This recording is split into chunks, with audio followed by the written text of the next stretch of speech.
transcript of this meeting, or if you need reasonable accommodations, including this communication in an alternative format due to disability, please contact the Clerk to the Commission's office at 404-612-8232.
All right, good morning, everyone, and welcome to the first and only meeting of the Board of Commissioners of Fulton County in July. Today is July 9th, 2025. It is 10:01 a.m. Madam Clerk, please call the roll for purposes of a quorum. Chairman Rob Pitts. Present. Commissioner Bridget Thorne. Present. Vice Chairman Bob Ellis. Present. Commissioner Dana Barrett. Present. Commissioner Mo Ivory. Present. Commissioner Marvin Arrington Jr. Commissioner Khadijah Abdul Rahman. Mr. Chairman, you have a quorum. Thank you, Madam Clerk. Please rise for the invocation followed by the Pledge of Allegiance.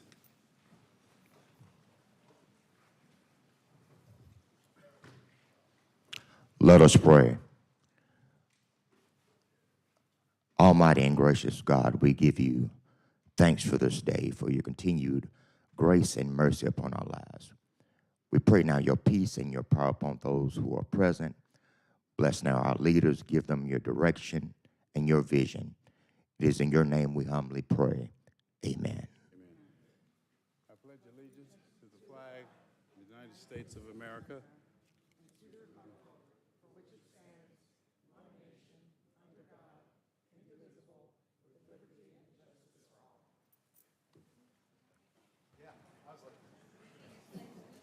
I continue, Madam Clerk. On page 2, consent agenda. 250488, adoption of the consent agenda. All matters listed on the consent agenda are considered routine by the County Commission and will be enacted by one motion. No separate discussion will take place on these items. If discussion of any consent agenda item is desired, the item will be moved to the first regular meeting agenda for separate consideration. All right, any items on the consent agenda to be removed? Not, I entertain a motion to adopt the consent agenda. All right, motion to adopt by Commissioner Thorne, seconded by Commissioner Barrett. Please vote. And the vote is open. And the motion passes, 6 yeas, 0 nays. Bottom of page 6, adoption, first regular meeting agenda, 250506, adoption of the first regular meeting agenda. Mr. Chairman and members of the board, there are amendments to today's first regular meeting agenda. On page 12, item to be revised, 250531, Public Works. The item has been amended to amend the requested action. The item should read, request approval to authorize Public Works staff to provide the necessary notification and hold a public hearing in anticipation of a 5% water sewer rate increase. Items to be removed. First item on page 13, 250483. Commissioner Ivory has requested to remove the resolution requiring department heads to submit an annual training assessment during the budget preparation process, 250483. Also on page 13, 250537, the resolution of the Fulton County Board of Commissioners to decline participation in new projects in the Westside Tax Allocation District. This item is sponsored by Vice Chair Ellis, along with Commissioner Abdul Rahman. The next item to be removed is on page 15. Wait on 0537, what's the correction? We're adding Commissioner Abdul Rahman all right. as a sponsor. All right. And on page 15, item to be removed, as requested by Commissioner Ivory, 250540, discussion, non-working escalators and repair status. That's all I have. That's it? All right, Commissioners, any other items? All right, motion to adopt the agenda as amended. Motion to do so by Commissioner Thorne, seconded by Commissioner Abdul Rahman. Please vote. And the vote is open.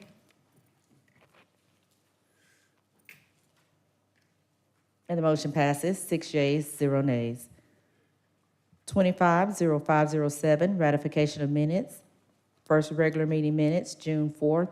Second regular meeting post-agenda minutes, June 18th, 2025. Is there a motion? Motion to ratify by Commissioner Ivory, seconded by Commissioner Barrett. Please vote. And the vote is open.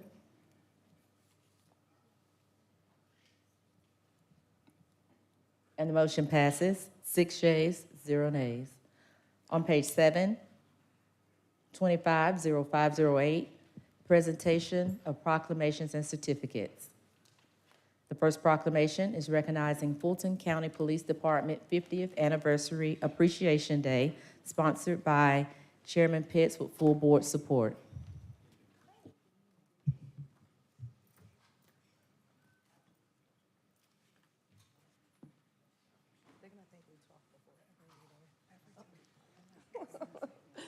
Can I get all of law enforcement to please, and their supporters, to please join me and my colleagues? And don't be shy, some of you all come on the other side.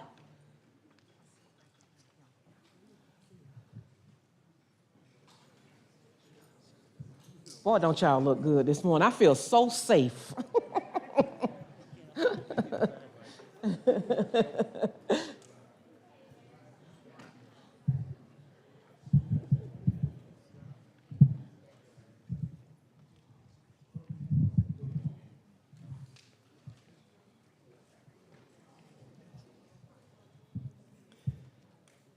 All right, we got everybody? All right, good morning. This proclamation, whereas in 1975, the Fulton County Police Department was formed to patrol the unincorporated areas of the county with the mission to preserve life, protect property, and maintain order through a partnership between the department and the citizens. And whereas the Fulton County Police Department serves as a vital part of our community, working closely with municipalities in South Fulton County to prevent the loss of life and property. And whereas the Fulton County Police Department exemplifies leadership and community service and is one of few police departments to be nationally accredited by the Commission on Accreditation for Law Enforcement Agencies, CALEA.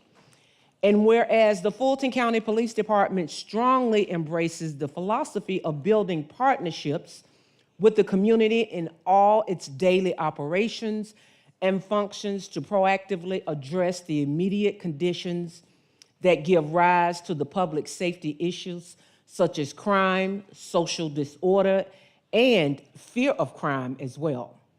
And whereas the Fulton County Police Department strives to create positive relationships with the residents of the businesses they serve every day by sponsoring such events as Camp 911, National Night Out, and the Citizens Police Academy to build community trust and support.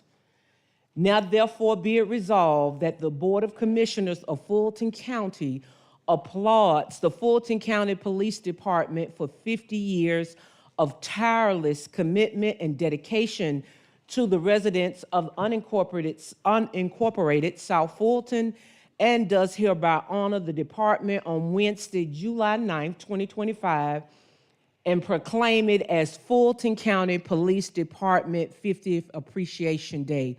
Please put your hands together for these individuals that don the uniform every day. And thank you for standing. These individuals put their lives on the line and do so much for our community, seen and unseen. And I am so proud with my colleagues to be able to announce this day. Thank you, Commissioner Khadijah. I'd like to thank all the commissioners for the proclamation today. Herbert Jenkins was our first police chief, and 50 years ago doesn't seem that long ago, because 32 years ago I was hired by this police department. It was only 18 years old, and now we're 50, and I know I don't look that old. You don't. Thank you. I would like to honor our 4 line-of-duty deaths: David Hagan's, end of watch, December 14th, 1980, Christopher May, August 19th, 1991, Aaron Blunt, February 22nd, 2023, and Terrence Green, March 4th, 2025. We have served what is currently cities known as Milton, Johns Creek, Sandy Springs, the city of South Fulton, Chattahoochee Hills, and Mountain Park. We still have a strong footprint supporting Fulton County as a whole. We handle 911 services for the Fulton industrial area near the Fulton County Executive Airport. We provide security for 125 Fulton County facilities that are located in all of the 15 cities. We employ 151 security officers in that 125 building footprint. We handle animal cruelty investigations countywide, regional police academy service, which handles all 15 cities in Fulton County. We have a Tier 1 SWAT team that I'm proud that I helped build to be a Tier 1 SWAT team. And we provide services to every city in Fulton County. The one thing that has never changed is our mission statement, which is to preserve life, protect property, and maintain order through a partnership between our department and our citizens. On behalf of the Fulton County Board of Commission, I'm very proud to be the police chief and hope that this police department remains another 50 years. Thank you very much for having us.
The next proclamation is recognizing Disability Awareness Day, sponsored by Commissioners Thorne, Barrett, with full board support.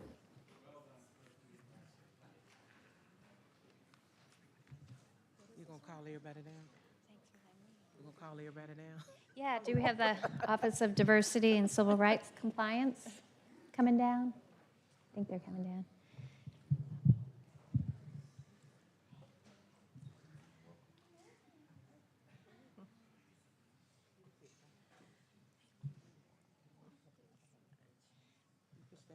I just want to take a moment to explain the Office of Diversity and Civil Rights Compliance that Fulton County has. It's your one-stop shop for ADA access at Fulton County government. The office works with both internal and external parties to ensure that all people, regardless of disability, have equal access to county services. Some of these services provided include sign language, interpretation, and development of workplace accommodation plans. Additionally, the BOC in 1992 established a citizen panel known as the Commission on Disability Affairs to consider the needs of Fulton County residents with disabilities and make recommendations to the BOC for ways to improve access. This group meets on a monthly basis to engage in ongoing review of county policies, bringing the valuable input of respected community leaders to meet the needs of those with disabilities. So it gives me great honor to do this proclamation. Whereas the Americans with Disabilities Act was signed on July 26, 1990, as a piece of groundbreaking civil rights legislation protecting the rights of individuals with disabilities in many areas of American life, and whereas the Centers for Disease Control and Prevention reports that nearly 70 million U.S. adults live with a disability, and the U.S. Census Bureau estimates that roughly 81,000 Fulton County residents under the age of 65 have a disability, recognizing that most individuals will experience a disability at some point in their lives. And whereas Fulton County upholds the provisions of Title I of the ADA, affirming its commitment to a workplace free of discrimination by providing equal employment opportunities, reasonable accommodations, and an inclusive environment for qualified individuals with disabilities across its workforce. And whereas Fulton County is committed to ensuring that all programs, services, activities, and facilities are accessible to citizens with disabilities in compliance with Title II of the ADA, and whereas Fulton County recognizes the rights of individuals with disabilities to live independently, exercise self-determination, make choices, and contribute skills, talents, and abilities to society. And whereas Fulton County has invested substantially in barrier removal, digital and physical accessibility, and inclusive practices. Now, therefore, be it resolved that the Board of Commissioners of the Fulton County recognizes the 35th anniversary of the American with Disabilities Act of 1990, expresses continued support for the invaluable advocacy and continued efforts by the Department of Diversity and Civil Rights Compliance and the Commission on Disability Affairs to improve the quality of life for citizens who have disabilities, and does hereby proclaim Wednesday, July 9th, 2025 as Disability Awareness Day in Fulton County, Georgia.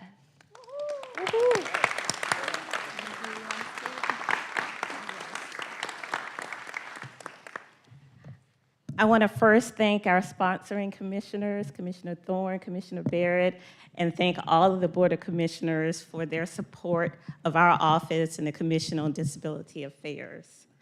I wanted to just recognize that the month of July is known as Disability Pride Month, a time to reaffirm our commitment to fulfilling both the letter and the spirit of the Americans with Disabilities Act and its amendments.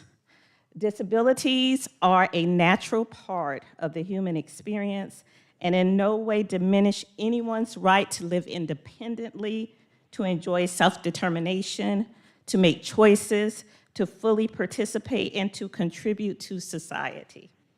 The Fulton County Department of Diversity and Civil Rights Compliance recognizes the tremendous value and potential of people with disabilities, and along with our Commission on Disability Affairs, remains committed to empowering, opening new avenues of access, removing barriers, and ensuring the full inclusion of our employees and citizens with disabilities in Fulton County. So thank you, and I want to recognize our CODA chair, who I want to give the opportunity to give comment, Ms. Vernitia Shannon.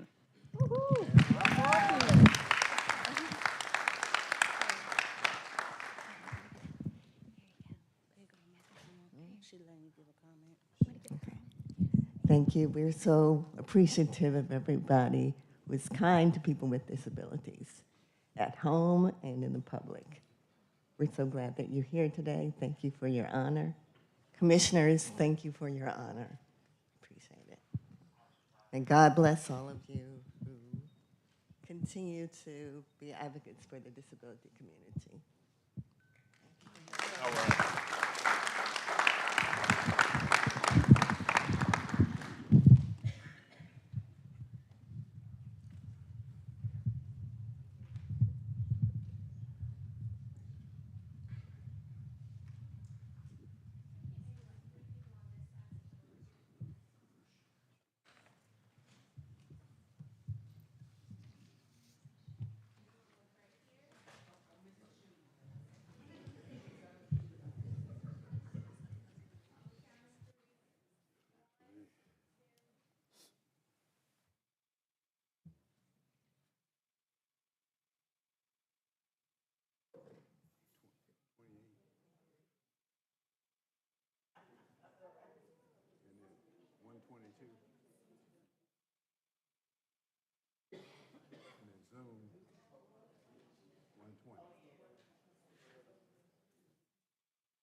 Right.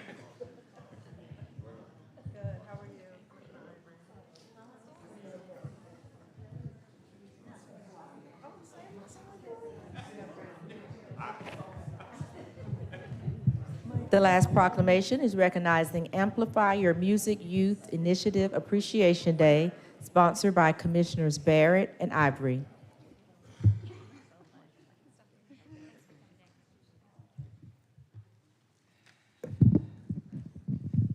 All right, well, Mr. Sean Garrett is making his way to the podium. I just want to say it's an honor to have such a celebrity in the house, but it's even more of an honor to have a celebrity who cares so much about the community that he's giving back in the way that he is, and we're really excited to have him do such great work in Fulton County. Ready? All right, we've got a proclamation today, which reads, whereas Sean Garrett, a native of Fulton County, Georgia, and my district, is a Grammy Award-winning super producer, songwriter, recording artist, inspirational speaker, and philanthropist whose creative legacy has influenced modern music and inspired artists around the world. And whereas Mr. Garrett, who signed his first record deal at 14 and went on to write and produce for Beyonce, Usher, Chris Brown, Ciara, Ludacris, and many others, remains grounded in service, mentorship, and youth advocacy.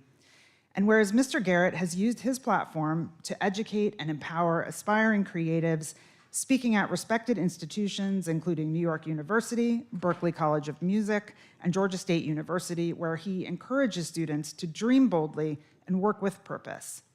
And whereas, inspired by his late mother, Sean Garrett launched the Amplify Your Music Youth Initiative to provide underserved communities with access to musical instruments, education, mentorship, and leadership development.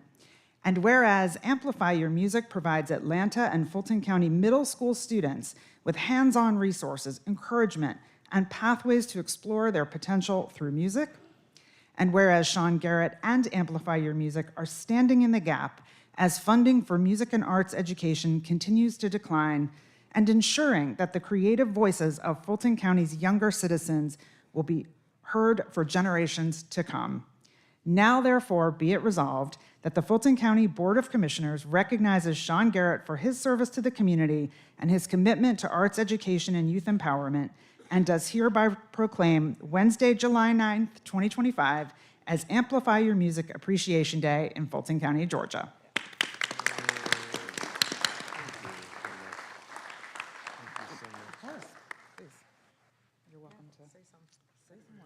I just want to say thank you so much, Commissioner, all the commissioners. This is an amazing day for me. I've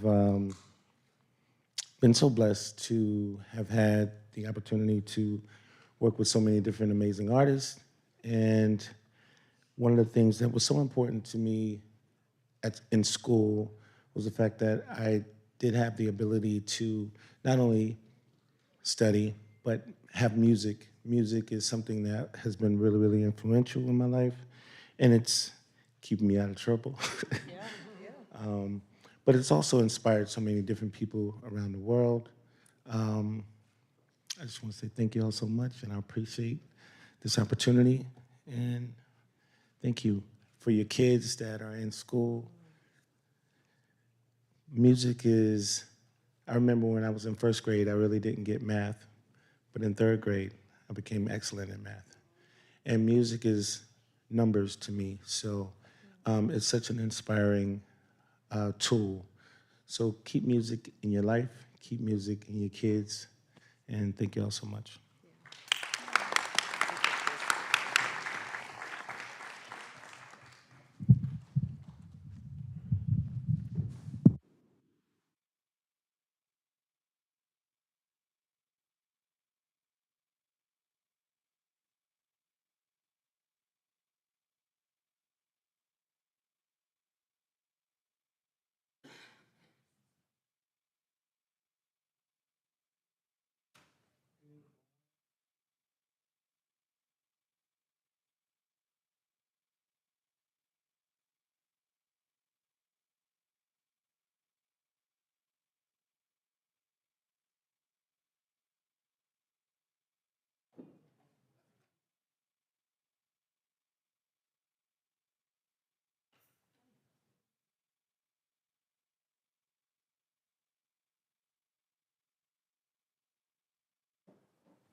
All right, continue, Madam Clerk. Continuing on page 7, public hearings, 250509, public comment. Citizens wishing to participate in public comment will be allowed to appear in person or may choose to participate virtually via Zoom video conferencing by submitting or registering on the county website, www.fultoncountyga.gov. Priority for public comment will be given to Fulton County citizens and those individuals representing businesses or organizations located within Fulton County. Speakers will be granted up to 2 minutes each. The public will not be allowed to yield or donate time to other speakers.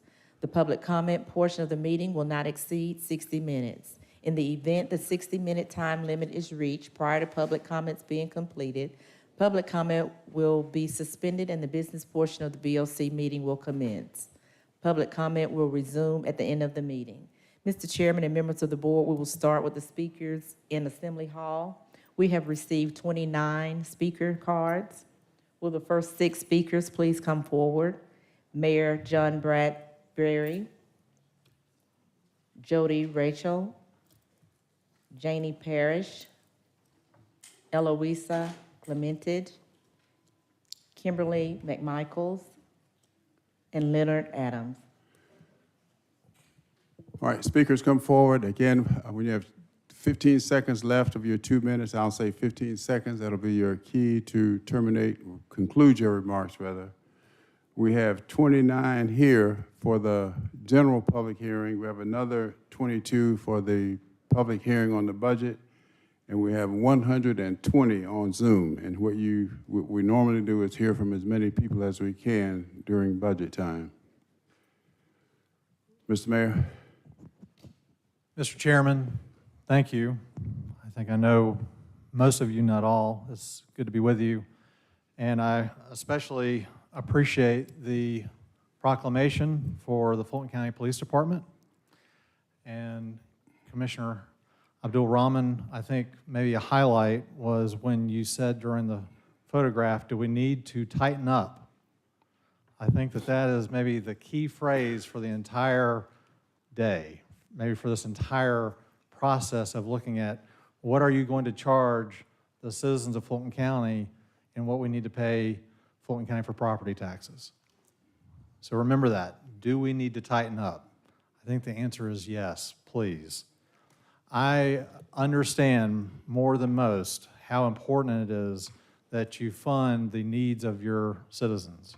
And there are important things being done in Fulton County, but you also know as elected officials, we were elected by the people to be the leaders that they hoped that we would be, to make the tough decisions, to set priorities. We can't fund everything that we would like to.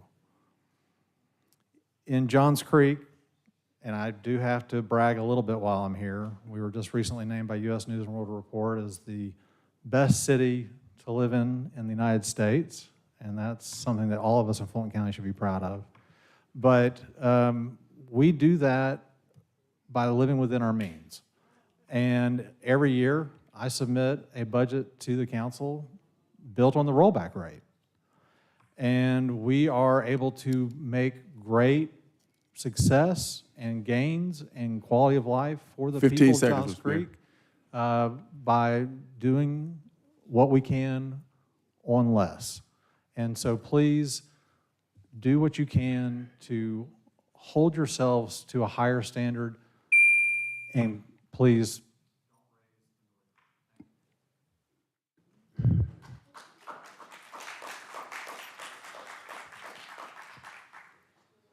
Good morning, Commissioners. It's nice to see you today. My name is Jody Reichel. I serve on the Sandy Springs City Council, and I'm here today as both an elected official and a property owner in Fulton County.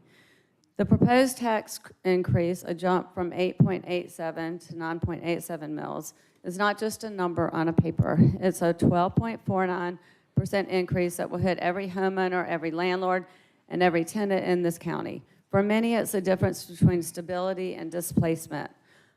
I own rental properties here in Fulton County. Many of my tenants have been with me for over 15 years. These are families, seniors, and individuals who take pride in their homes. I've worked hard to keep rents affordable far below market value because I believe in housing stability and because it's the right thing to do.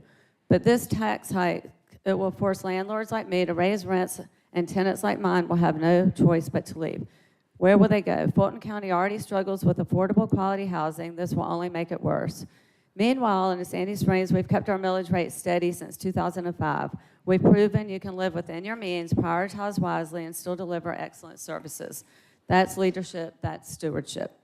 What's missing here is commitment to fiscal discipline. Instead of combing through the budget for savings, you've asked residents to bear more of the burden. You're telling seniors on fixed income, young families scraping to get by, and small businesses barely hanging on that they need to pay for their lack of restraint, for your lack of restraint. This isn't sustainable and it isn't fair. The people of Fulton County deserve leaders who make tough choices, leaders who respect the taxpayers' limits, not just their mileage. I urge you to reject the tax increases, and thank you for your time.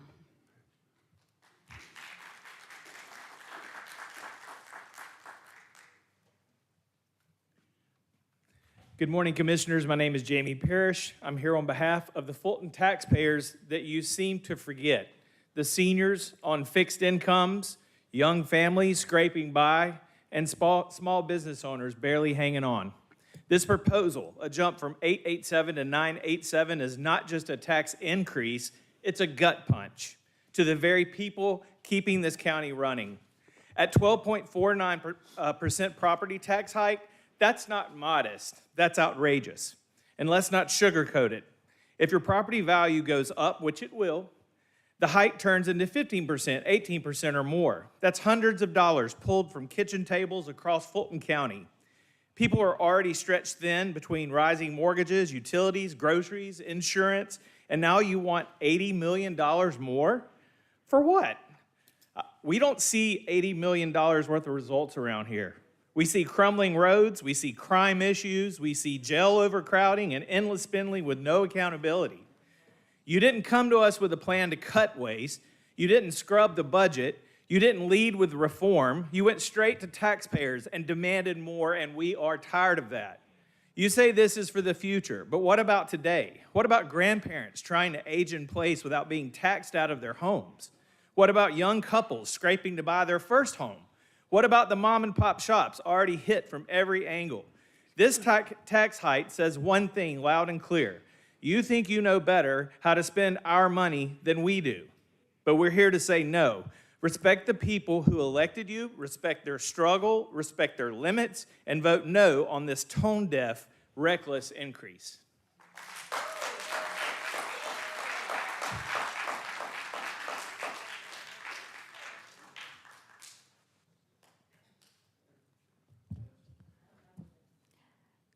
Good morning. My name is Eloisa Clementich, President and CEO at Invest Atlanta. The Atlanta Tax Allocation District has been a tremendous investment for both the city and the county. The numbers speak for themselves. From 2007 to 2023, the growth in property assessed value for all the TADs has increased by over 177%, which is significantly higher than other parts of the city without a TAD. This means that the TAD has generated a growth from $3.9 billion to $10.9 billion.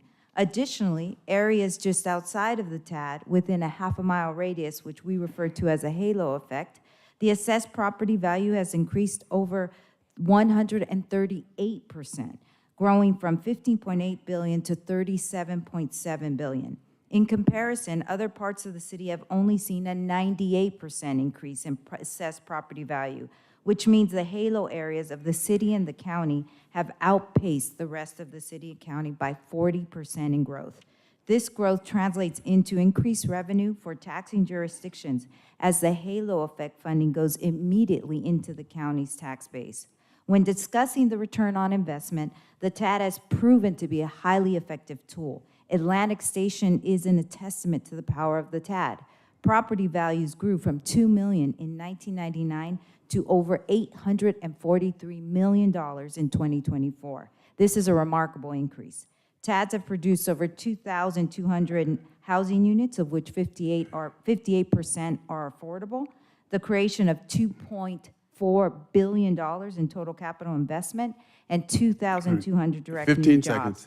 $3.2 billion in economic impact. I can think of no more powerful economic and community development tool than the TAD. Thank you.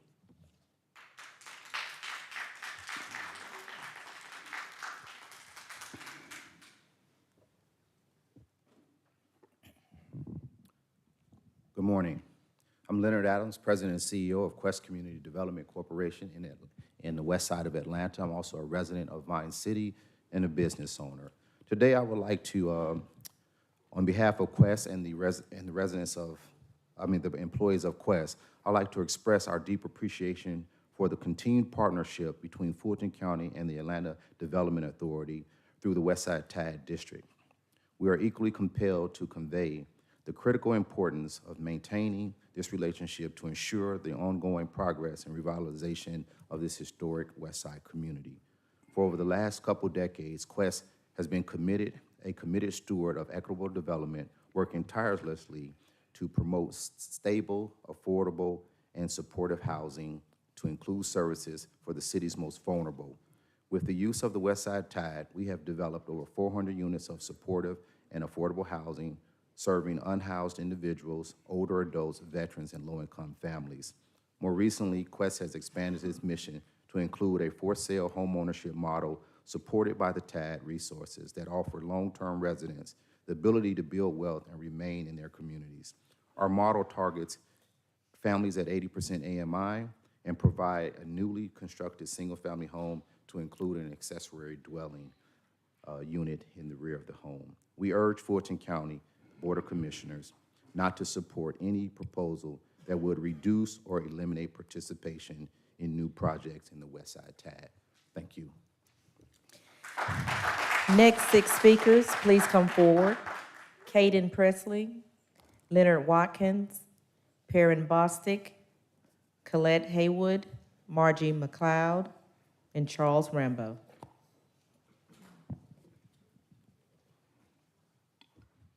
Good morning. Good morning. My name is Cadian Presley. Good morning, Commissioner Pitts, and to all the commissioners. I stand before you today, July 9, 2025, as I stood before you on June 18, 2025, not just as a concerned citizen, but as a victim alongside with my son and others, where we are demanding justice and action on a case of brazen federal fraud that implicates not only the individual perpetrator, but also the Fulton County DFACS workers. For too long, the cries of justice for this county have gone unanswered.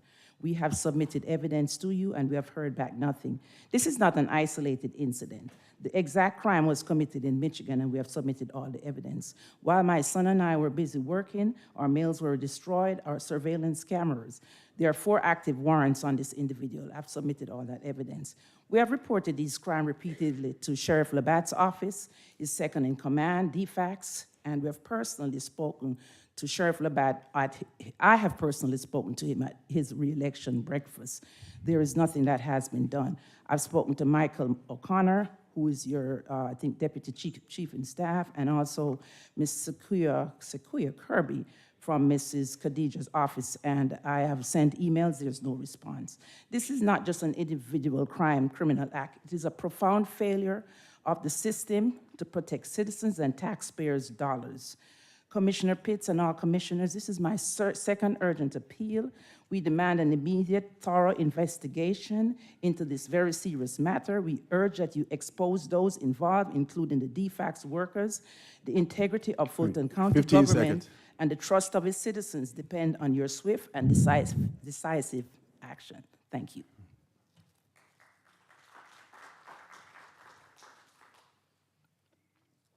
Good morning, everybody. My name is Leonard Watkins. I'm the NPUL chairman. I represent Bond City and English Avenue, who will be directly affected by you removing that TAD in the Westside TAD. What I want to say is, to take control of the Westside TAD is overreach at best and the city is at worst. What you're essentially doing is taxing us for one purpose and telling us that the surplus that we have, you're potentially going to use that money for something, for another purpose that does not directly benefit my community, which came up with the TAD money. My community, with all of its faults and issues, is one of the few communities that is trying to solve the affordable housing crisis in a just manner. We may stumble and sometimes not get it right, but at least we're trying to make a good faith effort in order to affect the affordable housing crisis through the TAD funding. We have representation on Invest Atlanta, and we vehemently oppose any of those TAD fundings that we don't agree with. We do not want that taken away from us at any cost. Commissioner Ellis, with all due respect, you're from Alpharetta. Your city has benefited from TAD just as much as anybody else's. My community has been historically disproportionately not benefited from TAD funding. And now that we have it, it seems that you want to take it away, even though we are actively giving affordable housing to people who normally can't get it. Commissioner Khadijah, all due respect, as the NPU chair, I have 6 meetings per month, from the NPU to my 2 civic associations, to co-sponsor legislation and not come once to us to ask us, how do we think this problem can be resolved? 15 seconds. I just don't understand how we can get that done. So what I'm here to say is, look, here's the stake. Everybody has to run for re-election. And we're going to remember this when it comes time that you took this development opportunity from us, particularly when we're doing our best to develop affordable.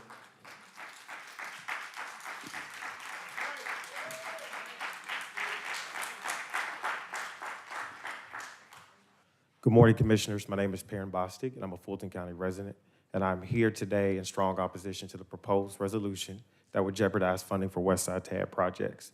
This is a matter of equity, opportunity, and ensuring that we are meeting and centering the needs of working families and working people. The Westside TAD was designed to help correct decades of disinvestment in our communities. Removing funding now would undermine critical efforts to build affordable housing, support small businesses, and revitalize neighborhoods that have long been left behind. The West Side deserves the same level of public investment as any other part of Fulton County. Gutting the TAD now sends the wrong message and threatens to stall progress we fought so hard to make. I urge you to reject this resolution and recommit to a vision of shared prosperity that includes every neighborhood, especially those on the West Side. Thank you.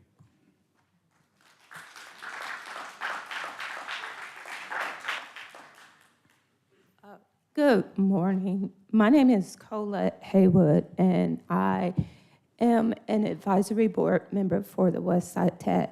Mr. Ellis, I think it is extraordinarily rude that I take my time to come up here and you're reading while I'm talking. I would love it if I could get your full attention. The Westside TAD impacts an area that is hit with so many issues, from the lead contamination, the heat island effect, and also flooding. And then we have the impact of gentrification. So to take dollars away from us, when at the same time dollars are being taken from the Atlanta Housing Authority without any plan put forth, without any communication, I'm still talking, sir, from community, how do we support that? So really, we're left with one choice, and that's to vote them out. That is to vote you out. We're looking for people who represent us, who are transparent in their representation, who actually communicate with us to see what we, the people, need, right? So how do you intend to take TAD dollars? And what makes you a better steward? Because your actions to this point, Mr. Ellis, if I have to beg for your attention, is subpar. Why should we trust you? There is an election coming up, and we can waste our time here. 15 seconds. What you can't ignore is our voice at the ballot. Vote them out.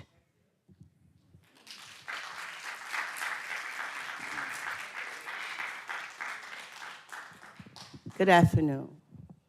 I came here because of last week about the middle rate and Ivy, what you're saying with 3 service was not be cut.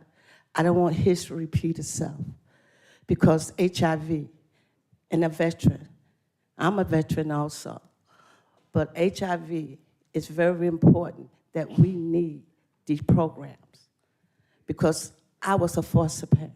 10 years proud. I enjoyed what I was doing. They put a child in my household. Arrington know about it. Rob Hicks, it's a true story. The child was HIV. She came when I was 7. Now, why at 15, I had to find out that she was HIV. Because, like you're saying, you got it late. Funded. If you cut the funding, we're going to have history repeat itself. Family Children's Service had children with HIV, didn't tell the foster parent. Now my children is 25 years old because of money.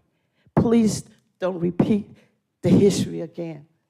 Certain things that we could put money from somewhere, but not the veterans, not HIV, please. And it hurts me to revisit this because I went through, because I fought for the children.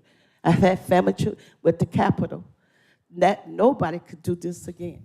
Please, I don't want an increase in property tax, but whatever you could do, please do not cut these programs. Have a blessed day.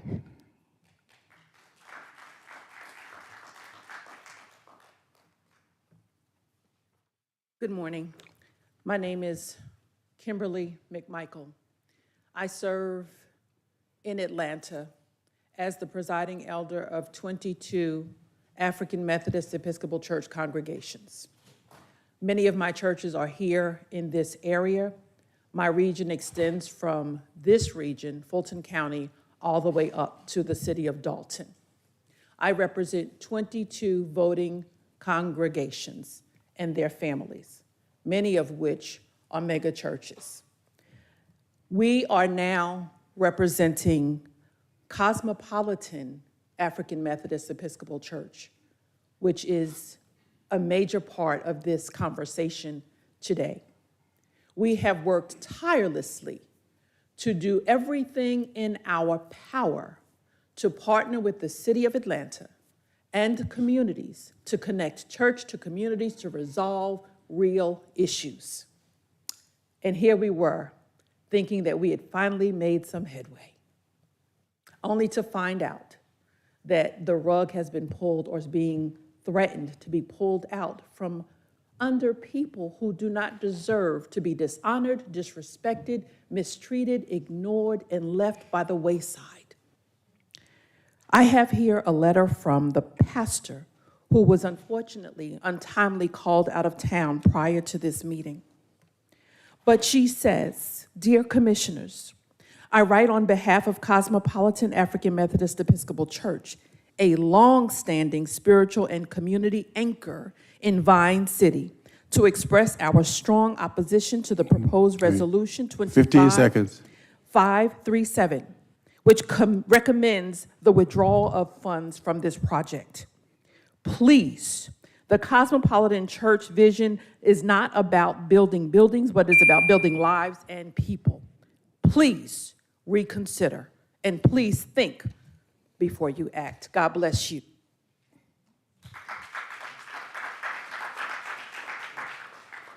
Good morning. I rise today not just in agreement with Sheriff Patrick Labatt, believe it or not, but with prophetic warning to each and every one of you. The sheriff cites in his recent lawsuit that this board systematically undermines his constitutional authority. His focus is on overtime, vehicles, and jail operations, but guess what? Believe it or not, he did not go far enough. Why did he leave out that this board, whether individual or collective action, interfered with its constitutional duty to provide security for the 2024 general election? Let's make the connection. November 1st, emergency management excludes the sheriff from the election planning process. November 5th, I'm contacted by France 24, an international news outlet, on election day asking who's in charge of election security. November 6th, we all watched the public clash between the chairman and the sheriff about the constitutional duty over elections. All of this is a pattern that a reasonable person can ask if local governing authority had that much overreach that was blatant, what impact did it have on the 2024 race for Fulton County Sheriff? Here's where the line blurs. I was a certified write-in candidate. I had the right to raise concerns, and yet I was denied access to observe vote tabulations. I was told I could return in December to address the Board of Elections. That never happened. One board member, believe it or not, whom you have castigated, questioned the vote certification, later apologized to me at the Capitol for how I was treated by your Board of Elections. Meanwhile, the sheriff now suing this body was declared the winner with 100% of the vote because the board never corrected the false belief 15 he was seconds. reelected in the May primary. So I beg of you in this last 15 seconds, please make the correction, because many of you are now running on this campaign about election security. It really begins in terms of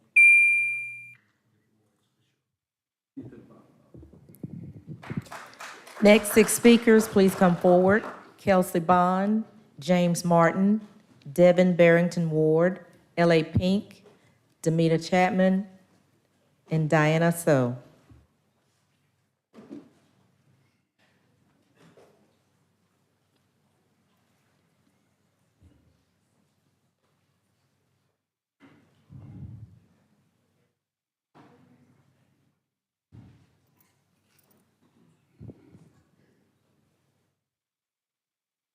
You have the floor, ma'am. All right. Hi, everyone. My name is Kelsey Bond. I'm a 10-year resident of Fulton County. Right now in Washington, Donald Trump is cutting billions in food assistance, healthcare, and education to subsidize one of the largest tax breaks to billionaires in history.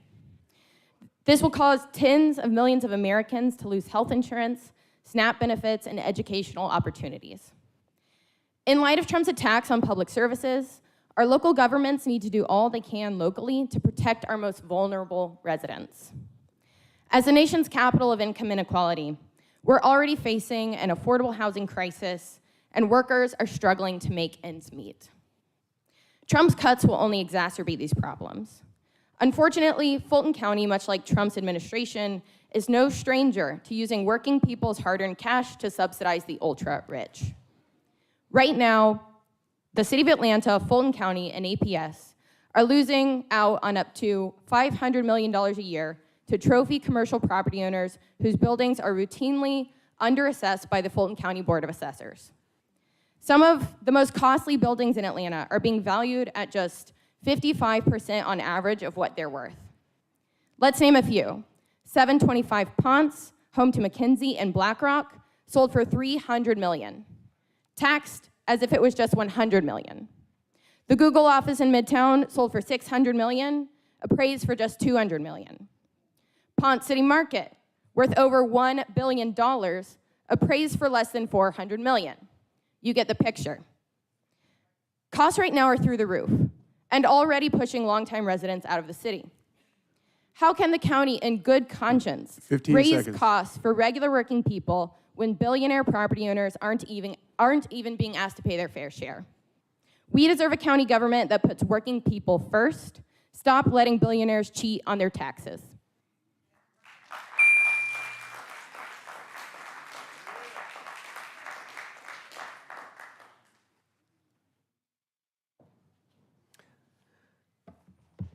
Yes, thank you. Jim Martin, Chairman of Neighborhood Planning Unit D. What is this tax increase for? It's not to pay for vital public services or for Grady Hospital, which you can see I'm a supporter of. It is to fund lavish giveaways to billionaires. Gifts being made by systematic underassessment of trophy properties and gifts being made as tax abatements for those same properties by the Development Authority of Fulton County, the board of which is appointed by you. I've heard Commissioner Barrett claim to be powerless to influence this problem, which can only be fixed by the state. But then I have seen her prove herself wrong by using her power to influence the problem. Unfortunately, she used it to make the problem a whole lot worse by replacing the most fiscally responsible member of DAFC's board with a rubber stamp for every wasteful giveaway that comes before it. I am sure that Elon Musk appreciates the $10 million gift of our tax money to help him offset his costs in financing Donald Trump's presidential campaign, but I do not. Thank you.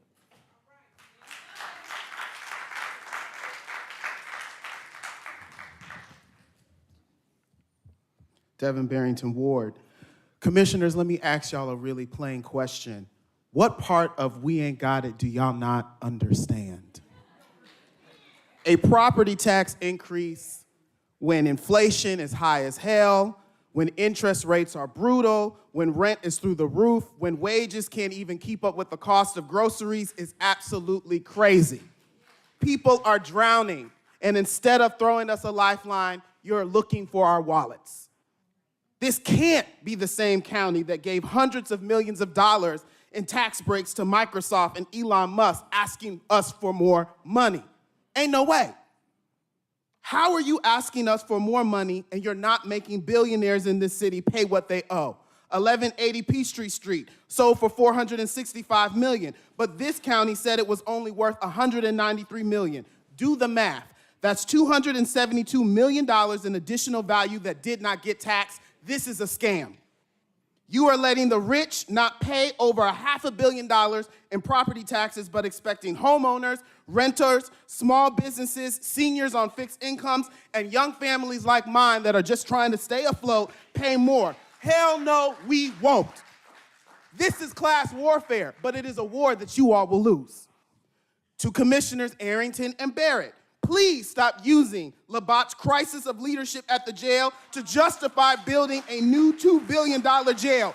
We can't afford it. Support real solutions like case management and the diversion center we are already paying for. Let me say it louder for the people in the front and the back. Anyone pushing a tax increase while protecting billionaires and selling out the people of this county has no business running for dog catcher, much 15 less seconds. chair of this county commission. 15 seconds. No tax increase.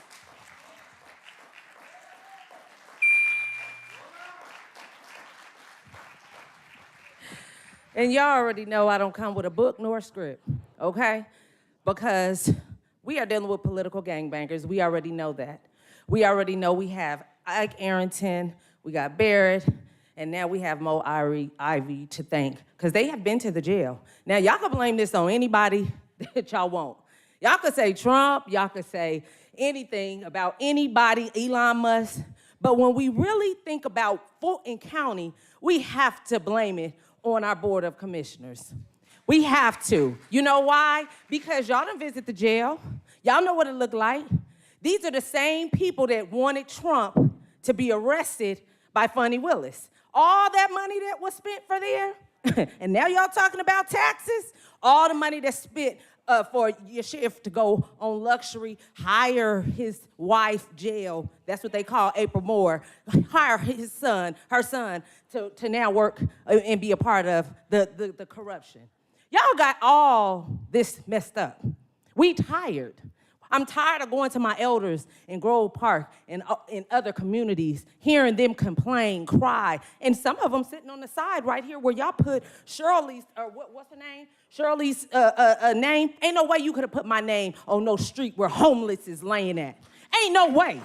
And all the work that I do inside the community and she claimed to have done being the mayor. Ain't no way you gonna put my name somewhere where you got homeless still laying on the ground. No way. Y'all better get it together. I told y'all it's about to be a RICO up in here, and y'all name gonna be on it.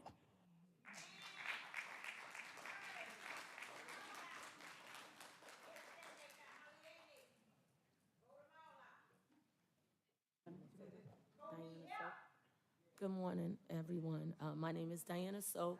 I was here a couple of weeks ago on June the 18th in reference to Haven for Hope, a transitional home that has illegally evicted homeless women and children such as myself. I consider myself a very hard worker.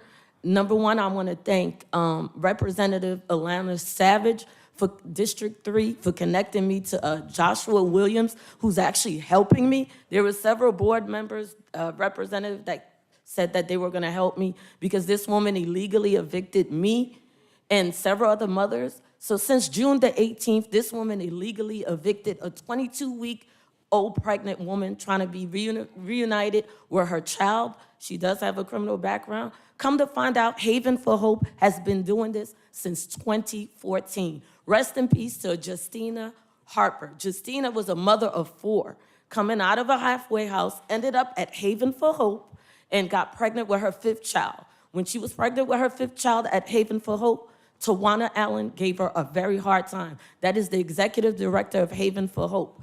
This woman ended up pregnant with the 5th child. The woman punished her for her 5th child. She never got reunited with her 5 children. This woman tragically lost her life.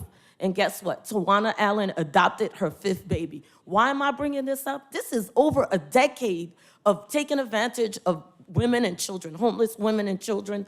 Please stop funding these organizations. Please allocate some funding for emergency housing. Because here I am, almost 4 weeks later, still paying out of pocket. There's no budget for people like me. 15 seconds. No budget. Please stop homelessness. Homelessness has a lot of faces. Here's one.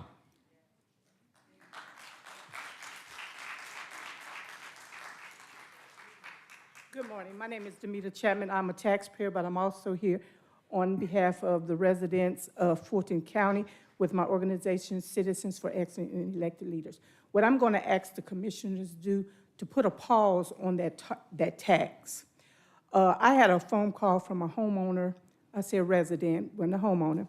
She said her taxes went up over $200,000 on her house. She sent me the proof. I'm not down with these lavish book bags, But you know what? Y'all can pause that. Because see, what happens is everybody show up on election, and then you don't hear from nobody no more until election again. Give one book bag drive for the whole entire South Side, maybe down at the convention center. But let's stop wasting the taxpayer dollars. When I come down here, I don't come to play, I come to talk business. And I don't believe in folks lying to get elected and then backpedaling on something else. You have people that is hurting right now for food, paying their mortgage, taking care, and then you want to do a 12% raise on the taxes. It's not going to hurt them rich folks. You know who it's going to hurt? Them poor folks out there, them low-income folks. That's who it's going to hurt. And it's going to hurt the city of South Fulton and South Fulton. The folks on the other side, they might can survive. I want y'all to put yourself in their shoes. I want y'all to think about it.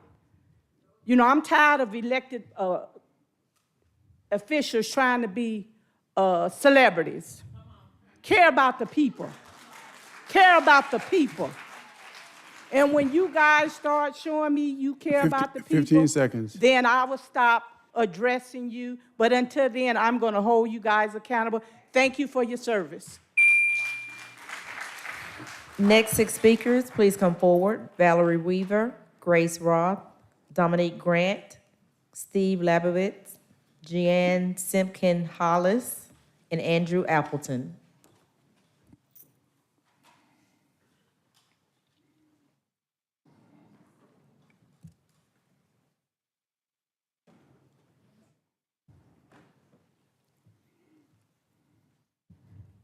Good morning. Thank you for this. Pull the mic down, please, ma'am. Thank you. Good morning. Thank you for this opportunity to speak on behalf of Cosmopolitan AME Church also, and the members of Cosmopolitan. Someone has already spoke on behalf of the pastor, but as a member and an officer of the church, I stand in opposition of the TAD cuts, reductions, anything that's impacting the finances that can allow us to do the work in the community. Vine City is a historical area. Cosmopolitan is the oldest church in that community. And as a member of the church, I'd like to see the church continue to do the ministry and the outreach in that area. We're not just building homes, we're building the community back up.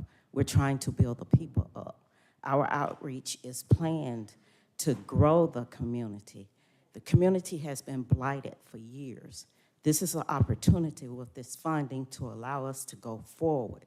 We've been planning on doing buildings and affordable housing and other ministries, development center, and offering, training and stuff through our ministry.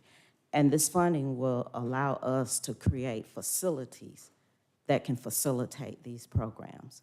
Please reconsider any cuts, any reductions that are planned for the TAD funding.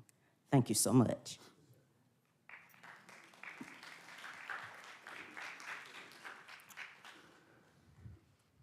Good morning, y'all. My name is Grace Roth. I'm speaking today to urge you to vote no on the proposal to decline participation in the Westside TAD. As an employee of the Atlanta Land Trust, a nonprofit developing and delivering permanently affordable housing in Atlanta and in the Westside neighborhoods, and a recipient of TAD dollars, I can personally attest that the TAD funding is essential to providing subsidy dollars to reach deep affordability and provide quality housing to well-deserving constituents. With increasing construction costs, increasing rents, and stagnant incomes, the gap between what it takes to build quality, long-lasting housing and what folks can afford is increasing every day. And the Westside TAD is vital to closing that gap in a dwindling subsidy environment. We can all agree that home ownership and housing stability are key to the prosperous and vibrant county and communities that we all aspire to, and no one knows better how to achieve those goals than the communities themselves. The TAD resource should remain in the hands of the neighborhood, and I urge you to vote no on the proposal to decline participation. Thank you.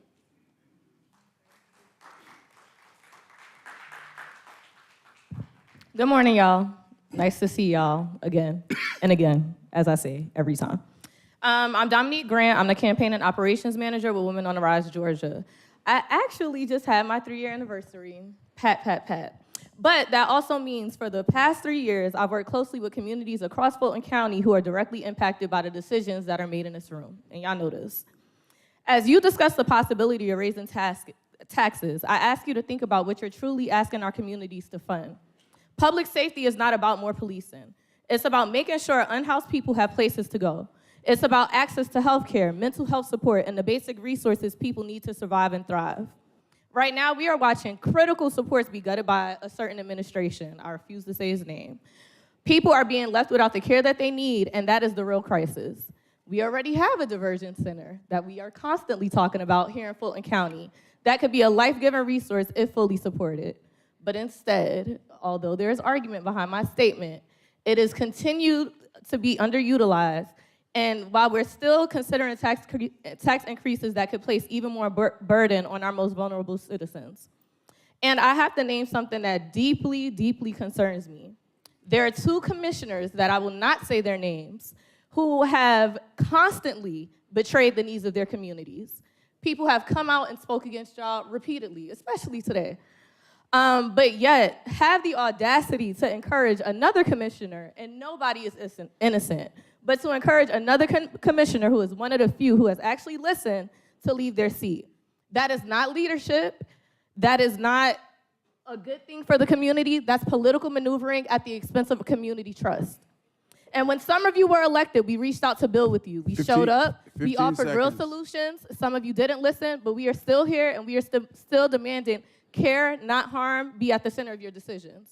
Please. I'm tired of coming up here, y'all. Please.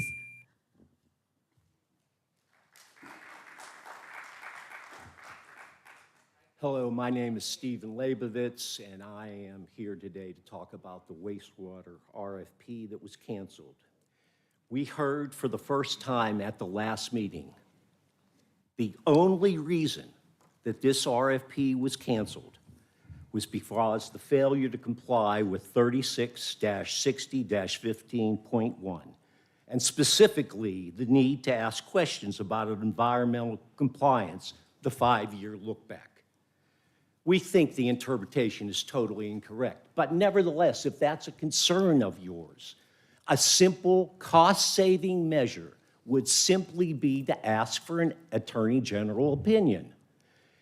The worst thing that can happen is if the county is correct, the worst thing is a few days, it would be delayed.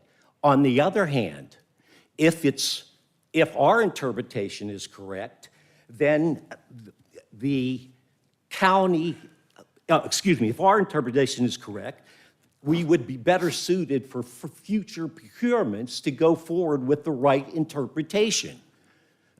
That's the right. There's no question about it, and it would be a great cost-saving measure. On the other hand, if you don't want to ask the Attorney General, then simply you have the power to ask a supplemental question. On the RFP, ask the supplemental question to all of the folks. Think about it. Think about how simple that question would be.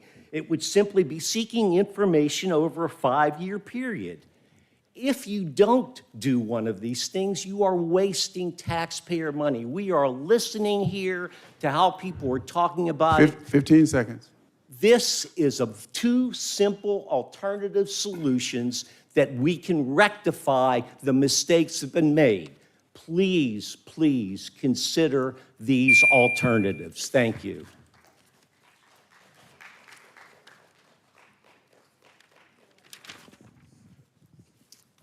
Good morning, Commissioners. My name is Jean Simpkins Hollis, and I'm here today on behalf of the Infomark Slater Joint Venture, the selected vendor for the North Fulton County Wastewater Operations RFP. Let me be clear. We believe in healthy scrutiny is vital to the public trust and ultimately for the utility rate-paying residents of Fulton County. We welcome accountability, and we stand firmly behind the integrity and goodwill of our proposal and the expertise that led to our selection as the winning bidder. During this process, we've been told several different reasons for rescission of the RFP, for which none have been truly substantiated and call into question the integrity of the county's procurement process. So to be fair, we ask that any attempt to rebid this RFP Simply add any questions required by Georgia law and leave all other factors, including scoring criteria and makeup of the evaluation committee, the same. Changing the members of the committee and the substance of the RFP, other than to supplement it with the narrow question allegedly required by Georgia law, would not only be inconsistent with this commission's stated reasons for canceling the prior RFP, it would be unfair to good faith bidders like Infomart Slater and the people of Fulton County. If the RFP must be rebid to comply with Georgia law, we simply ask that all competitors be given the same level playing field that has been given previously. We ask you, as the commission and the governing body of Fulton County, to review the hands-on and take a hands-on approach 15 seconds. to ensure that it's a fair and equitable process and not unduly influenced by losing bidders, favoritism, or malpractice. Thank you very much.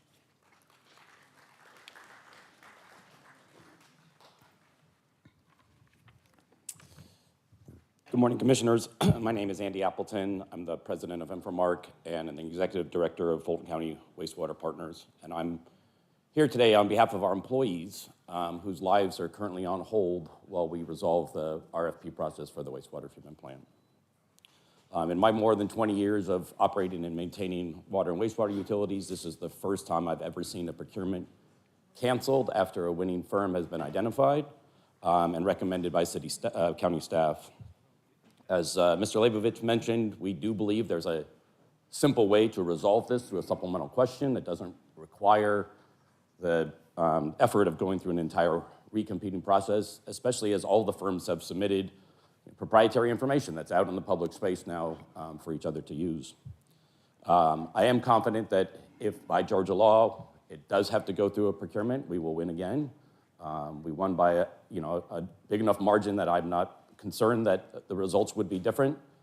But in the meantime, we stand ready to serve the county as soon as this is resolved and letting our people who thought they're going to go to work on Monday start as soon as possible. Thank you very much for your time.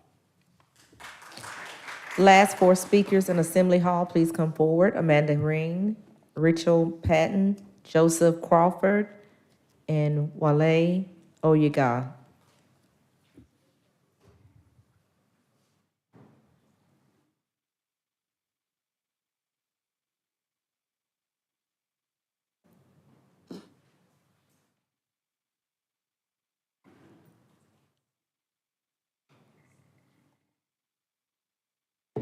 Good morning, Commissioners. Thank you for your time and attention. My name is Amanda Ryan. I'm the Executive Director of the Atlanta Land Trust. I am here today to express my support for your continued participation in the Westside TAD.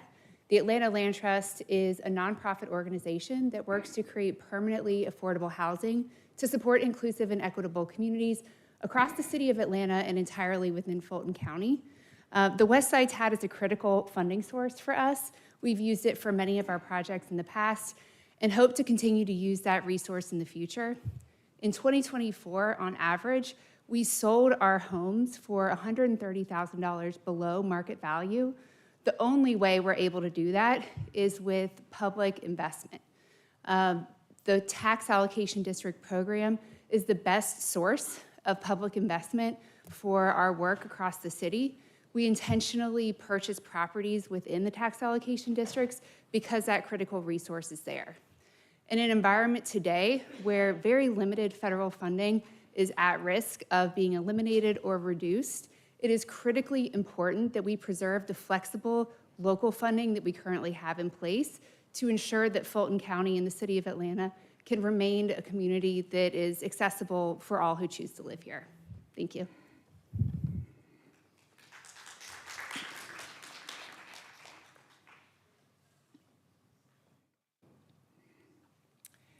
Good morning. My name is Rochelle Patton. I'm the founder and owner of Collaborative Housing Solutions.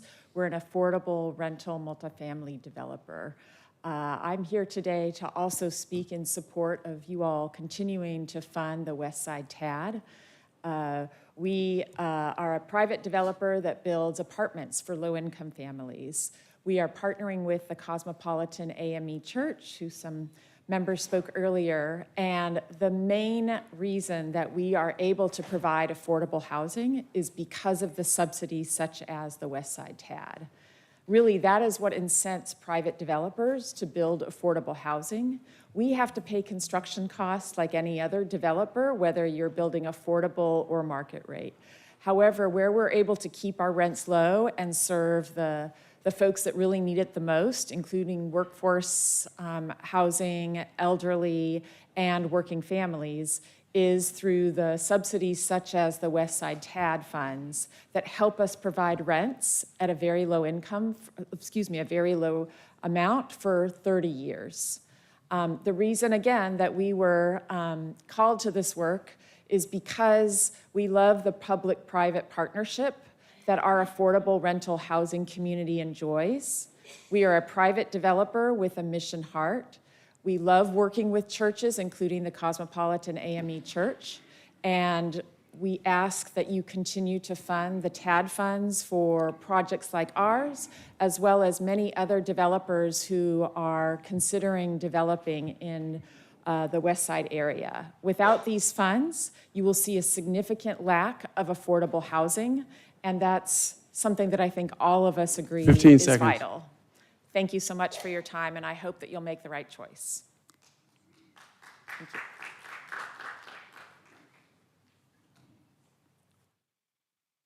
Chair Pitts and members of the board. I am Joseph Crawford, resident of Charlie Payton Community Association and the second vice president of Neighborhood Planning Unit I. I am looking for some foxhole partners who will help us survive the big bill so that we can make our means meet. I want to express my opposition to the proposed 12% plus property tax increase. I am a half-century-old Grady baby resident of Atlanta, Georgia. I have witnessed investors buying up property and then turning it around and selling it for an exorbitant price, causing our property taxes to rise. Property assessments rise based on much higher sale of those renovated properties, which causes our taxes along with residents to face hardship.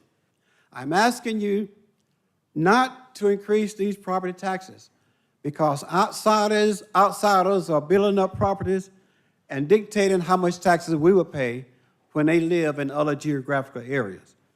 On behalf of our community association, we oppose any tax increase. And for listening to me and being serious about your consideration, I thank you.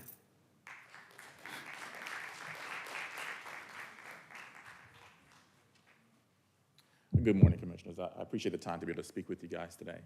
My name is Wale Oyuniga. I'm with a company called Urban Oasis Development. We're a development company here in Atlanta. I'm here to ask you guys to please stay in the Westside TAD. Reason why is I can look back to when we first started developing in Atlanta, probably in 2005, 2006. We were in the Kirkwood neighborhoods, East Lake, City of Decatur, and we could see what the development was doing. From a positive side, it was turning a lot of blighted neighborhoods into neighborhoods that were start to thrive. But the downside is what happened was displacement was happening. And capitalism can be good, but when it's not countered with good governance to help make sure that the people who don't have much of a voice have an opportunity to stay in neighborhoods and stop the generational poverty that's happening.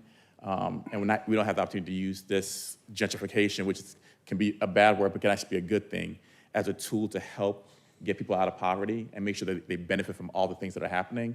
We're doing a bad thing. Capitalism has to be balanced with some good governance. And that's why we're asking you to stay in the TAD. It's so important because we can't do the work that we're doing without government assistance in that form. We've tried in many forms of fashions to find ways to do it because it just hinders time, but it's just not possible. The cost of land, the cost of construction just makes it impossible. And so we just found that it's important to be able to partner with government, other organizations that are doing the same thing to be able to make this happen. So we urge you to please stay in the TAD. Let's help make sure this county stays inclusive and stays one of the best counties in the U.S. to be. Thank you.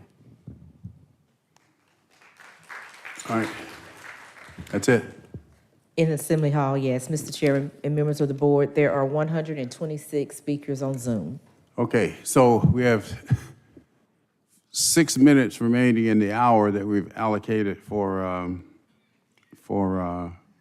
public comment.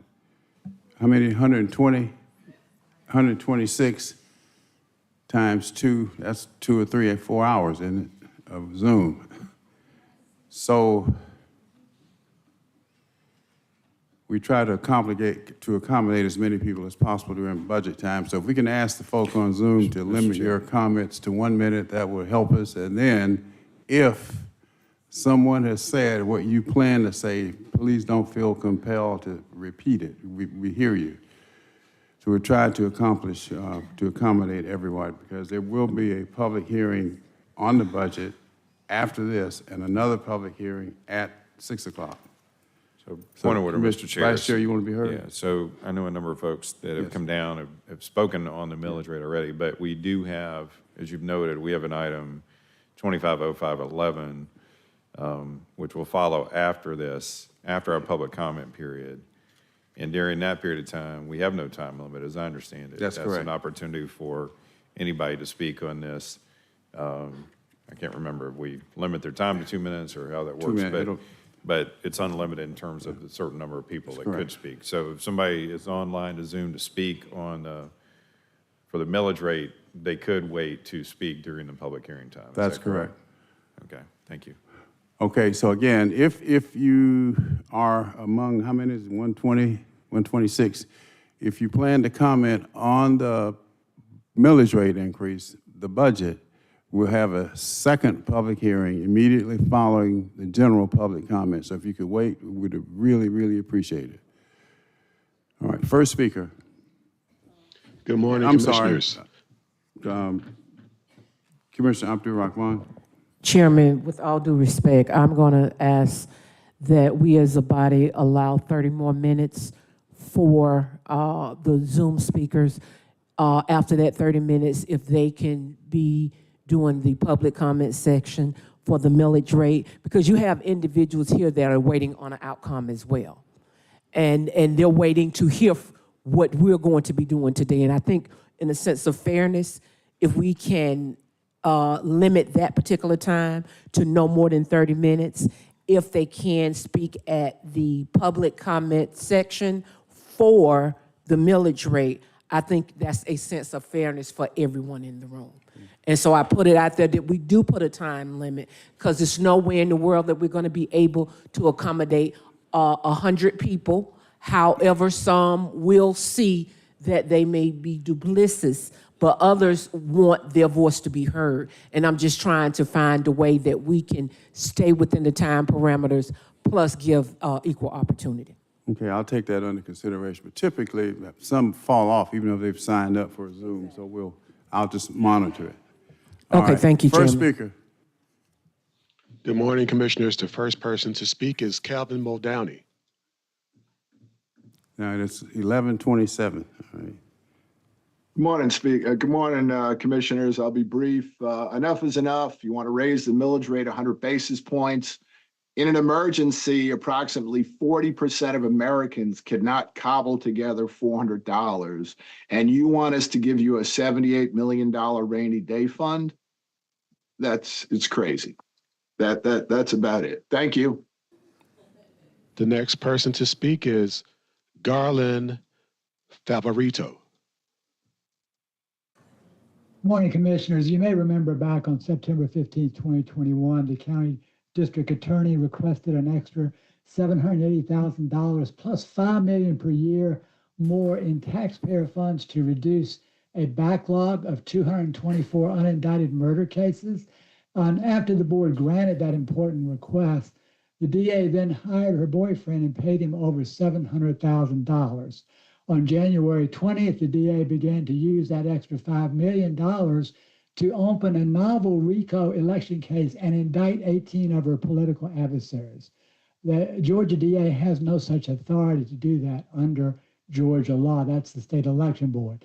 Nevertheless, the DA has now spent about $20 million of our taxpayer funds on this corrupt political agenda. But that's not all. The Board of Elections has also spent millions of dollars of our taxpayer funds in litigation trying to hide the 2020 election ballots from civil courts, criminal courts, and state election board subpoenas. So why do you want to spend millions of our taxpayer dollars on this when you could just simply show us the balance? Now you want to raise the millage rate on property tax owners, even though you have a surplus of tax money after funding all this sleazy activity. So my question is, how much more corruption do we, the taxpayers of Fulton County, have to endure before you'll rectify these injustices, protect Fulton taxpayers, and stop using our tax money on these crooked political agendas? The next person to speak is John Amen. Yeah, my name is John Amman. I'm president and CEO of the not-for-profit Westside Future Fund. We serve 5 historic neighborhoods on the west side, including English Avenue in Vine City. I'm also a Vine City resident on Sunset Avenue. Would urge your continued participation. The Westside TAD is just delivering outstanding ROI. The Westside Future Fund has raised over the last 6 years over $130 million of philanthropic dollars and low-cost corporate investment dollars to deliver affordable housing and buy up over 40 acres of blighted undeveloped land in English Avenue in Vine City. We're in the middle of a capital campaign that would deliver close to another $100 million as well. And Fulton County withdraws from the TAD, it puts at risk our ability to continue to raise those dollars to deliver high quality affordable housing and continue to generate more tax revenue for the county as well. I would welcome the opportunity to take any of the commissioners on a tour to witness firsthand the results of the work. You know, given the depopulation that occurred in the neighborhoods, it requires a lot of stimulative investment to turn it around, and the TAD is essential for that. We offer a 6-to-1 return on the TAD for any projects that we're currently doing. For example, we just had a groundbreaking for Maynard Jackson's childhood home built by his mother and father right next to the King Historic Home. It just actually would put onto the National Registrar. You know, that was a $3 million project between philanthropic and our impact fund investing as well. And it was a $450,000 of TAD funds. So that's a 6-to-1 return, which is true on our other projects.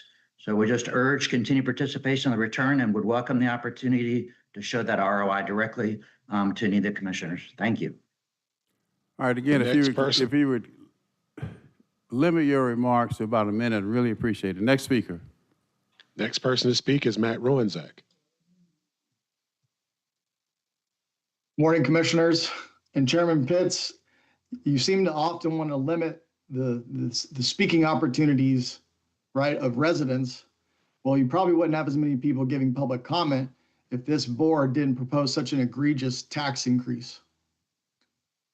The majority on this board that has proposed it, are you in favor of making life financially harder for residents? Are you in favor of pushing seniors out of their homes? Are you opposed to more individuals and families being able to own their home, build their wealth, and provide stability? Are you also in favor of decreasing the quality of life of Fulton residents? Because it sure seems like it for many of you that are advocating for a 12.5% tax increase, even assuming that their property values don't go up. This affects not only property owners, but also renters, meaning everyone is impacted.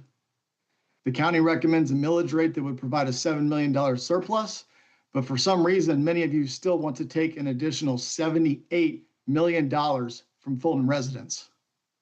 Did I miss something here? We have a district attorney who can't manage her budget. We have a sheriff who can't manage his budget. We have an elections department who can't manage their budget. Should I keep going? How about the trips Commissioner Arrington takes to Martha's Vineyard and other places on the backs of Fulton taxpayers? Does that sound like wise use of our money? The proposed tax increase just shows how out of touch many of you are. Many are still struggling to make ends meet due to the high cost of living. Has the high price of goods and inflation disappeared? We all know the answer is no. A responsible board would actually do a full rollback of the millage rate, so there is no tax increase on residents, and certainly not a 12.5% increase. This needs to be corrected. Thank you. Next person to speak is Fawn Ortega. Fawn Ortega. Hello, yes, I am here, sir. My name is Fawn Ortega. I'm in the film industry. I work for the union IATSE 798. I'm a makeup journeyman for 30 years. I speak for the film industry as a whole. There was a whole bunch of filmmakers here that came from other places to do filmmaking in the state of Georgia.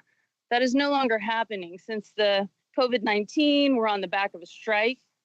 The film industry brought in massive income to the state of Georgia.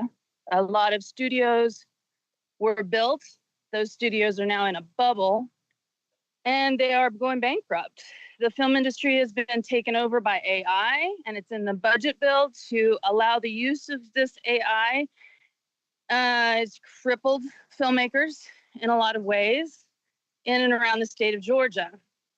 The Trump administration has made traveling come to a halt, and people aren't buying here anymore. So those properties that were being bought and the people that were coming here are no longer coming here to pay these prices for these homes. So the funding has been stripped. We, the people, are being jerked around. We're watching kidnapping going on, and we are preparing to rally. We want to do that safely, protest.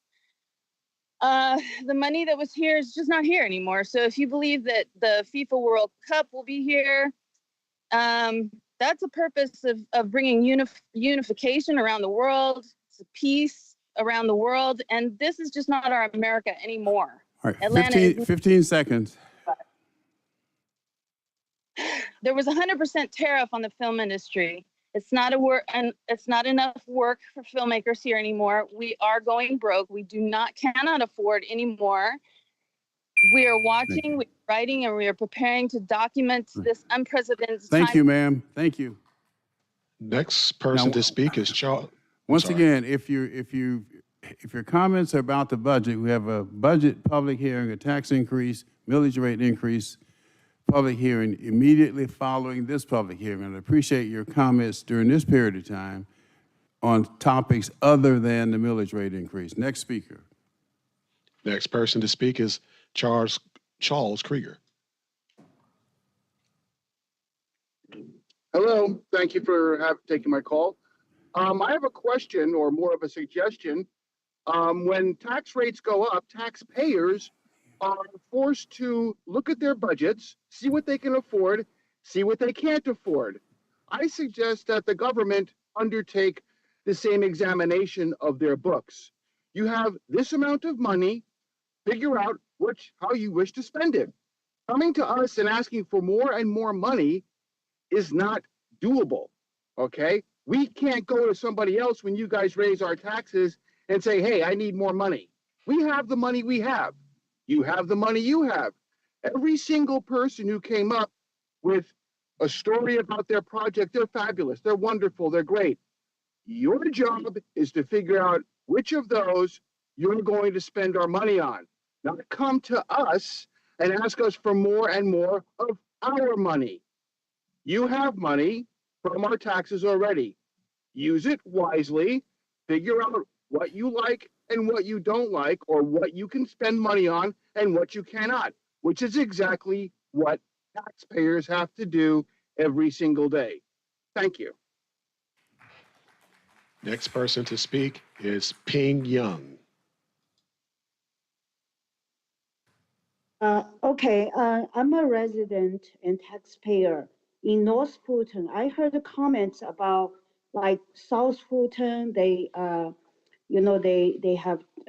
lower income and suffer more. But so I want to say we are united. We living in North Fulton doesn't mean we are rich. We actually come from a background that has nothing and work hard and not living a rich life. So we are also impacted by these proposed reckless spending of tax dollar. And so I want to say that I agree with so many people has already given evidence. The thing is, when the tax dollar was collected, it was not used well. And where are the accountability for all the wastes? And where are those wasted money? And then the things like just the other person said, everybody has to live within budget, not spend recklessly. Before you raise it, please tell us where all the money has gone in the past. Where are the waste that you can cut? And how can you live like that if it's a family and it is your money you are using? If it's your money, you can use whatever you want. But it is every tax dollar payer's money. And it is both South and Fulton, North Fulton residents' money. Next person to speak is Lucia Frazier. Lucia Frazier. Good morning, Commissioners. I do not support any millage rate increases either. I know that most of Fulton County staff and representatives have shown many examples of our taxpayer money being misused, as a lot of people have shown, with the Judicial Department, other past commissioners, the Sheriff's Department, and of course the election staff. They refuse to clean the voter rolls, they use bloated voter rolls, and unrealistically fund election operations. I really feel that residents should keep their money and they can support directly whatever programs that they wish, whatever charities, whatever churches, whatever art. We will make those decisions, not you. Thank you. Next person to speak is Andy Nowak. Andy Nowak. Okay. Next person to speak is Ann Kaloa. Ann Kalua. Next person to speak is Anoli Bristol. Anoli Bristol. Next person to speak is Anwar Goswala. Anwar Goswala. Next person to speak is Betty Scott. Betty Scott. Next person to speak is Billy Reynolds. Billy Reynolds. Next person to speak is Ember Hogshead. Ember Hogshead. Hello. I have been a resident of South Fulton since 2012, and my homeowner's insurance just this year has more than tripled. With the increase in the millage rate, that's going to make it virtually impossible for my family to stay here, even with us working 40 plus hours a week. It feels like you guys are trying to push us out of our community. There's been a surge in commercial development, warehouses, subdivisions, apartment complexes, but very little investment in the things that support the residents. No new grocery stores, no additional pharmacies, no new parks for the kids, and no meaningful infrastructure improvements that actually enhance our quality of lives. It seems like the focus is growing strictly on revenue, not on protecting and supporting the people who already live here. And to be honest, when residents like me come forward to speak out, the tone from this council often feels dismissive, like our concerns are simply an inconvenience to you. We are the community. We deserve to be heard and taken seriously. We urge you to reconsider the rate increase and begin prioritizing policies that help the residents stay, grow, and thrive in this city that we've invested in and call our home. We need solutions, not added burdens. Thank you. Next person to speak is Andy Nowak. Andy Nowak. Okay. Next person to speak is Candace Connor. Candace Connor. Next person to speak is Cassandra Powers. Cassandra Powers. Next person to speak is Catherine Bray. Catherine Bray. Next person to speak is Anupa Jinkum. Anupa Jinkum. Next person to speak is Charles Q. Oliver. Charles Q. Tolliver. Next person to speak is Cherie Ung. Cherie Ung. Hello. My name is Sherry, sorry, and I'm a developer, affordable housing developer. You've heard from several of our colleagues that the importance of the Westside TAD in continuing the work to develop a very important and historic community. I'm just here to support that, and I hope that you will reconsider withdrawing from the Westside TAD. This is a vital instrument for development, and we are currently supporting the City of Atlanta's faith-based development program that is cannot happen without incentives like this. As you have heard, it brings programs as well as more tax dollars back into your pocket, which sounds like, you know, with the increase in millage rate, you should already have more. And so it does not make sense at all to remove incentives to communities that need it the most. I urge you to reconsider that and hope that you will support the plea from the community as well as from vital members of this historic neighborhood. Thank you. Next person to speak is Cheryl Turner. Cheryl Turner. Next person to speak is Cindy Lucart. Cindy Lucart. Next person to speak is Cindy Mann. Cindy Mann. Next person to speak is Cynthia Parnell. Cynthia Parnell. Next person to speak. I'm sorry, go ahead.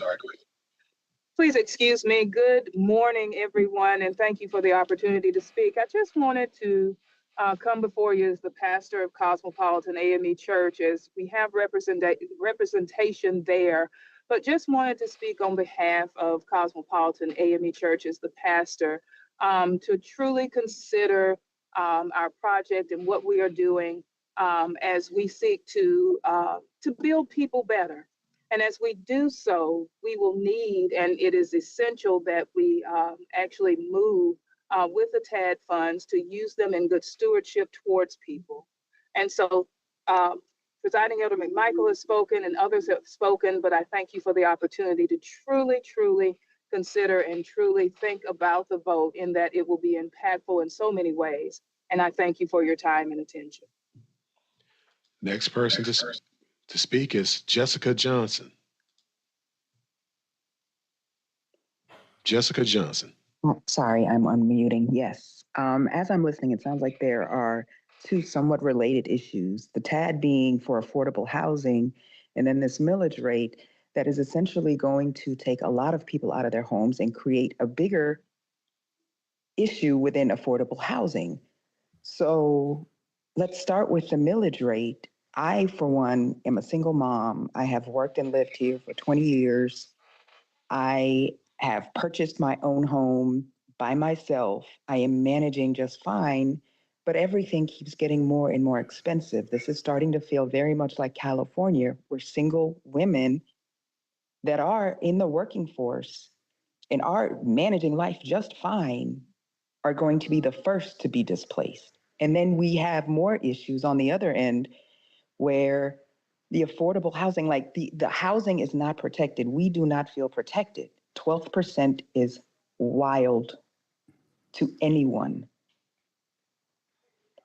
Thank you. Next person to speak is Cindy L. Huff. Cindy L. Huff. Next person to speak is Don Simeon. Don Simeon. Next person to speak is Deborah Jean Arnold. Deborah Jean Arnold. Next person to speak is Diana Britton. Diana Britton. Next person to speak is Diane Porter. Diane Porter. Next person to speak is Frank Whitfield. Frank Whitfield. Next person to speak is Jennifer Green Williams. Jennifer Green Williams. Good morning. Good morning. I am coming to you all in reference to the millage rate increase. I do feel that it has been taxable to our community. I'm coming from the city of South Fulton and representing our subdivision, Whispering Willows. So we are at a point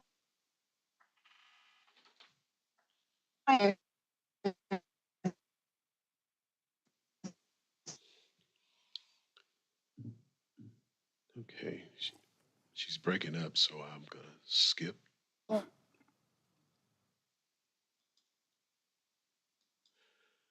Next person to speak is Erica Encott. Erica Encott. Next person to speak is James Parker.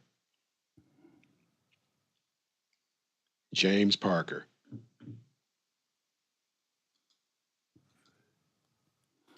Next person to speak is Jarrell Pitts. Jarrell Pitts. Next person to speak is Donnie Knight. Donnie Knight. Yes. Excuse me for a second. Donnie Knight. Yes, I was trying to unmute. Can you hear me now? Yes. Okay, thank you. Yes, I am a resident of Fulton County for the last 7 years. I have seen the steady increase of my property taxes over the years, and this particular increase is just extremely egregious. And I don't really see the value in the property tax increase. I live in Southwest Atlanta, and I've had to hound Public Works to have services done in my neighborhood. I've also, even us acknowledging the police today, even having to call them, they're not coming out to situations and problems where I have called or my neighbors have called about. And again, I am proposing or asking that you all please decline this tax increase. Thank you. The next person to speak is Derek Holloway. Derek Holloway. Next person to speak is Jim Gibson. Jim Gibson. Next person to speak is Gail Stafford. Excuse me, Gwendolyn Williams. Gwendolyn Williams. Next person to speak is John Bartz. John Bartz. Next person to speak is Kate Wittenneck. Hi, my name is Kate Whiteneck. I am born and raised from Georgia. I've lived in Sherwood Park in Southeast Atlanta for about 5 years now. I bought my home with a 2% interest rate, which is the only good thing that's happened to millennials ever in this life. But I just wanted to also comment about the tax increase. It's egregious. We still have potholes all over our roads. We have about 6 apartment complexes that I can see just from my house alone. And I do not feel that the taxpayer responsibility needs to be for y'all mismanaging funds and not allocating things appropriately. And thank you very much for your time. And I love Atlanta so much, and I hope you make the right decision for her. All right, the next person to speak is Jun-Yan Sun. Ju-Yan Sung. The next person to speak is Casey Copeland. Casey Copeland. The next person to speak is Keith Gitman. Keith Gitman. Yes, good morning. I just want to say that I affirm the recommendations, which sound unanimous in nature, of not increasing the millage rate. Thank you. Next person to speak is, Leicester Asmore. Leicester Asmore. Yes, hello. I'm a landlord in Atlanta, and I would like to say that I would recommend that we do not pass this tax because it's going to hurt the people that I try to serve the most, which are low-income housing tenants. Thank you. The next person to speak is Kirk Wilson. Kirk Wilson. Next person to speak is Lynn Mays. Lynn Mays. Next person to speak is Nancy Quan Sellers. Nancy Quan Sellers. Next person to speak is Miguel Torres. Miguel Torres.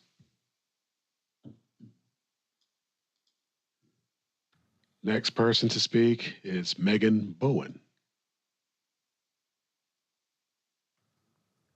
Megan Bowen. Hey, I'm here. I am a property owner in Fulton County, former resident. I now live in DeKalb. I want to echo the unanimous opposition to the increase in the millage rate. I also have a modest unit in which I house tenants. I'm already in competition with the large developments that are along North Avenue and near Ponce City Market. And in order to keep my price down and the rent rates of my tenants, who are often young professionals who are just leaving college and getting their life started, I cannot have this increase either. So I urge the commissioners to listen. Shame on you for encouraging us to give even more of our time at the next meeting. We've already taken out 2 hours to sit here and voice our opinions to you. Not just our opinions, but what matters to us. Thank you very much. The next person to speak is Fawn Ortega. Fawn Ortega. Yes, sir. Yes, sir. I'm here to reclaim my time because it seems like a lot of people have dropped out there. I just want this to be a hard no on the record. I see that there's a detention center for ICE in the works here. We are watching and writing and preparing to document this unprecedented time in history. And are you prepared to go down in history by name for standing by and allowing concentration camps to terrorize the American people right here in Atlanta? No organization. We ask for no harm to be done on us. The film industry is not here. The money that was coming here is not here. We cannot afford this. We are in a bit of a bubble. It's a constitutional crisis, and we need help here in Atlanta for people who have lived here in Atlanta for so long and watching people and films not being made here. It's really a hard no for the Atlanta film industry. And I thank you for your time. Next person to speak is, excuse me, Mario Day. Mario Day. Next person to speak is Cal Merchant. Cal Merchant. Next person to speak is Monica N. Monica N. Next person to speak is Linda Edwards. Linda Edwards. Next person to speak is, excuse me, Marco Pavia. Marco Pavia. Next person to speak is Rachel Carey. Rachel Carey. Next person to speak is Saba Asfal. Saba Asfal. Good afternoon. I think one of the most fascinating things about what's taking place here is our level of greed as a county, that you all have mismanaged funds and are now expecting the burden to be on taxpayers. The longer we go down this path, not only is it going to have tangible outcomes where people are going to be displaced and left with no resources, we fall deeper into a moral decay and we start to sear our conscience and become more desensitized to the issues that involve real people. So I urge you all to not have this tax increase take place, especially considering that the margins are going to be the highest affected, and learn to put people over your profits. Thank you. All right. The next person to speak is Salam Ahmad. Salam Ahmad. Okay, the next person to speak is Shannon Quitley. Shannon Quitley. The next person to speak is Junyon Sun. Junyon Sun. Yes. Yeah, I thank you for you taking my call. And I only have some limited details. I moved into Fulton County about 20 years ago. I found that Fulton County's property tax, sales tax, higher than other counties. You know, so Cobb counties, Forsyth County, Gwinnett County. It doesn't make sense. It is not right. But right now you increase another one.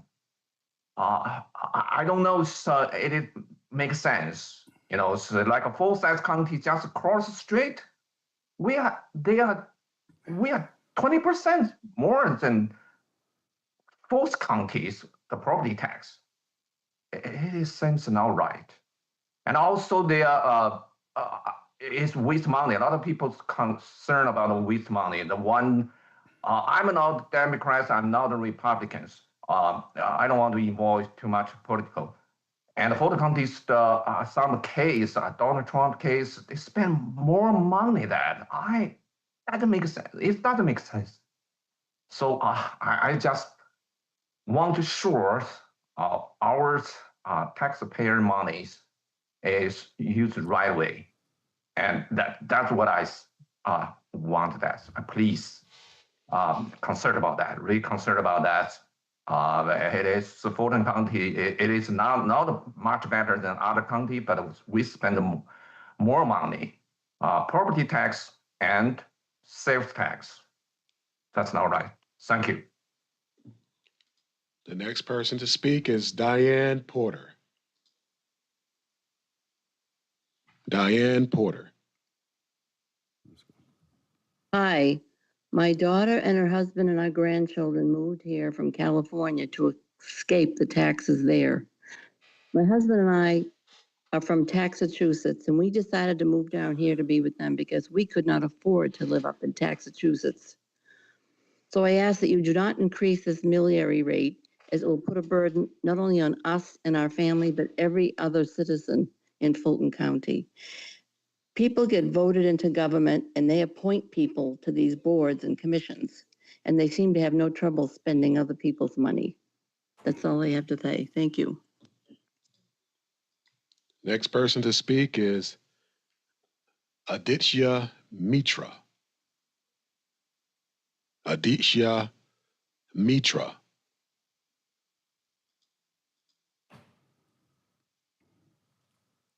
The next person to speak is Sharon Fulmer.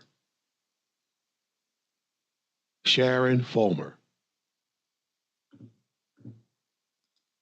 The next person to speak is Shalibra Carruthers. Shalibra Carruthers. Next person to speak is Terrion Williams. Terrion Williams. Next person to speak is Sharon Fulmer. Sharon Fulmer. All right. Next person to speak is Wynette Hammonds. Wynette Hammonds.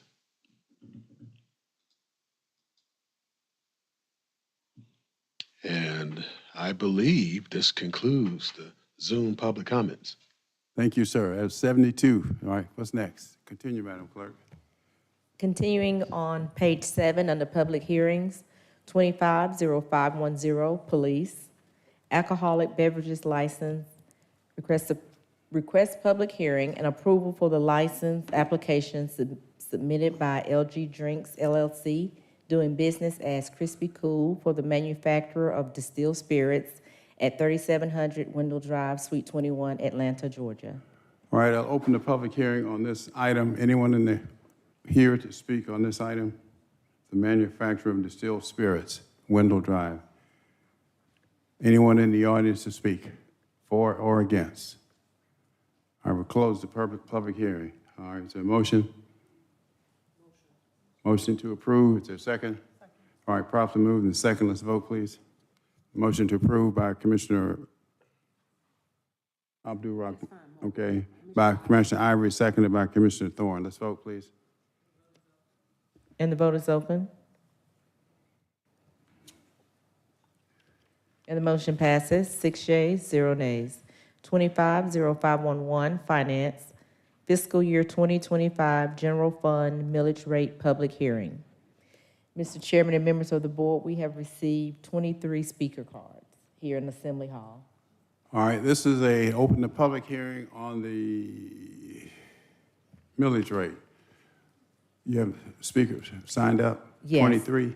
23. Will the first 6 speakers please come forward? Ashley Burgess, Patrick O'Connor, Dorothy Harp, Mike Russell, Brian Allen, and Paul Bolster.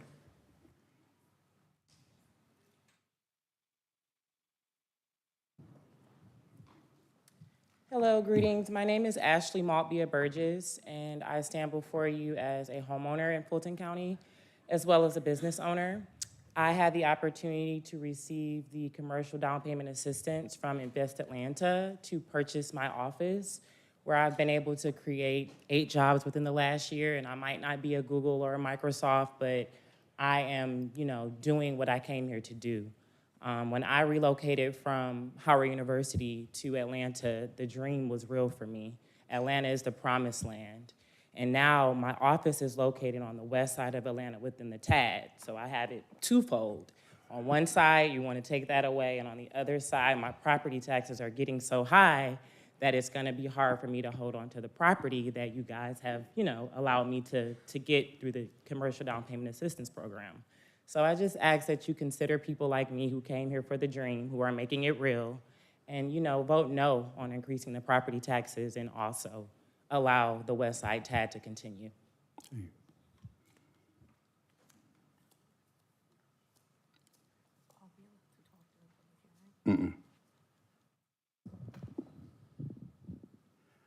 Chairman Pitts and members of the Board of Commissioners, good morning.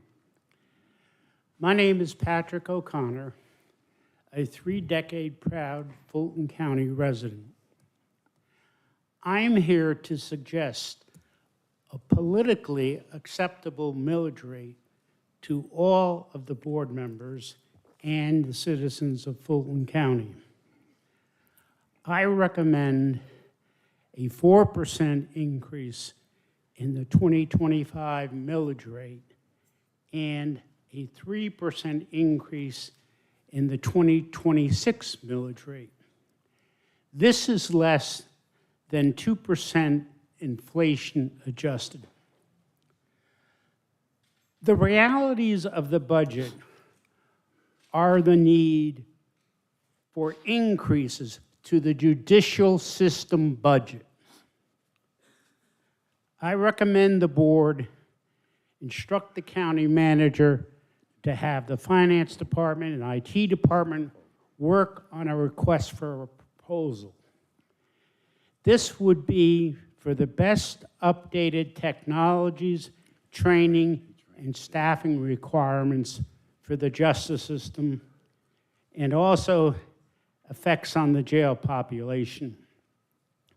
In the handout I've given you, there's an article that gives a good summary of what a lot of court systems are doing in the information technology area. I believe an investment in this area will have a major payback. 15 seconds, Mr. O'Connor.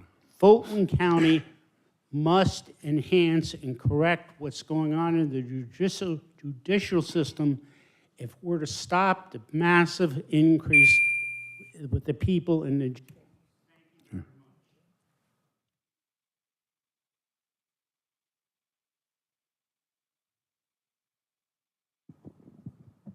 Good morning.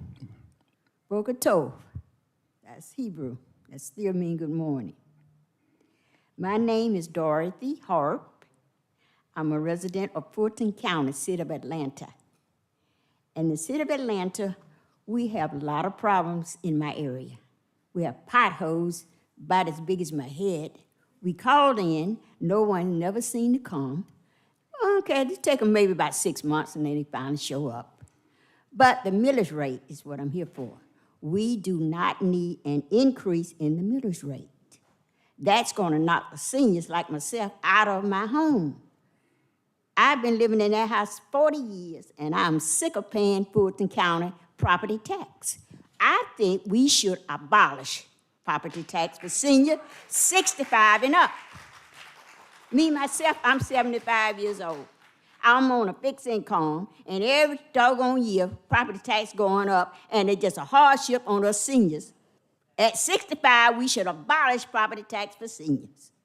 Thank you very much, and y'all have a blessed day.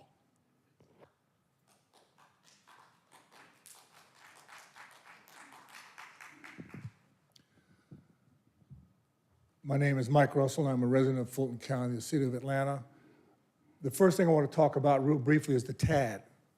I just don't understand why you would take the TAD away from one of the most vulnerable neighborhoods in the county. If you're going to do anything, reform it so that the TAD money is used for people to own their homes and not be renters. That's the only thing I could think that you could do to improve the TAD, but taking it away is ridiculous. It makes absolutely no sense. And the millage rate, I don't know who came up with the ridiculous 12%, but I see that as a negotiating tactic to put it at this ridiculous high rate so then we will accept something less like 4 or 5%. Not going forward. It needs to be the full rollback so there is no increase in the property tax at all. Not falling for the 12%. Nice try, but we're not falling for that. Seniors cannot afford their property taxes to go up. In my neighborhood alone in Grove Park, we have a woman who is defecating in a bag because she can't afford to get the plumbing in her house fixed. Do you think she can afford a tax increase? The man down the street from my house was without power for 30 days this time last year because a tree fell on his house and pulled the wires out. And he was told it would be at least $10,000 to get it replaced. We got on the phone, we got that fixed. No help from the government. But do you think he can afford a tax increase? These people are just barely surviving. I somehow get the impression that maybe some of you want to put these people out of the house so the developers can snatch them up for pennies on the dollar so they can go build bigger houses. It makes no sense. Not 12%, not 3%, not 1%. It needs to be a full roll back to zero so that the people who are suffering are not going to suffer anymore. We're not getting a 12% pay increase. 15 seconds. Taxes. Not at all. It needs to go away, zero.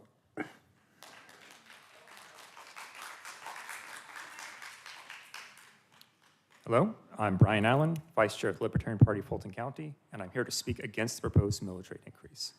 I'd like to start by saying that I actually agree with Commissioner Ivory when she says that you shouldn't be both lowering taxes and increasing government spending. The problem is that she, along with several of the rest of you, have reached the wrong conclusion. The solution is not to increase taxes, but rather to cut government spending. Fulton County needs to do zero-based budgeting for the next fiscal year and get back to basics. You're required by law to provide certain services like the jail. Focus on these and cut out everything else that's built up over the years. The idea that some of you want to raise our taxes to do things like increase arts funding is absurd. I don't have anything against the arts, and if you want to donate your money to the arts, you're welcome to do so. We're all perfectly capable of donating our own money to organizations. That's what we want to do. Which do you think is more important to the people living on the edge as it is? Keeping a roof over their heads or having another theater showing? And don't kid yourselves. If you raise property taxes, people will lose their homes.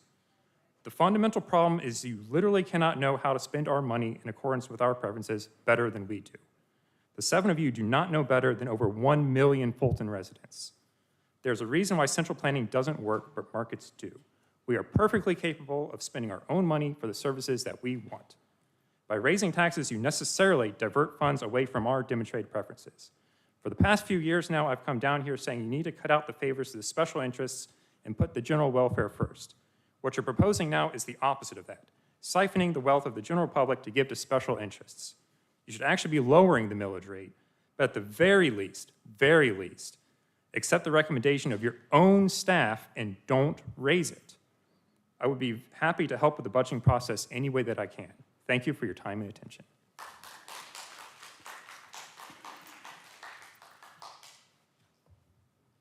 Devin Barrington Ward. Well, now that we're all friends again, you know, it's not personal, but it is personal. I have a young son. I want to be able to invest in his future. I can't do that if the government is coming asking me for more money, especially at the same time when there's been no reforms to how we do assessment in Fulton County. I don't understand why high-end property owners in Fulton County are able to get away with that. Because according to Georgia Tech, if we just tax them at the rate that they're supposed to be taxed at, and they paid actually what they owed, we wouldn't need to do a property tax increase. We're talking about $290 million on the low end that we're leaving on the table. Part of the reason why people are so offended by this is because we read the headlines. We saw how Fulton County gave away $75 million to Microsoft for a data center. We saw how Fulton County gave away $10 million for an Elon Musk data center for Twitter. We saw that. And so we're like, there's no way that we're living in the same reality where you all have the money to give that away and tax incentives, but then ask us for more money. The two just don't compute. And so what we're asking for is to get back to the basics. And on the jail piece, we can't continue to use the mismanagement at the jail, because all you got to do is just talk to the investigators with the Department of Justice, and they will tell you that it is not a building issue. It is a management issue at the jail. And so the fact of the matter is that we need to get back to the basics of being able to 15 run seconds. departments and offices in the jail here in Fulton County. But that doesn't mean that you should come asking me for more money, because frankly, I don't have it. We don't have it. Next 6 speakers, Jimmy Hardy, Chris Rodenbrough, Julian Benet, Kelsey Bond, Victoria Caprice, and Jim Martin.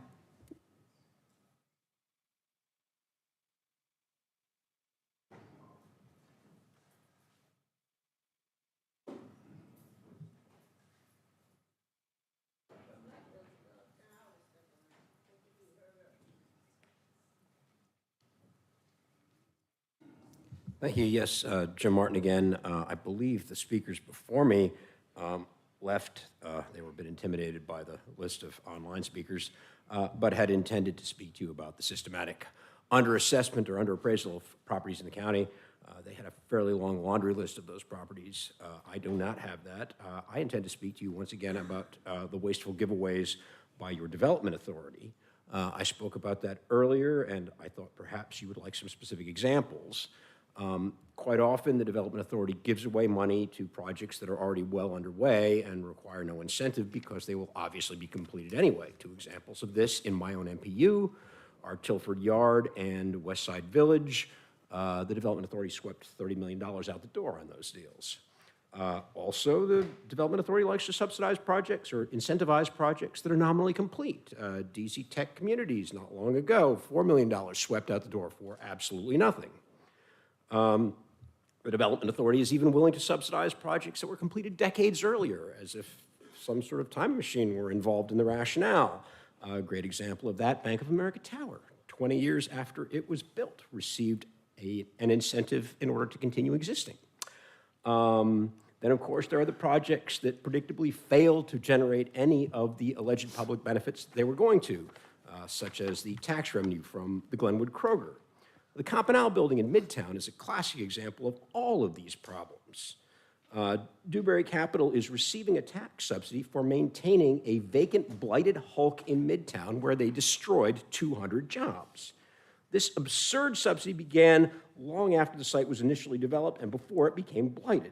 15 seconds. It is continuing, apparently due to a clerical error that no one seems willing to correct.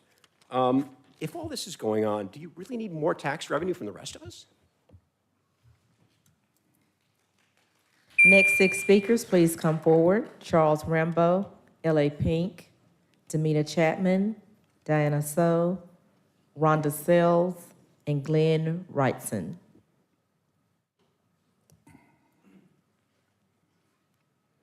Commissioner Khadija, thank you for wise advice that you gave me years ago, that there are no permanent enemies and there are no permanent friends when it comes to politics.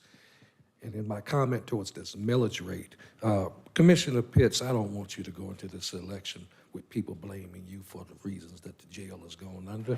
Our good friend, Mr. John Sherman, reminded us years ago that it was the block of 4, traditionally, that had blocked any type of funding that went towards infrastructure that would have otherwise given us a better criminal justice system in jail that we can move inmates through. So with that, the millage rate, ladies and gentlemen, honestly, we have to suck it up. The majority of what we're going to be paying for in millage rate deals with 8th Amendment deliberate indifference to the constitutional rights of inmates. And if you don't correct that problem and correct it soon, you're going to continuously see more and more costs related towards the jail So with that, I say, and I hope that you're listening, Patrick Labat, when you come over here this evening, follow what Mr. Ellis is simply asking you for, and that is the fact nobody is threatening your constitutional authority because of the fact that they're asking for some accountability of what you have spent. How about you come over and start with where we are with the budget in terms of overtime as well as towards manpower to get that jail properly staffed, because at the end of the day, get millage rate. How about those lawsuits that you still got to pay for? So let's get on the ball, Commissioner Pitts. Again, no permanent enemies, no permanent friends. But I don't want you got your issues with the jail. But at the end of the day, you shouldn't carry that weight and burden for what your party has done over 15 years that seconds. causes those problems. Thank you very much.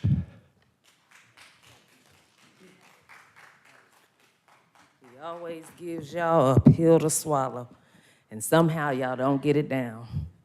I mean, here it is. We all have came down here way before this moment, and we're back to this moment again. We continue to repeat, and y'all could cover up. And like I said, I named 3 earlier, and I named those 3 because they went to the jail. Y'all were able to visit, y'all were able to see, y'all were able to cover up, because that's all that's been done. Cover up. Cover up why the taxes is continuing to go up, to go down, to go all around. Why we should keep them the same. Why should we? You know what God said that is? Is a double-minded person that can't be trusted in none of their ways. When we look at some of you, that's what we see. Double-minded. Playing games with the community. Us as advocates coming out here having to speak for those that cannot even come down here and walk about their houses, some of our elders. But they gotta worry about how they gonna pay their taxes. When they shouldn't. That should be the last thing, like they just said. They shouldn't even, once you hit a certain age, 60, 65, 70, they shouldn't even have to worry. Our seniors should not have to worry. But we got Fonnie Willis running around here on Grey Goose. Ain't that what she told y'all? Paying Nathan Wade millions of dollars. We got you traveling all over the world. Now y'all wanna come for pit seat. Baby, let me tell you something. Y'all ain't got a chance in hell. And I mean that. My feet gonna be swollen, my hands gonna be sore, cause I'm gonna be knocking. I'm gonna be walking. Trust me, double overtime, baby. 15 seconds. You can't even meet the doors that I can meet unless you're gonna pay overstaff. And the staff you got right now, they lazy.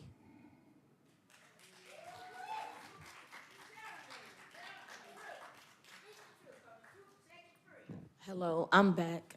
I never quite really introduced myself to let you all know how did I get into a place of homelessness. I was on a government contract, my contract ended, and I split with my husband. We had built a house from the ground up.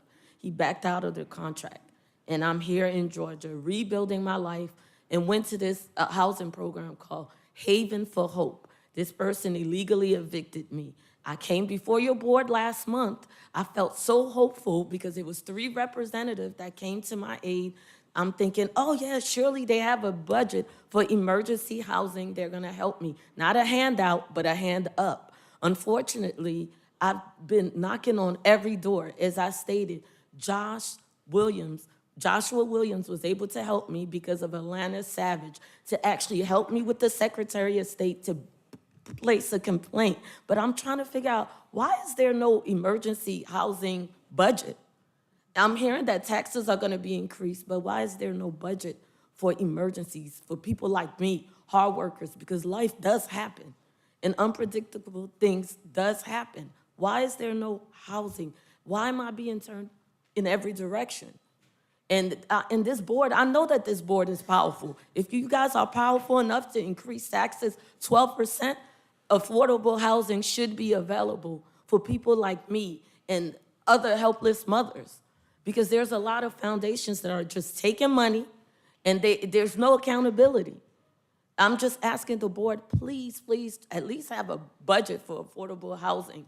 And I pray that justice is also served as far as Haven for Hope, taking advantage of single mothers and domestic violence 15 victims. seconds. And I just pray that things change. Thank you for your time.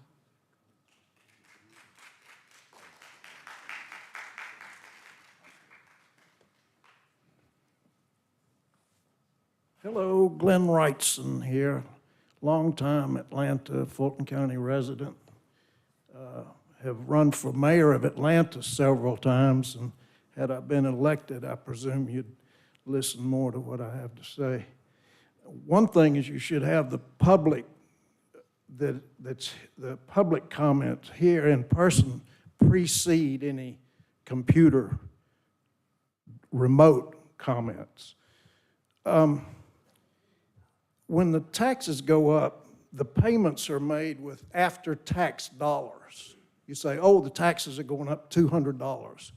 But the individual has to make $230, $40 to pay the $200. The three-pronged system is a problem. You got the tax assessor's office, and we all know what's happened to the digest, and the tax revenue tracks the digest. So you've got more tax dollars coming in already.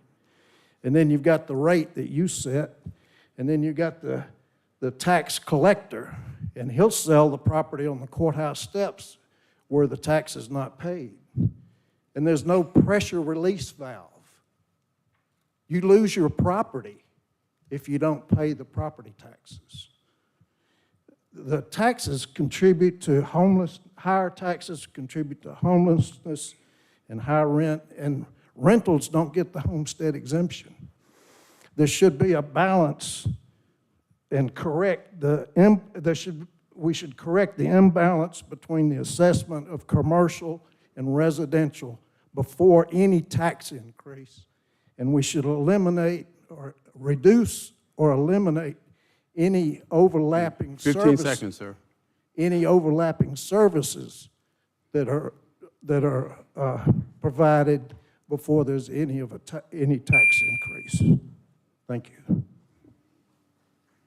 Last 6 speakers in Assembly Hall, please come forward. Adobe Okoro, Nathan Clubb, Leonard Adams, Lowell Solomon II, Kat Hartley, Victoria Salvia.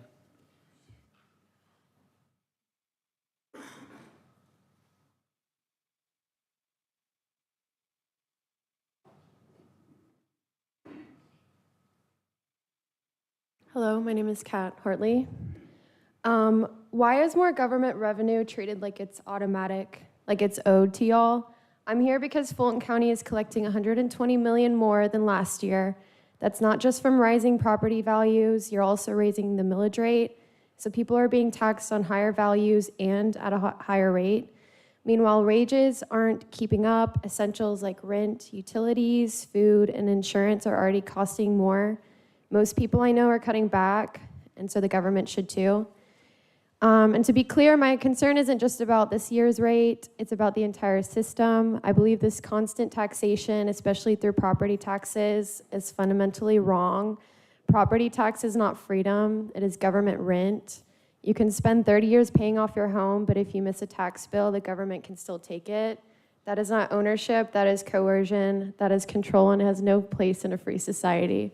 If anything, the millage rate should be going down, not up, since property values are rising. It should be proportional and fair. If we have to budget and make hard decisions through hard times, so should you. Thank you.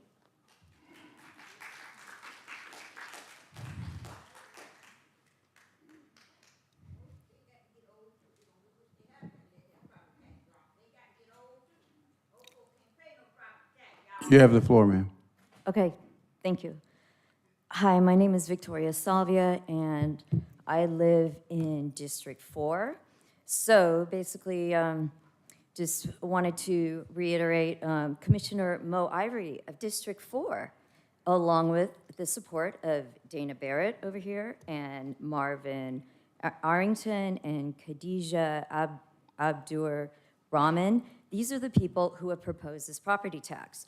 So I was kind of interested, oh, and thank you, by the way, to the other two who didn't propose this, and I'm kind of wondering, what's the motivation here? And I was kind of looking, at Fulton County and seeing who, which commissioners are in which areas, and it's interesting that the two wealthiest commissioners, Miss Bridget Thorne and Bob Ellis, They are commissioners of the wealthiest areas in Fulton County. Yet the poorer areas, you know, my area, there's a lot of very poor people. Mo Ivory was the one who brought this up for the poorer areas. Why is that?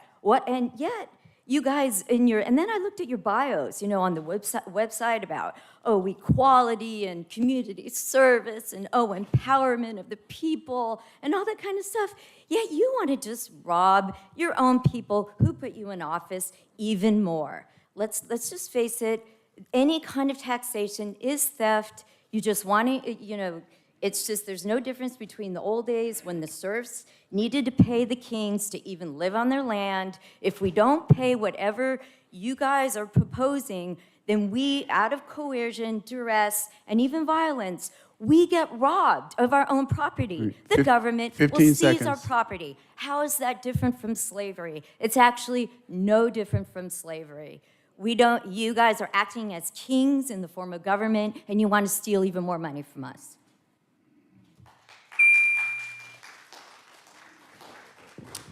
Mr. Chairman and members of the board, we have 56 speakers on Zoom. Hello, Commissioners. The first person to speak is Anoli Bristol. Anoli Bristol.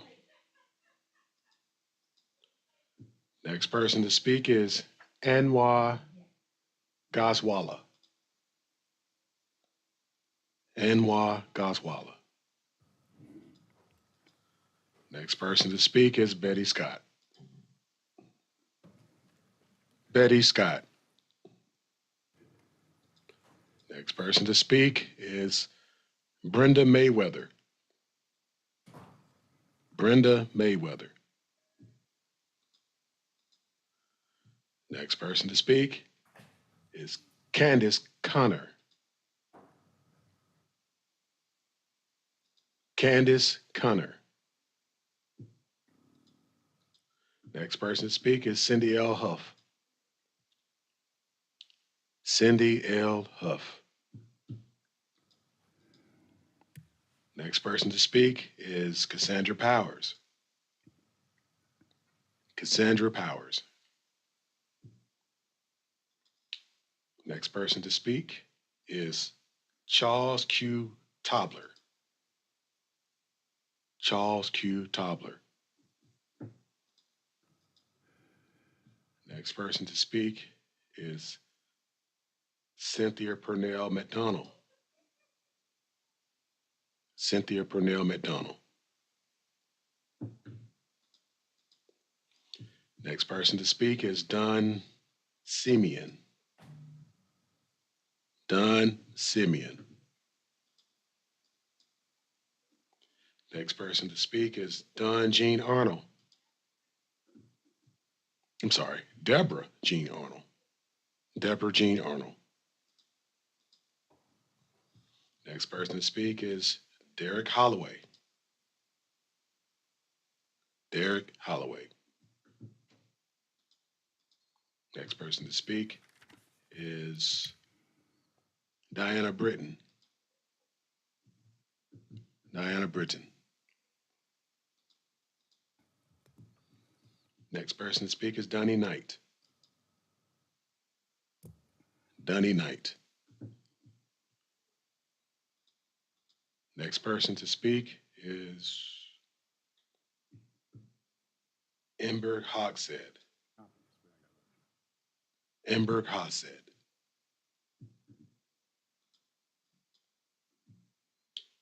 Next person to speak is Evelyn Maddox.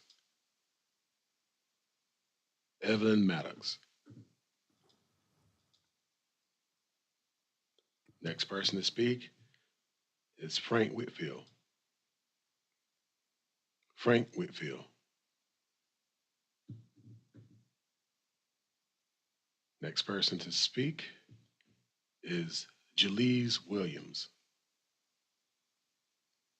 Jalise Williams.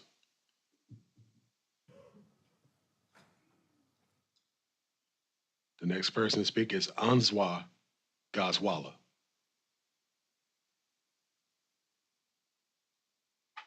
Anwar. So can you hear me? Yes, yes. Yeah. I want to just speak on two topics.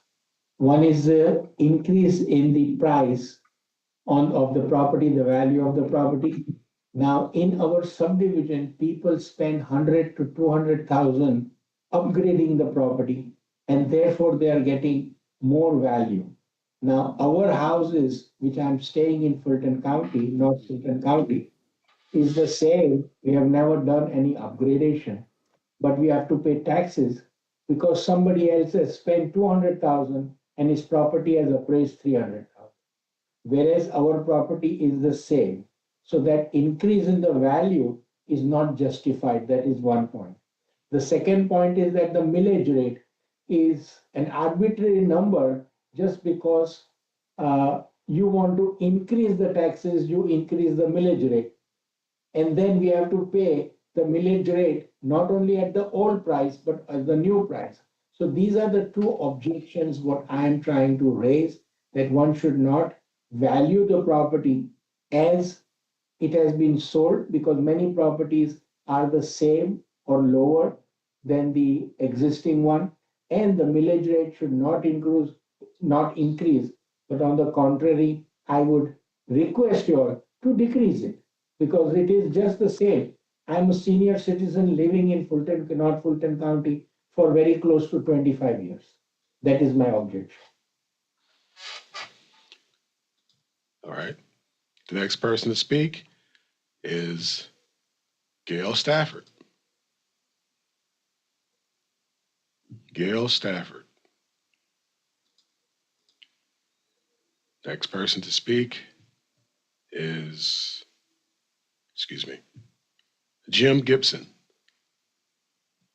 Jim Gibson.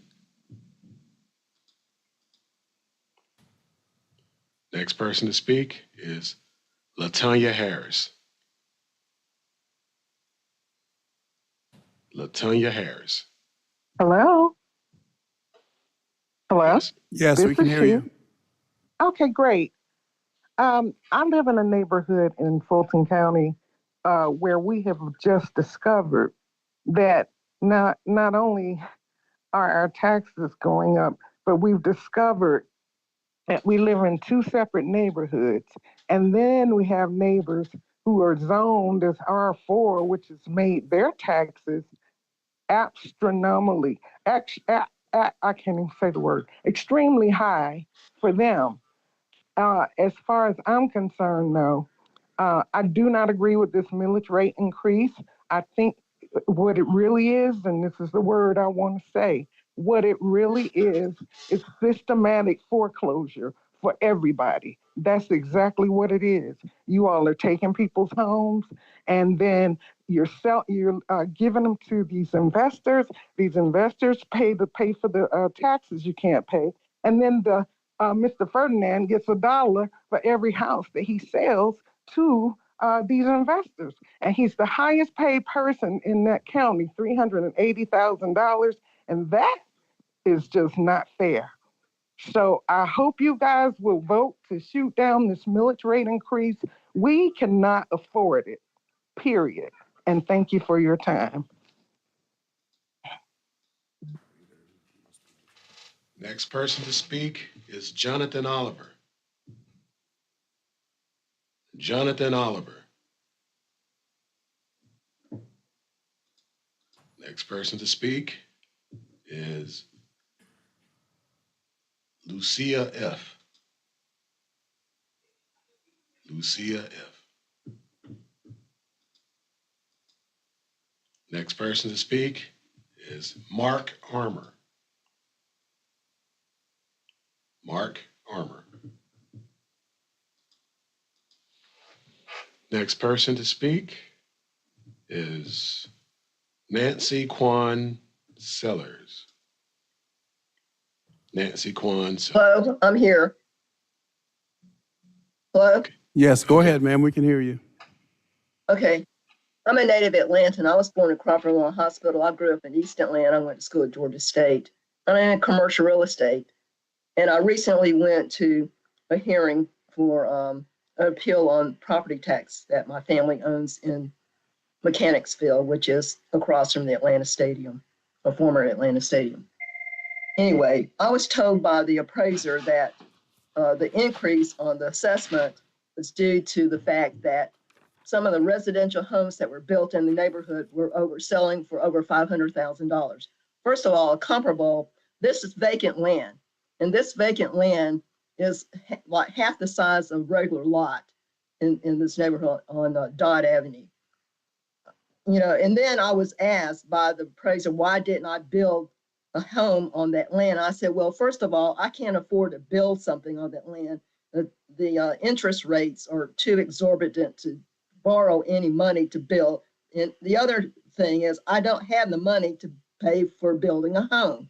So I can't even afford to build a home and live in Fulton County, much less pay an increase in property taxes.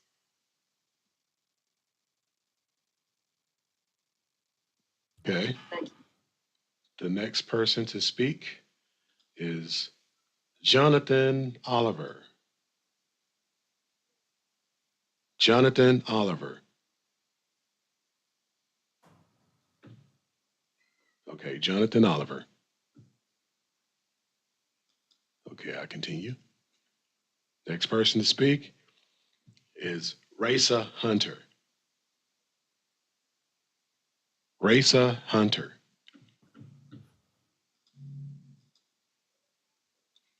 Next person to speak is Shay Ross. Shay Ross. Next person to speak is Waduda Muhammad. Waduda Muhammad. Okay, the next person to speak is SM.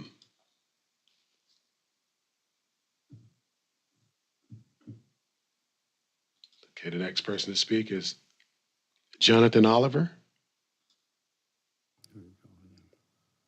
Jonathan Oliver.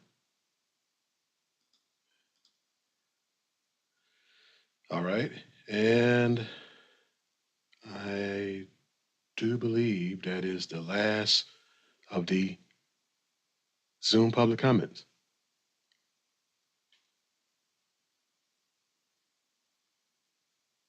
This concludes the Zoom public comments. All right, thank you. What's next? All right, Presentations it's to the board. 12:47. What's your pleasure? All right.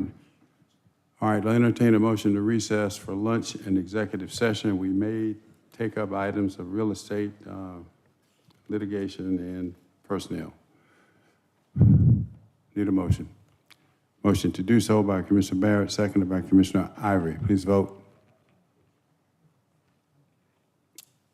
And the vote is open.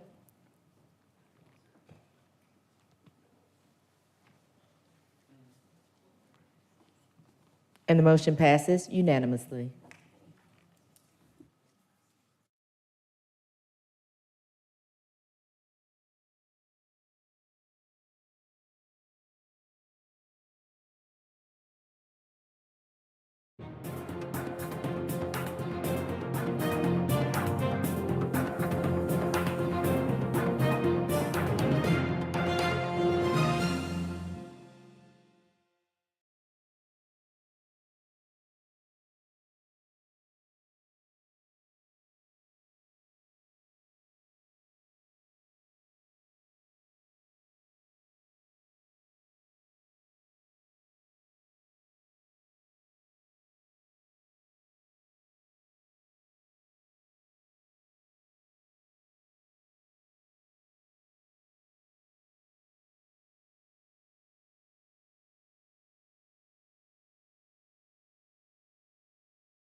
All right, without objection, ladies and gentlemen, we will resume the regular order of business.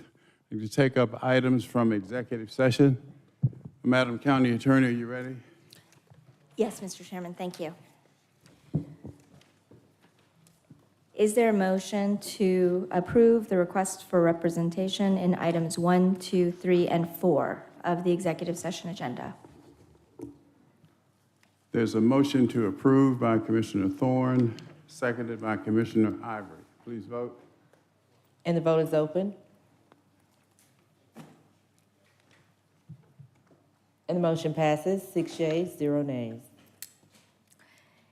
Is there a motion to approve the request for tax refund regarding tax parcel number 14-0147-0002-0151 for tax years 2017 to 2022 in the amount of $824.10?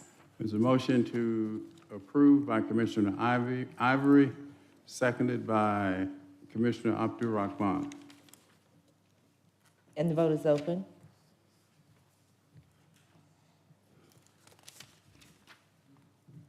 And the motion passes, 5 yeas, 0 nays. Is there a motion to approve the request for tax refund for parcel number 14-0213-0005-0207 for tax years 2021 and 2022 in the amount of $475.42? There's a motion to approve by Commissioner Ivory, seconded by Commissioner Thorne. Please vote. And the vote is open. And the motion passes unanimously. Is there a motion to approve a contract for expanded functionality of Odyssey system to include a detention classification system function in the amount of $282,000, in the amount of $282,900 as set forth in number 12A of the executive session agenda? Motion to approve by Commissioner Ivory, seconded by Commissioner Abdul Rahman. And the vote is open. And the motion passes unanimously.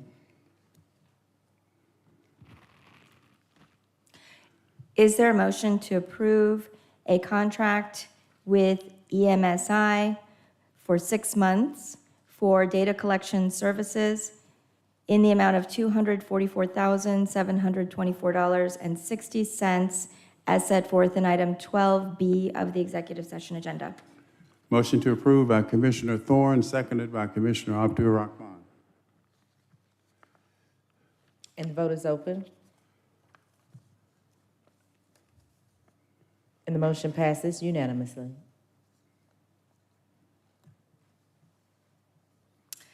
Is there a motion to approve the information technology contract set forth in item 15 of the executive session agenda? Motion to approve by Commissioner Thorne, again seconded by Commissioner Abdul Rahman. Please vote. And the vote is open. Is there a motion to? And the motion passes sorry. unanimously. Excuse me. Is there a motion to approve the information technology contract, which is an approval of a statewide contract set forth in item 16 of the executive session agenda? Again, motion to approve by Commissioner Thorne, seconded by Commissioner Abdul Rahman. Please vote. And the vote is open. And the motion passes unanimously. No further action items from executive session. Thank you, Madam County Attorney. Continue, Madam Clerk. On page 8, presentations to the Board, Housing Authority of Fulton County, 250512. The chair of the Housing Authority and a couple of her members were here earlier. They had to leave, so we'll be rescheduling their presentation at the August 20th meeting. Is that correct, Madam Clerk? Yes. All right, continue. Hearing 250513 to impose penalties against Commissioner Marvin Arrington Jr., District 5, for violation of the rules of decorum pursuant to Fulton County Code Section 101-68. Okay, Commissioners, you recall at our last meeting, a vote was taken, and we required a supermajority vote to find that's 5 votes, 5 of the 7, to find a violation of the decorum ordinance. That's what occurred at that meeting. So the code also requires, the ordinance also requires that the accused commissioner have an opportunity to speak at the following meeting, which is today.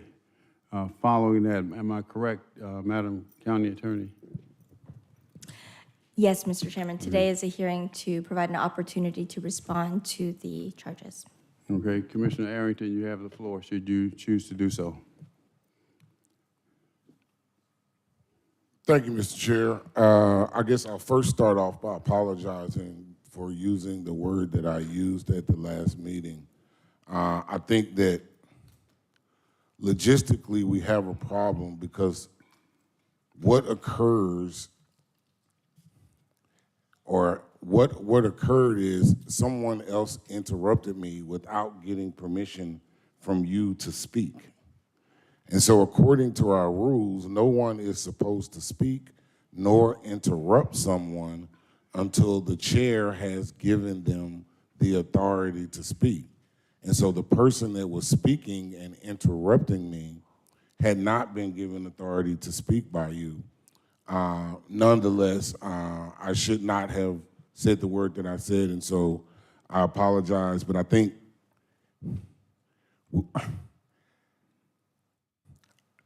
you all may want to look at this because you can't have someone violate the rule and then say the person that responded to that is in violation. If there's violations on both sides, there's violation on both sides. And so the question for me would be, was the other person given the authority by the chair to speak, or did that person interrupt and violate the rules themselves? And in my mind, if someone interrupts and violates the rules themselves, then there should not be a penalty. Okay, at this meeting, we are to affirm whether or not the violation occurred. Entertain a motion. I move to affirm the violation. Is there a second? Second. All right, let's vote. And the vote is open.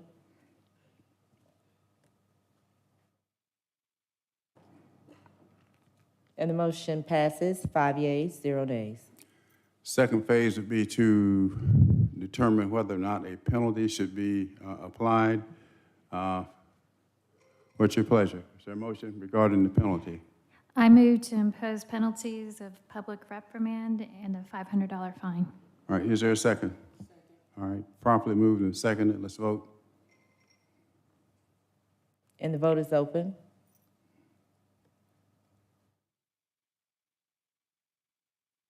And the motion passes 5 yeas, 0 nays. Next item. County manager's items under open and responsible government, 250514, real estate and asset management. Request approval to utilize cooperative purchasing in a total amount not to exceed $1,700,000 to remove and dispose existing escalators and installation. Motion to adopt by Commissioner Abdul Rahman. Is there a second? Seconded by Commissioner Ivory. Please vote. Commissioner Barrett, you have the floor. Thank you, Mr. Chairman. I know I asked about this when I was speaking with you on the strategy office the other day, but do we know what the cost would be just to, certainly in Government Center, to have the escalator removed? And do we know how long it's been out of service? I know it's been as long as Commissioner Thorne and I have been here. Good afternoon, Commissioner. The escalator in the Government Center has been out of service for roughly 5 years. In terms of the cost to remove it, we did not pursue that evaluation for primarily the building aesthetics will be very difficult to match in any type of replacement that would be necessary, whether it be to create a new stairwell or to close up the walkway on the Peachtree level. And so we felt it would be more prudent to replace the functionality of the escalator. And what is going to be the ongoing cost of maintenance once it's repaired and back up and running on an annual basis? And is the same, I'm assuming the same answer is true, Mr. Davis, on the court side, the justice side? The courthouse escalator has been down for about 3 years. And we have the same issue with regards to matching the architecture of the building. However, in both cases, the escalators do provide alternative paths of travel to elevators, particularly in light of our current renovation project to bring forward-facing operations to the prior and Peachtree levels. But in terms of the overall maintenance cost, we're talking probably about a 4 to 5% increase in our annual maintenance costs to add the escalators.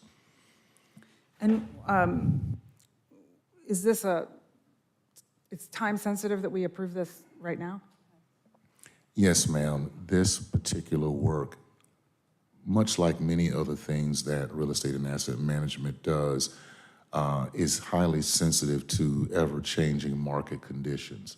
And unfortunately, at this time, we have begged our vendor to hold their pricing, which they provided some time ago, but we have been advised that they will not be able to hold the pricing much longer, and we had to ask them to please hold it until we could hopefully gain approval at today's board meeting.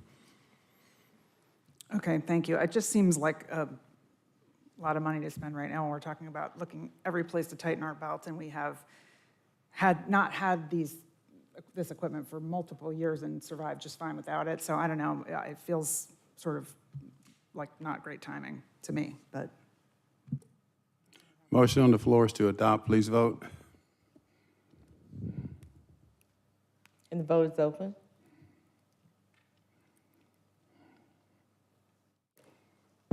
And the motion passes, 5 yeas, 1 nay. Next item. 250515, request approval to utilize cooperative purchasing in the amount not to exceed $1,929,310 to provide turnkey removal and replacement of existing HVAC mechanical chiller number 3. All right, motion to approve by Commissioner Abdul-Rahman. Is there a second? Seconded by Commissioner Thorne. Please vote. Cast your vote. And the vote is open. And the motion passes unanimously. On page 9, 250516, request approval to utilize cooperative purchasing in the amount not to exceed $150,000 to provide continued pest control services. All right, is there a motion? Motion to approve by Commissioner Thorne, seconded by Commissioner Arrington. Please vote. And the vote is open. And the motion passes unanimously. 250517, request approval to increase the spending authority for standby fencing installation and repair in the amount not to exceed $200,000. All right, motion to approve by Commissioner Thorne, seconded by Commissioner Ivory. Please vote. And the vote is open. And the motion passes, 6 yeas, 0 nays. 250518, request approval to increase the spending authority for maintenance and testing of fire intrusion alarm systems in the total amount not to exceed $20,000. All right, favorable motion by Commissioner Thorne, seconded by Commissioner Ivory. Please vote. And the vote is open. And the motion passes unanimously. 250519, request approval to increase the spending authority for generator system maintenance and repair services in the amount not to exceed $28,287. All right, motion to approve by Commissioner Thorne, seconded by Commissioner Abdul-Rahman. Please vote. And the vote is open. Recording in progress. And the motion passes, 6 yeas, 0 nays. 250520, request approval to close out a contract in amount not to exceed $69,032 with Chiata to cover the final payment for continued janitorial services. All right, motion to approve by Commissioner Thorne, seconded by Commissioner Barrett. Please vote. And the vote is open.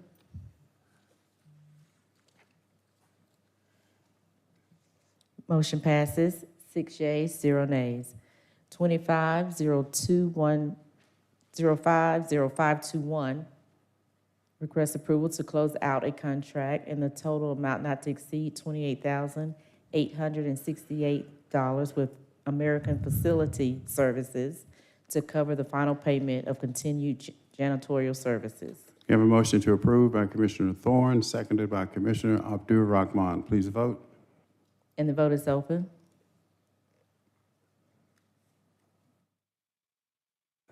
And the motion passes, 6 yeas, 0 nays.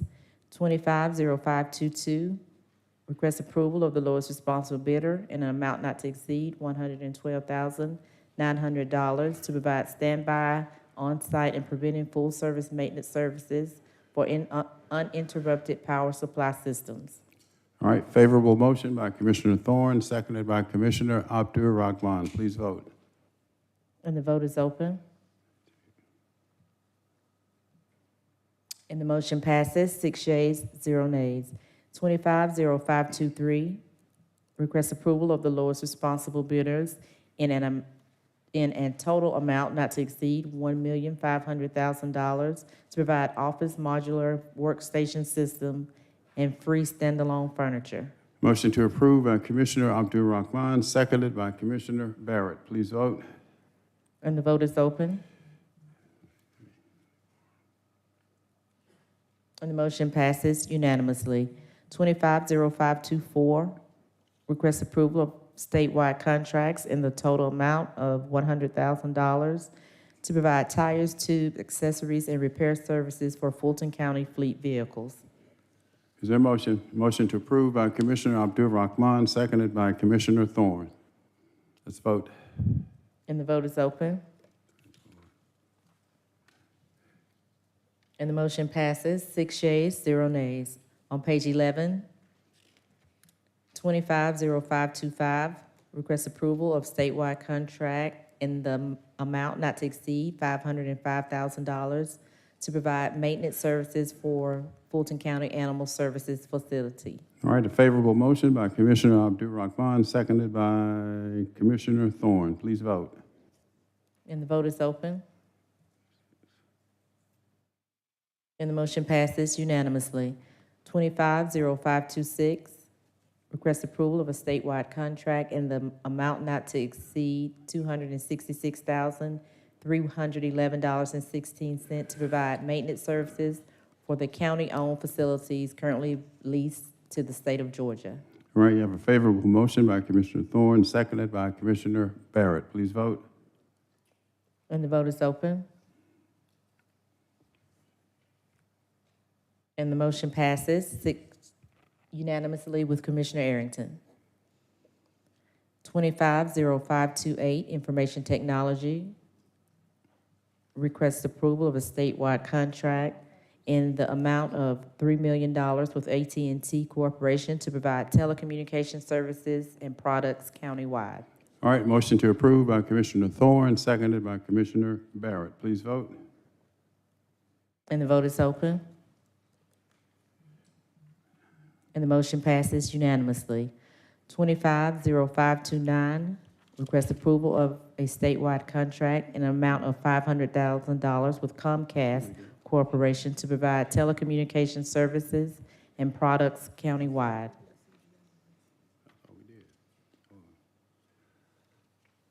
All right, this is 529. Yes. All right, a favorable motion by Commissioner Thorne, seconded by Commissioner Abdul Rahman. This is 0529, correct? Correct. Which one are you asking? Which one are you asking?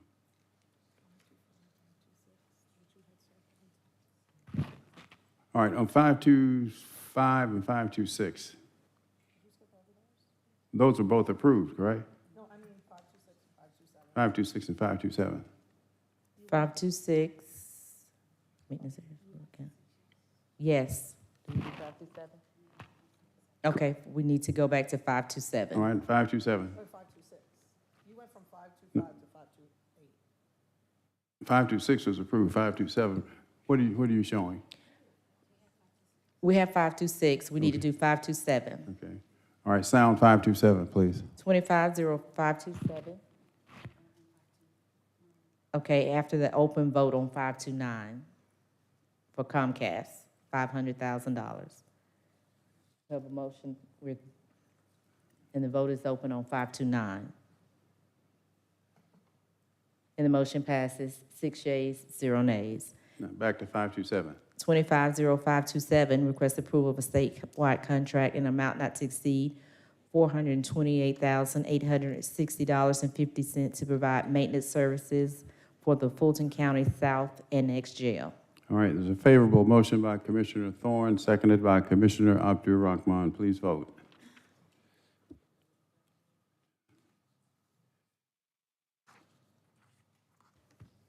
And the motion passes 6 yeas, 0 nays.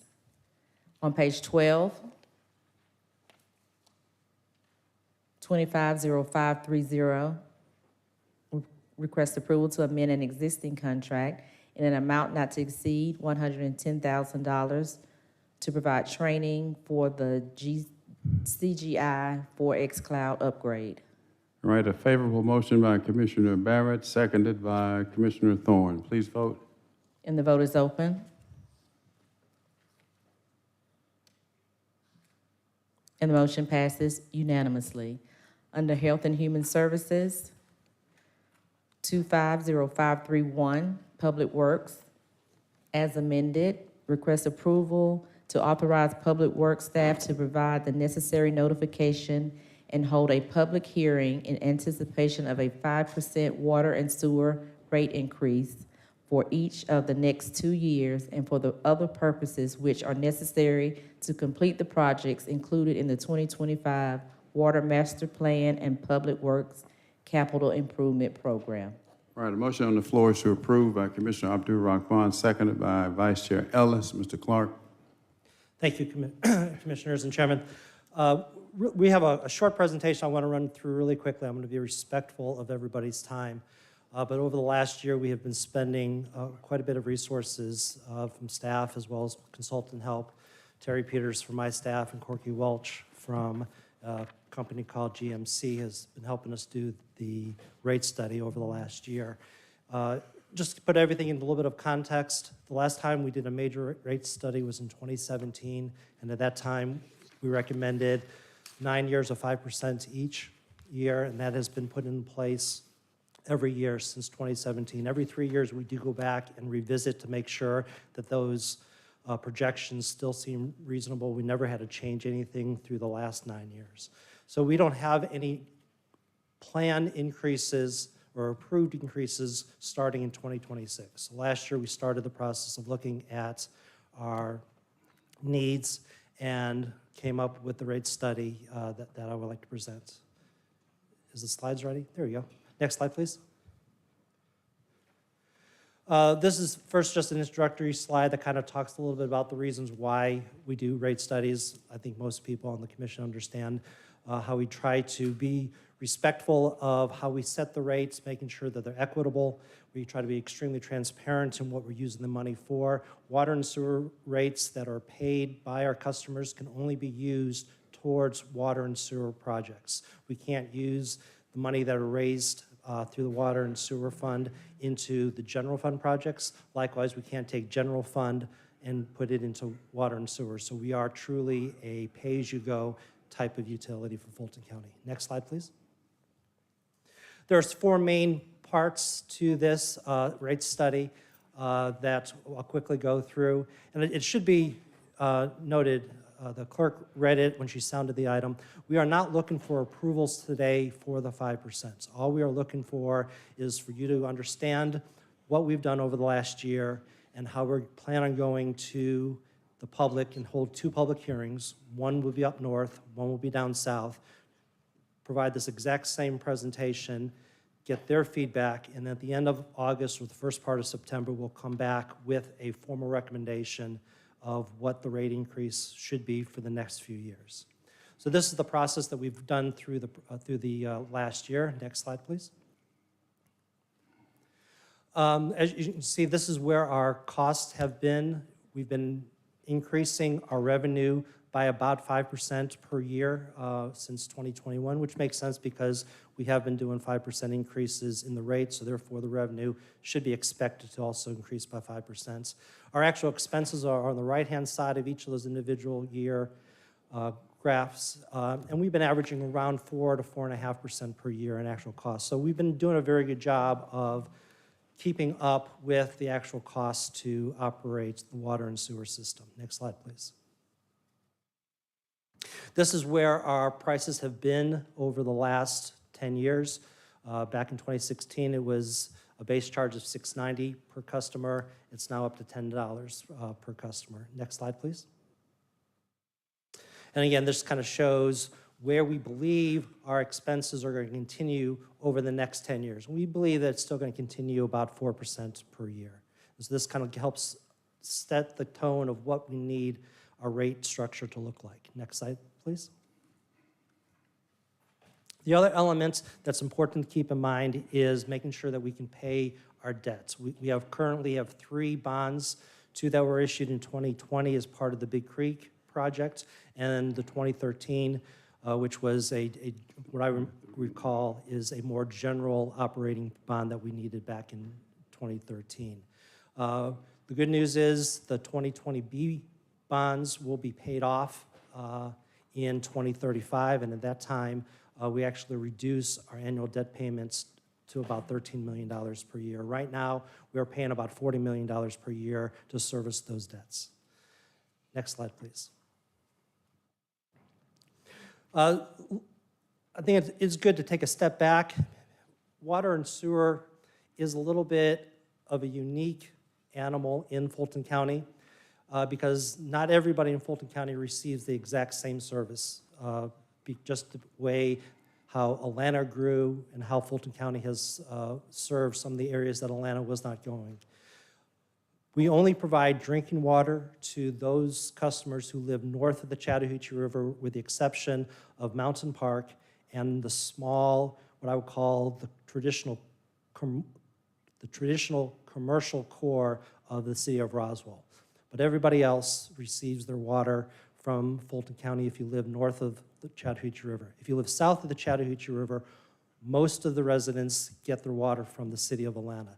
So when you look at kind of on the right-hand side of the graph where our revenue comes from, even though we bring in about $165 million a year, less than a third of that comes from water revenue because we only serve a small portion of Fulton County. It's not quite the same on the sewer side. The sewer side, we provide sewer service to everybody who lives north of the Chattahoochee River, including that area of Roswell that gets the drinking water from the city of Roswell. We also provide sewer service to the cities of Sandy Springs, as well as the city of South Fulton. Those are water customers for the city of Atlanta, but sewer customers for Fulton County. The city of Atlanta does bill those customers on our behalf, and then they remit their funds to us on a monthly basis.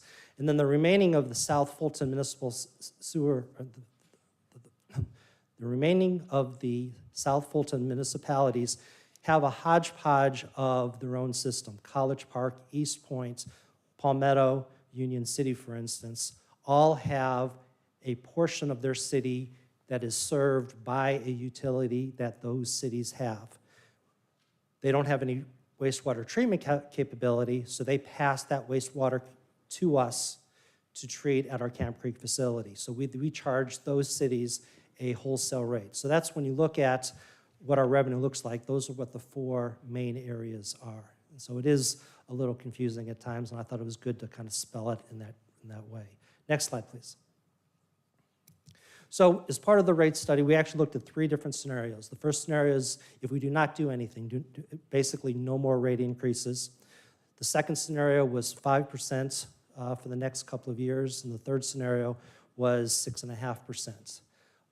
Based on, I think, not a surprise to anybody, and you certainly understand it better than most, not having any type of rate increase is probably not a realistic option because of the needs of maintaining our infrastructure and the costs that continue to increase every year. So therefore, we really don't believe that a no-cost rate structure is really possible in order for us to continue to serve, especially when we talk about the needs to implement the wastewater capacity study projects that were identified in the South Fulton capacity study from a couple years ago.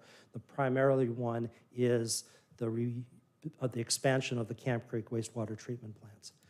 Scenario 3 is at 6.5%. Looking at that, it certainly would generate more money, but as looking at it, we don't believe we need to have that much of a cushion in the water and sewer fund that 6.5% would generate. So that's why we came back with a scenario 2 at 5%, and we do think 5% basically balances the need for the revenue that we need to generate to do our projects without creating an undue burden on our customers. Next slide, please. Hey, David, could you just, for a moment, to remind everyone who may not have been here previously and/or how that study was updated, but we did an extensive study with each of the cities projecting their growth, both in commercial and residential customer usage.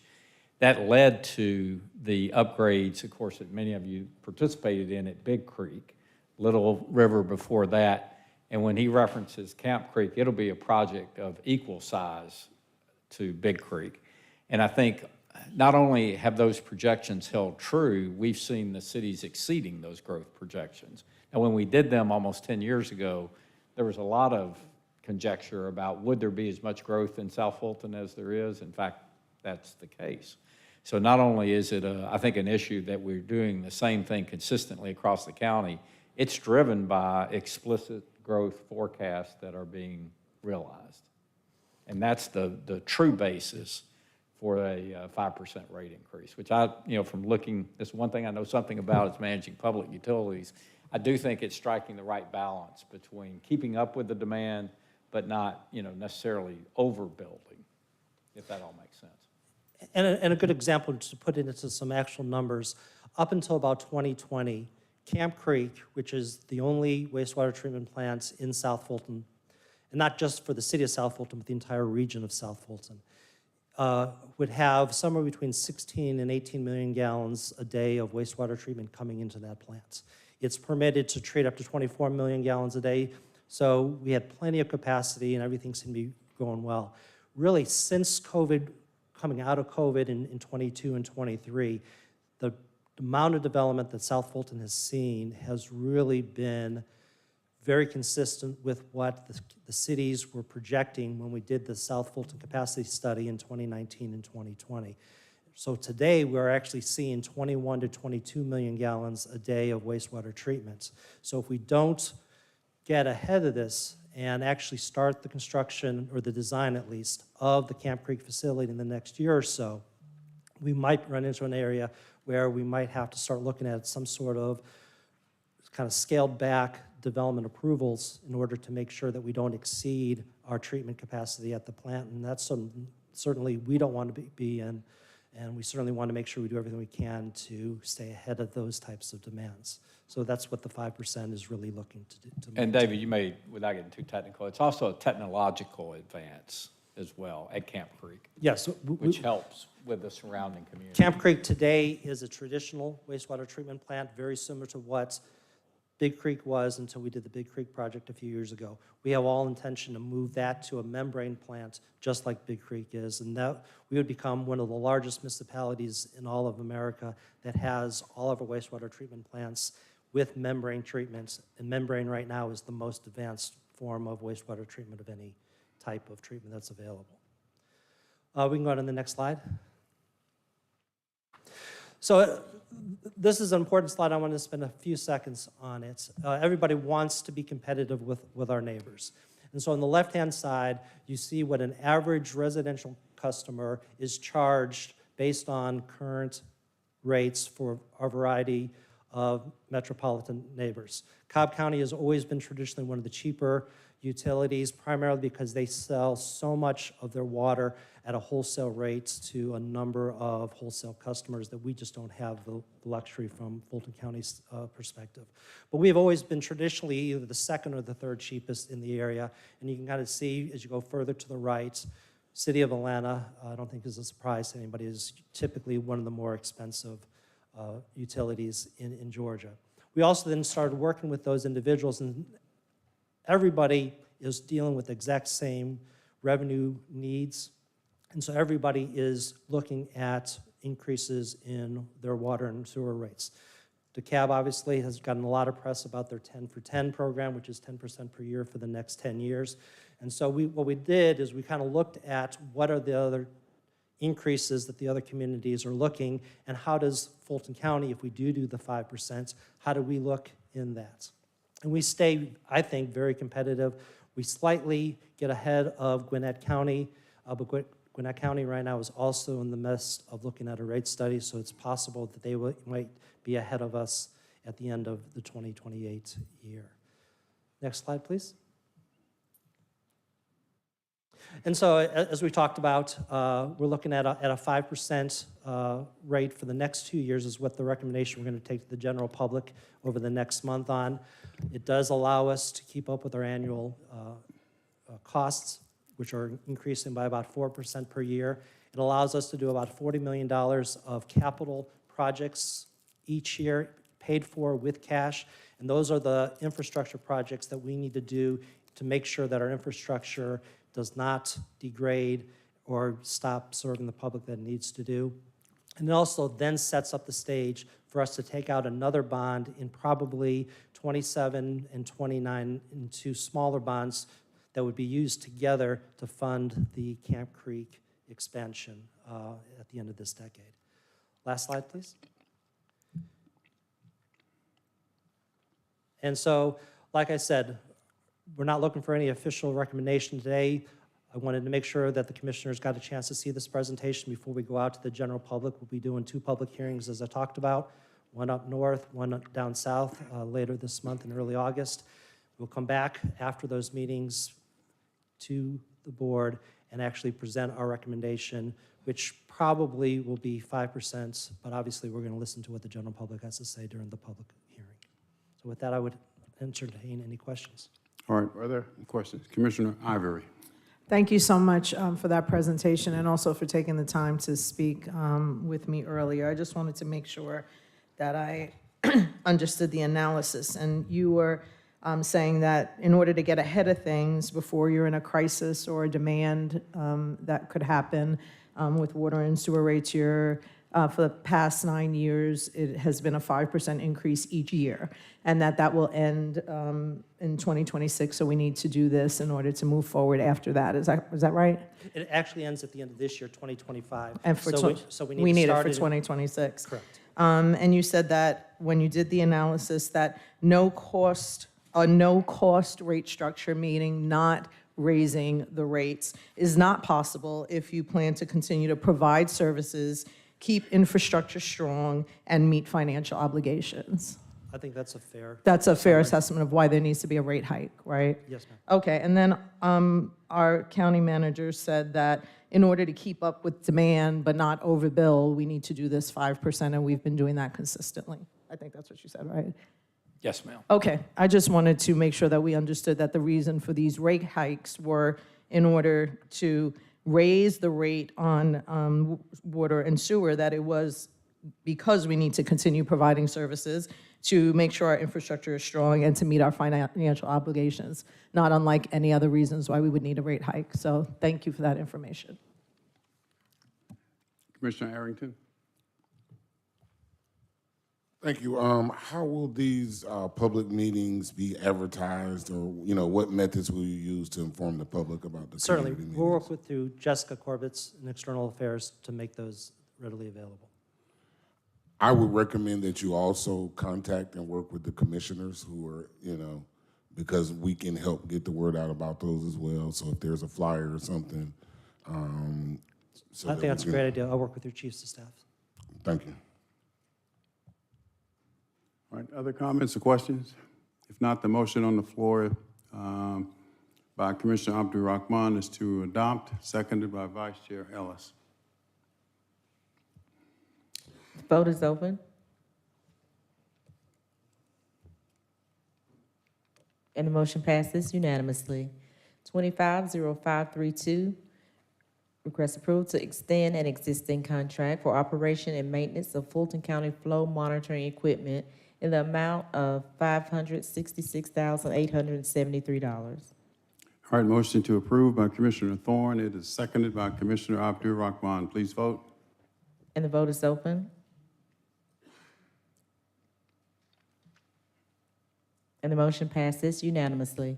250533, request approval to correct agenda item 250106 to correct the not-to-exceed amounts for years 1 through 5 for the Atlanta Fulton County Water Resources Commission contract. All right, we're gonna need to hold this one until we get a report from the director of the Atlanta Fulton County Water Resources Commission. Next item. 250534, behavioral health and developmental disabilities. Request approval of a memorandum of understanding between Fulton County and Way Shape Form Incorporated to conduct the Text for Help program in the amount not to exceed $23,500. All right, motion to approve by Commissioner Abdul Rahman, seconded by Commissioner Thorne. Please vote. And the vote is open. And the motion passes unanimously. On page 13, 250535, request approval to renew an existing contract with Grady in an amount not to exceed $12,620,456,000.89 to expand services to provide full service operation and management of the Fulton County Behavioral Health Crisis Center. All right, we have a motion to adopt by Commissioner Abdul Rahman, seconded by Commissioner Thorne. Come on, I need to explain just briefly. There should be some questions, but in case there aren't, so.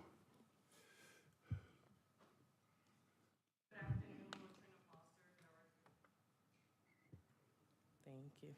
Good afternoon, Latrina Foster, Director of the Fulton County Department of Behavioral Health and Developmental Disabilities. This request in front of you is to increase the contract with Grady that we currently hold from $9.4 million to $12 million in order for them to staff at full capacity. Currently, we are operating a behavioral health crisis center with 12 beds open and 6 chairs, as well as the crisis service center, which is the peer-led living room. With this approval, for the $3 million increase, it will give Grady the green light to move forward to staff 24 beds, 16 chairs, and continue to operate the Crisis Service Center, which is placing the Behavioral Health Crisis Center at full capacity, which is what it was designed to do, is to operate 24 beds and 16 chairs. Everybody clear on why? Okay. Commissioner Ivory? Thank you so much, Chairman. So I just want to make sure that people understand it's not an additional 12 million. It's the differential between the 9 and the 12, and that 3 million is coming from your budget. Correct. Thank you. All right, motion on the floor is to adopt by Commissioner Abdul Rahman, seconded by Commissioner Thorne. Please vote. And the vote is open. And the motion passes unanimously. Commissioners' action items, 250536, request approval of a resolution to improve the safety of the Fulton County Jail by expediting the transfer of funds from the Detention Services Overtime Fund and the Detention Services Staffing Incentive Fund to the budget of the Fulton County Sheriff's Office to aid in the recruitment and retention of detention officers, to remove extraneous reporting requirements that have delayed the use of urgently needed funding, and for other purposes, sponsored by Commissioner Barrett. All right, I have a motion to approve by Commissioner Barrett, seconded by Commissioner Arrington. Commissioner Barrett, you have the floor. Thank you, Mr. Chairman.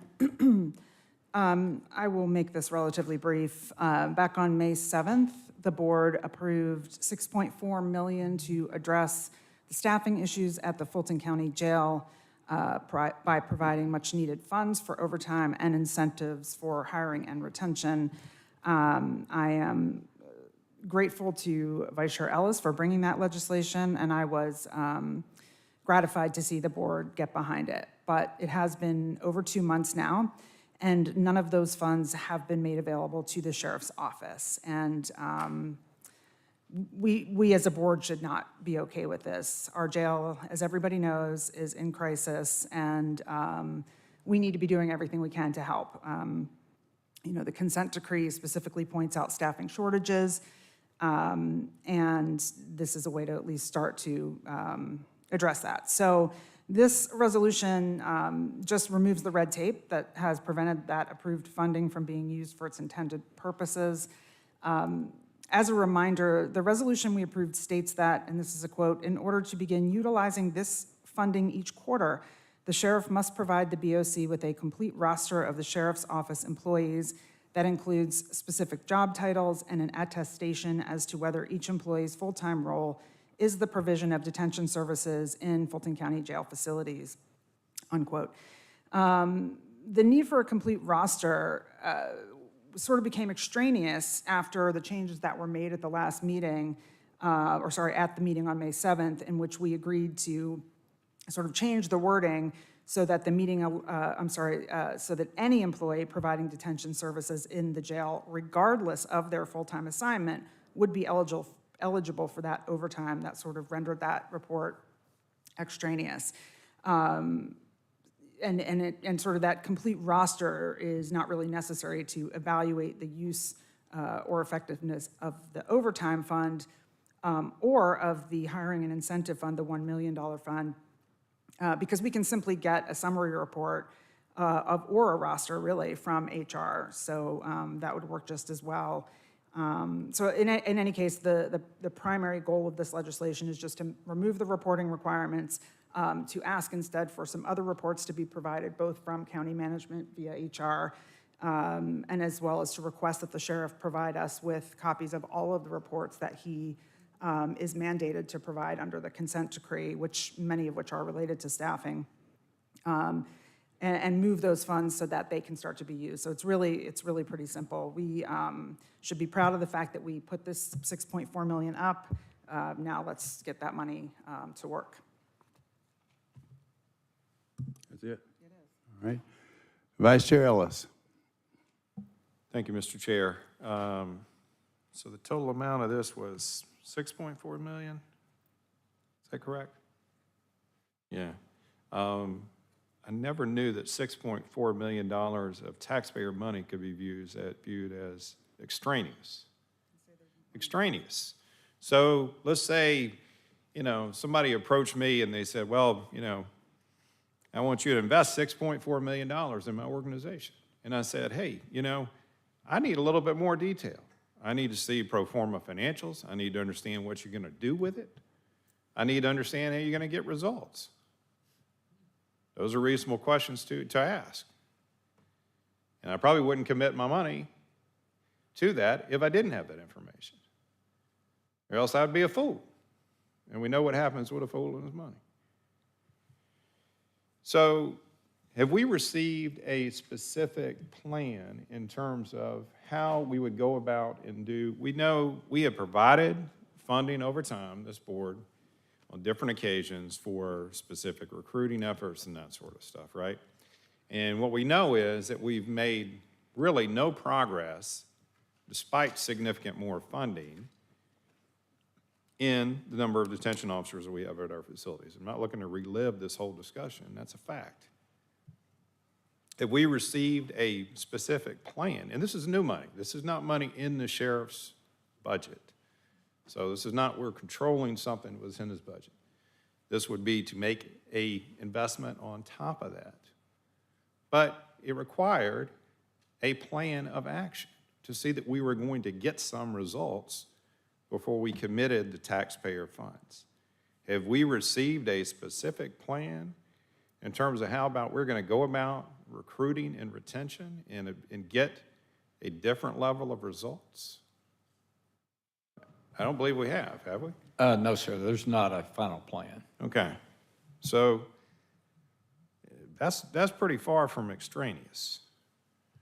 And there were other parts to the resolution, which there were some encouraging portions of the resolution, not mandating,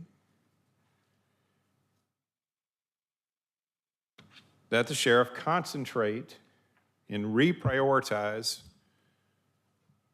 some of his staff, which were doing things in areas of concurrent jurisdiction, and reallocate those to the jail and the detention work. Thus, the ask of who do we have and how many people do we presently have fully dedicated to doing detention work? This is sort of a basic, fundamental question which we should have received an answer to a long time ago.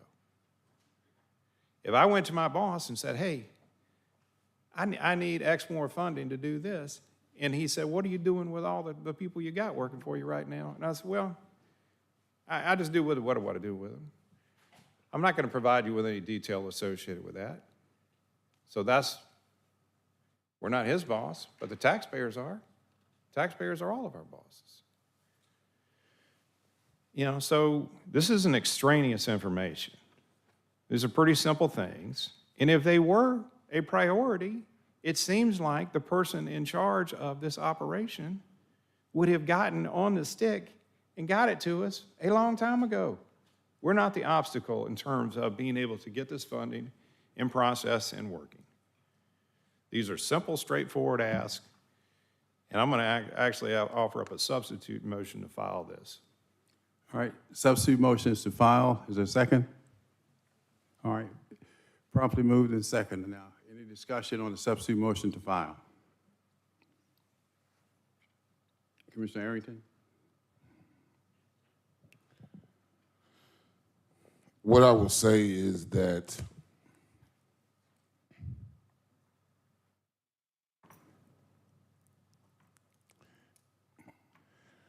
we're in a constitutional crisis, not only on the federal level, but in the county level. What I would say to this substitute motion is that,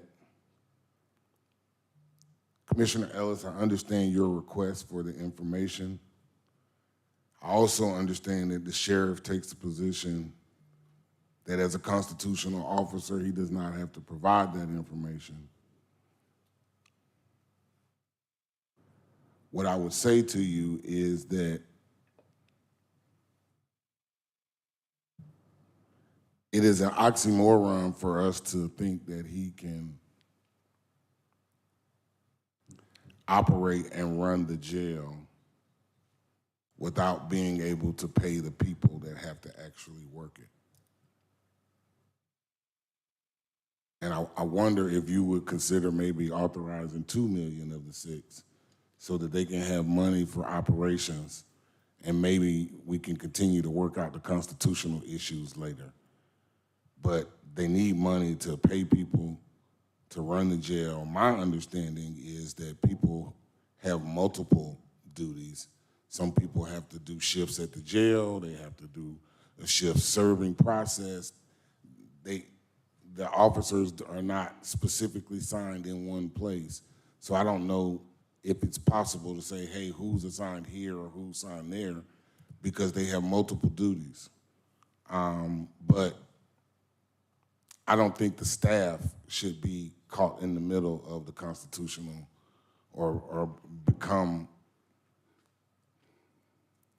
subject to the constitutional crisis between the commission and the sheriff, right? The staff should be able to get the money for overtime.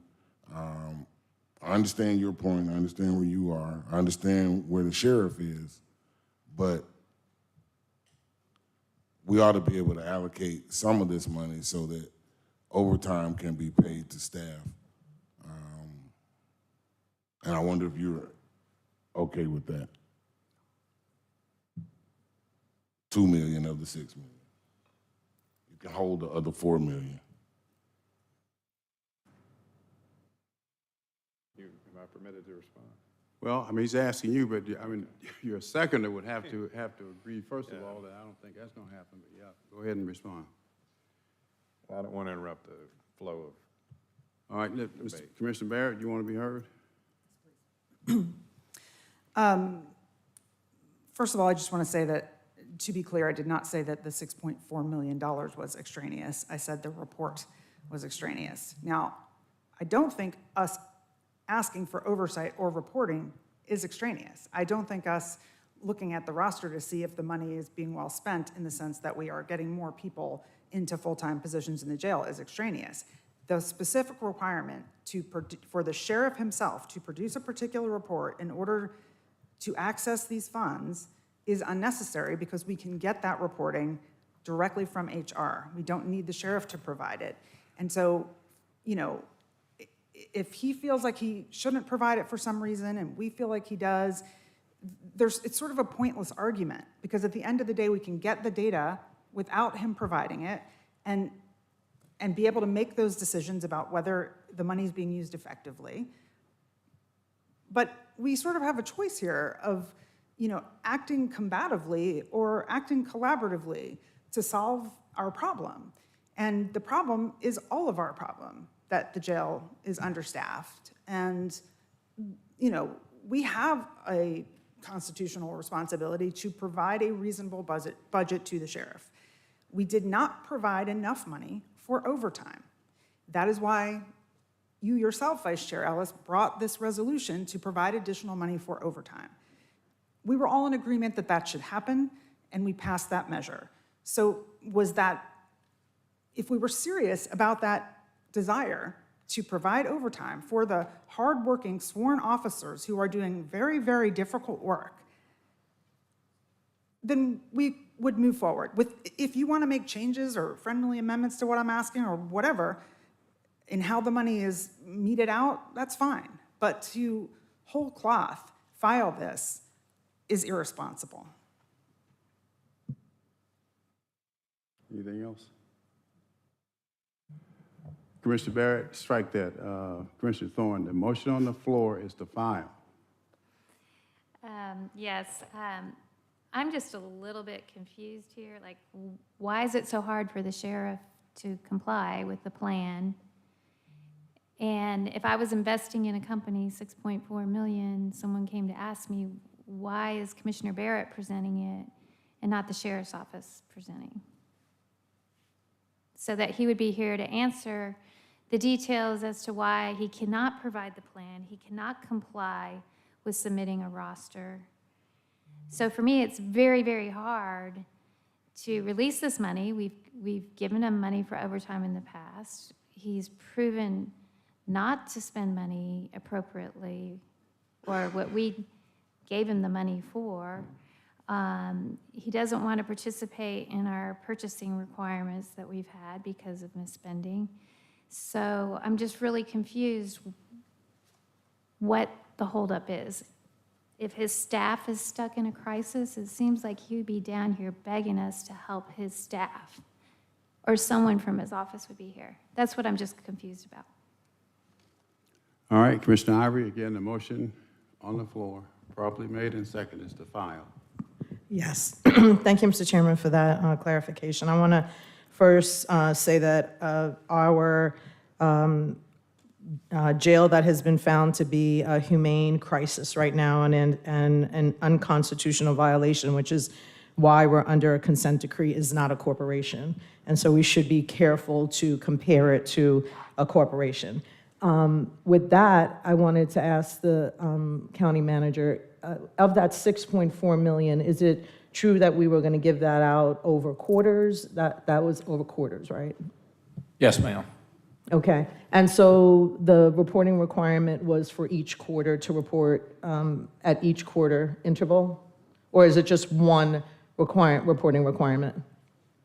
Quarterly. Okay. And do you agree that that is a report that could easily be run by our HR department? I won't say easily because I do think there's some interpretation. We can determine where people are assigned today. Where they reported to and worked during the course of the quarter is really the insight that he would provide. Okay, so the element of the information that we agreed to, or 4 members of the board agreed to in a resolution to make that quarterly payment, is information that can come only from the sheriff's department because they know how those employees were assigned throughout. Is there anything in our power to assist in that gathering of information? Let me defer to the CFO. I'm not sure there is, but you may know better than I. Yeah, if we, I was going to ask if Mr. Herman wanted to come. I do think Mr. Herman has been trying to provide some underlying reports to them.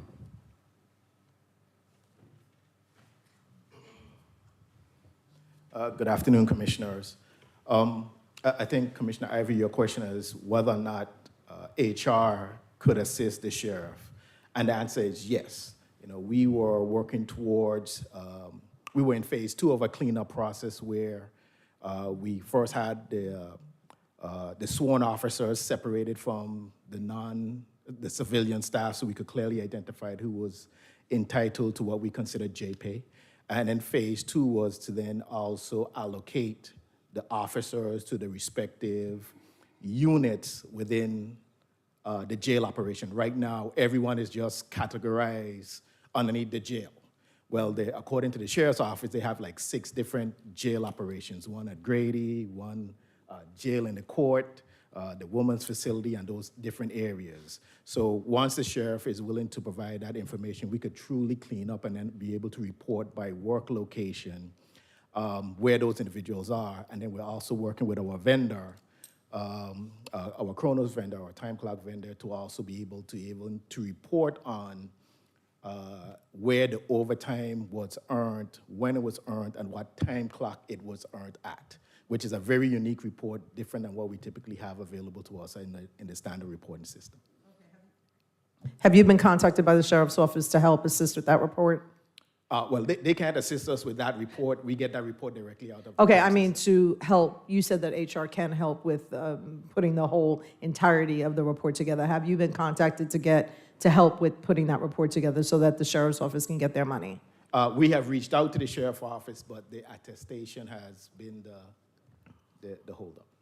Okay, so I'm going to just say that I agree with Commissioner Arrington that if the sheriff's office is over here with not feeling like they should do that report, we are over here with not giving the money, then we need to be in the middle. They need to come work to get the report done. We need to assist in any way that we can to get the report done so that it's not the employees who are not getting their money or able to do what they need to continue to do in this crisis humanitarian situation that we find ourselves in. So I'm going to ask both ends of whatever the ends are to come together, and if Commissioner Barrett and Commissioner Ivory or any other commissioner here wants to assist in making sure that happen, I believe that we can easily get this report together and the money can be released. Is that what you would need, County Manager? Yes, ma'am. I think it's the attestation based on our last meeting with the sheriff that he objects to. So even if the report can be produced, he does not want to attest to its accuracy. Okay. All right, Vice Chair Ellis, again, motion is to file. In terms of can we get this information, easily from HR, the answer is no. I have tried to get this information for the better part of a little over 2.5 years now, I believe. And in fact, we were receiving sort of a description of people's roles and that sort of stuff in units one way that was actually a little bit more specific for a period of time. And then the sheriff changed that to make it more nebulous in terms of the reporting data that the HR team had supplied to me. So I can't make heads or tails out of the information that is shared to try to determine who we actually have, of roughly how many people we have working in the Sheriff's Department.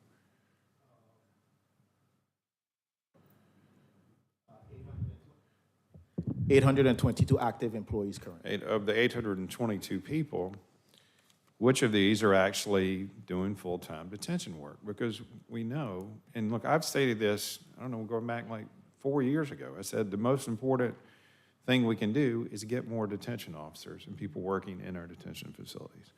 I've heard, oh, people don't want to work at the sheriff, don't want to work in the jail, but I can hire them into other areas. Well, there are people that don't want to be math teachers, and if a school said I could just go hire a bunch of PE teachers and not math teachers, what's that going to do to the education of our kids? It's the same kind of principle.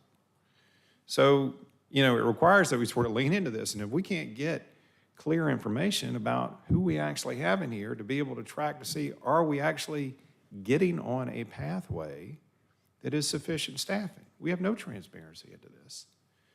So that's why the ask is, none of this is extraneous, overreach, or anything of that nature.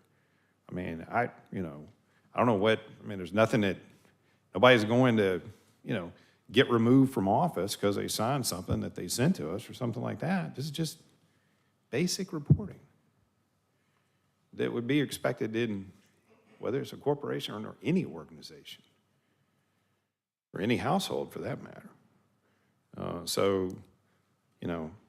I'm hopefully it should be easily be able to supply, and we can stop having this conversation and get on with releasing the funds, at some point in time when they provide the information. All right, Commissioner Barrett, you want to be heard again? Yes, I do. Thank you, Mr. Chairman. The reason I'm saying the report is extraneous, and Madam County Attorney, if you would please help me out with this, I would appreciate it. When the original resolution was presented on May 7th, it was to create an overtime fund that was only to be used for individuals who are full-time assigned to work in the Fulton County Jail. But through a variety of friendly amendments that were made at the meeting, that language was changed, and the final language removed that requirement. Is that correct? I'm reading through it now. My recollection is that the final language said that the overtime that was worked at the jail is what is eligible for this additional funding. Regardless of where a full-time assignment is, correct? I mean, it didn't elaborate, but that you could say that is implied. Well, the original language said, I have it. The original language said full-time assignment. The changed language said anybody who works overtime in the jail, regardless of full-time assignment. So the reason I keep saying the report is extraneous is if we're trying to decide whether the right people got overtime or not, all we need to know is if they worked overtime hours in the jail. We don't need an attestation of where their full-time assignment is. If we want to know that in general for other reasons, because we want to see more people full-time assigned at the jail, that's great. I'm all for us knowing that. But let's not make this a barrier to the people getting paid. And if the problem is, and it seems to be, that the sheriff does not want to do an attestation, he's willing to do the report, to give us the data we need to oversee it. For whatever reason, I don't know, he feels like that attestation is a legal barrier for him. Has he spoken? If that is the only objection, the attestation is not a term of art or a specific thing like taking an oath with violation of penalty of perjury. In fact, as an administrative matter, I don't even know that the expectation was for the sheriff to sign it himself when the departments send over, for example, a request for a check to be cut. Someone has to sign off that this is accurate and send it over. So I believe that the attestation is not necessarily as specific as what that concern would indicate. And I appreciate that. I think he's getting different legal advice. And so... Not from me. I understand that, but he has an attorney as well. And that's again, I have not had a long, detailed conversation with him about this, but my understanding is he's getting different legal advice. Do they have an objection to someone in his office who functions in an administrative role signing off? Hold it. Just a minute. Now. It's not a court of law. Just answer the question. We're going to vote this up or down in a minute. I don't know the answer to that, but again, my argument here would be, if that's the whole issue is about whether or not there should be an attestation, do we really need the attestation to be able to review what is happening in the department? I don't believe so. So why are we allowing this, war over a signature or not a signature get in the way of sworn officers working in a very dangerous and awful place from getting paid overtime? All I want to do is get the red tape out of the way. And even if whether we think the sheriff is ridiculous for not providing it or we think he's well-founded in not providing it, it doesn't matter. Let's get the money where it belongs. This is crazy. Anything else? All right, Commissioner Ivory, Commissioner Thorne, and let's vote. County Attorney, thank you, Mr. Chairman. County Attorney, can anyone in the sheriff's office that he assigns to put this report together do the attestation? So when I read this language, I do not see it as limited to the sheriff himself signing it. I would imagine in the normal course of business, someone in his office would sign off on it when they submit it to the county. Thank you. Commissioner Thorne, you want to be heard? I just want to reiterate that I do want to get the money where it belongs. I want to get it in the hands of the people working in the detention full-time as detention officers, not just doing 8 hours to qualify to get the money or just overtime in the jail. So I do believe we need to look at the records, the reporting, and if that attestation is the barrier, we're not the barrier. Let's make that clear. The sheriff is being the barrier right now. It's not us. He's not complying. We are not the barrier. He's the barrier. Okay, the colleagues, it's 4:22. We have a public hearing at 6 o'clock, and we have another major item to take up. The motion on the floor is to file. Now, that does not appear on the screen, right? Because it's That is correct. All The right. motion is to approve the file. we're clear. All right, let's vote. And the vote is open on to approve the file. And the motion passes, 5 yeas, 2 nays. Next item. 250537, request approval of a resolution of the Fulton County Board of Commissioners to decline participation in new projects in the Westside Tax Allocation District, to direct the tax commissioner to cease the remittance of the county's tax increments to the Atlanta Development Authority related to the Westside Tax Allocation District and for other purposes, sponsored by Vice Chair Ellis and Commissioner Abdul Rahman. All right, I have a motion to approve by Commissioner Abdul Rahman, seconded by Vice Chair Ellis. Vice Chair, you have the floor, followed by Commissioner Abdul Rahman. And if there are questions, I'd ask the mayor to have some of his people here to respond to any specific questions that might come up today. The last item is still 437. Okay, thank you, Commissioner Arrington. All right, Vice Chair Ellis, you have the floor. All right, thank you, Mr. Chair. Before I get into the specifics of this, I wanted to sort of set up the context a little bit, which I think is relevant. You know, there were a lot of public comment earlier, and people want to focus on a specific project or an anecdote, that sort of stuff. But I think context is important. And, you know, ultimately, we've got a fiduciary responsibility to provide a host of county services that are critical and important. And there are a variety of items that come before us to consider that are worthy and so forth, but our principal responsibility are those things that county government is entrusted to do. So with that context, one of the things that's important, I think it's very important for us to think about, is our financial wherewithal and our financial positioning to be able to do those things. You know, we're in the context of a millage rate discussion right now, and we have certainly heard from a number of citizens today about their inability or desire, or even stronger language, to entertain any form of a millage rate increase. So let's go back to 2014. And I want to just think about how we fund our government. We typically, in most local governments, they're typically funding it through two principal sources: sales taxes and property taxes. There can be some fees and some other stuff which can be relevant, but those are the two principal things. And property taxes tends to be sort of the overweighting portion of that. But we heard a lot of people say today, hey, you've got the highest sales tax rates in the county, in the state. You've got significant property taxes. Why can't you fund your operations? Why are you coming in asking for us for more? Okay, well, let's just look at the period of time going from 2014 to 2024.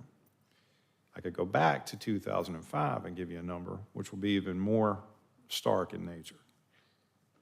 But the amount of money, proceeds we receive in sales taxes, in 2005 actually was $72.5 million, but let's just talk about 2014 to 2024.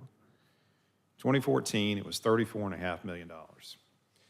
In 2024, it was 22.1. If you're doing the math, that's $12.4 million less.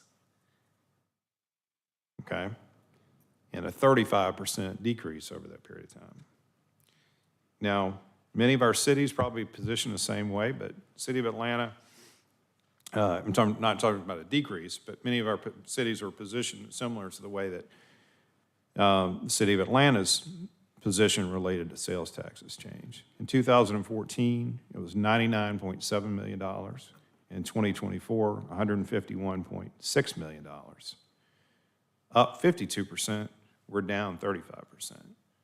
Up 52 million, down 12.4. The delta in that, $64.3 million.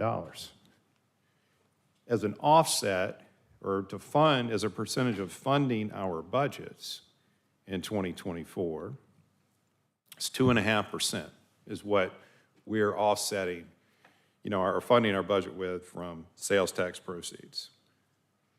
City of Atlanta, and I would say many of our other cities are positioned this way too, 18.4%. Fairly significant difference, both in terms of percentages as well as dollars. Many of our citizens will say, God, man, you guys, you need to get your spending under control, this, that, and the other. Has our spending grown? Yes. Over that period of time, it's grown from $624.7 million to $879.1 million. A growth of 40.7%, $254 million. City of Atlanta, for comparison purposes, has grown 64%, or 24%, a little bit less than 24% more than ours has. So our comparative general fund budgets, there were $624.7 for Fulton County at that point in time, to $498.5 million for City of Atlanta in 2014, $879.1, this was the revenue budget, revenue actual was in 2024, to $822.5 in 2024 for the City of Atlanta. So we're getting pretty close to comparable, in terms of that period of time. And a lot of people, when they pay their taxes, they pay no attention to where they go. Their city taxes, their county taxes, their school taxes, they get a tax bill, right? And that's kind of what's resonating with them is the collective piece of that. So when they pay their taxes, the Fulton County, the Fulton County government portion, even if they looked at it, would they know that check I'm writing is not actually going to pay for Fulton County related services? Instead, maybe it's going for something else. Maybe it's being diverted to use within the context of a tax allocation district. Now let's talk about sort of the change from 2014 to 2024 and the positionings related to TADs. So remember, our revenue change over this period of time is 40.7%, okay? Keep that number in mind.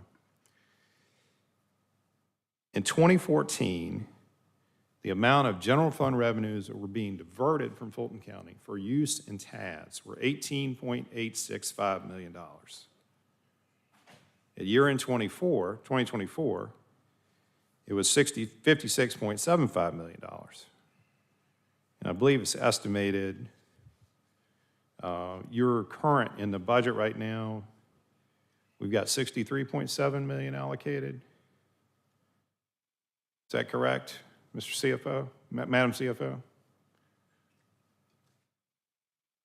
Well, you can get back to that. But let's just go with the 50. Yes. Let's just go with the 56. So our revenue change, 40.7% over that period of time.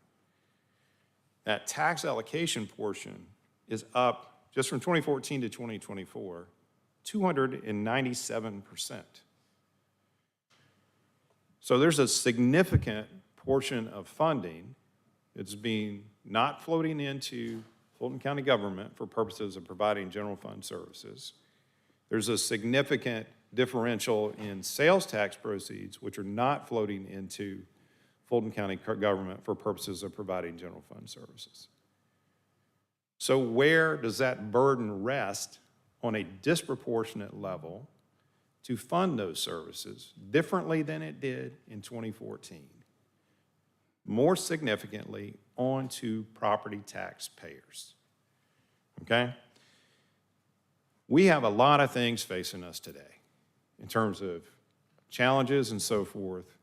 We fight over funding things, we debate over stuff, because we have generally somewhat limited financial flexibility in the source of where those funds are going to come from.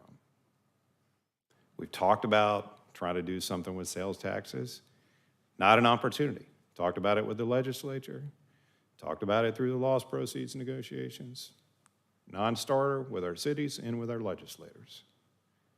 So we have to consider all sources of funding for how we're going to meet the fiduciary needs that we have and not overburden our taxpayers, who pretty much, I think, told us loud and clear they have no appetite for tax increases.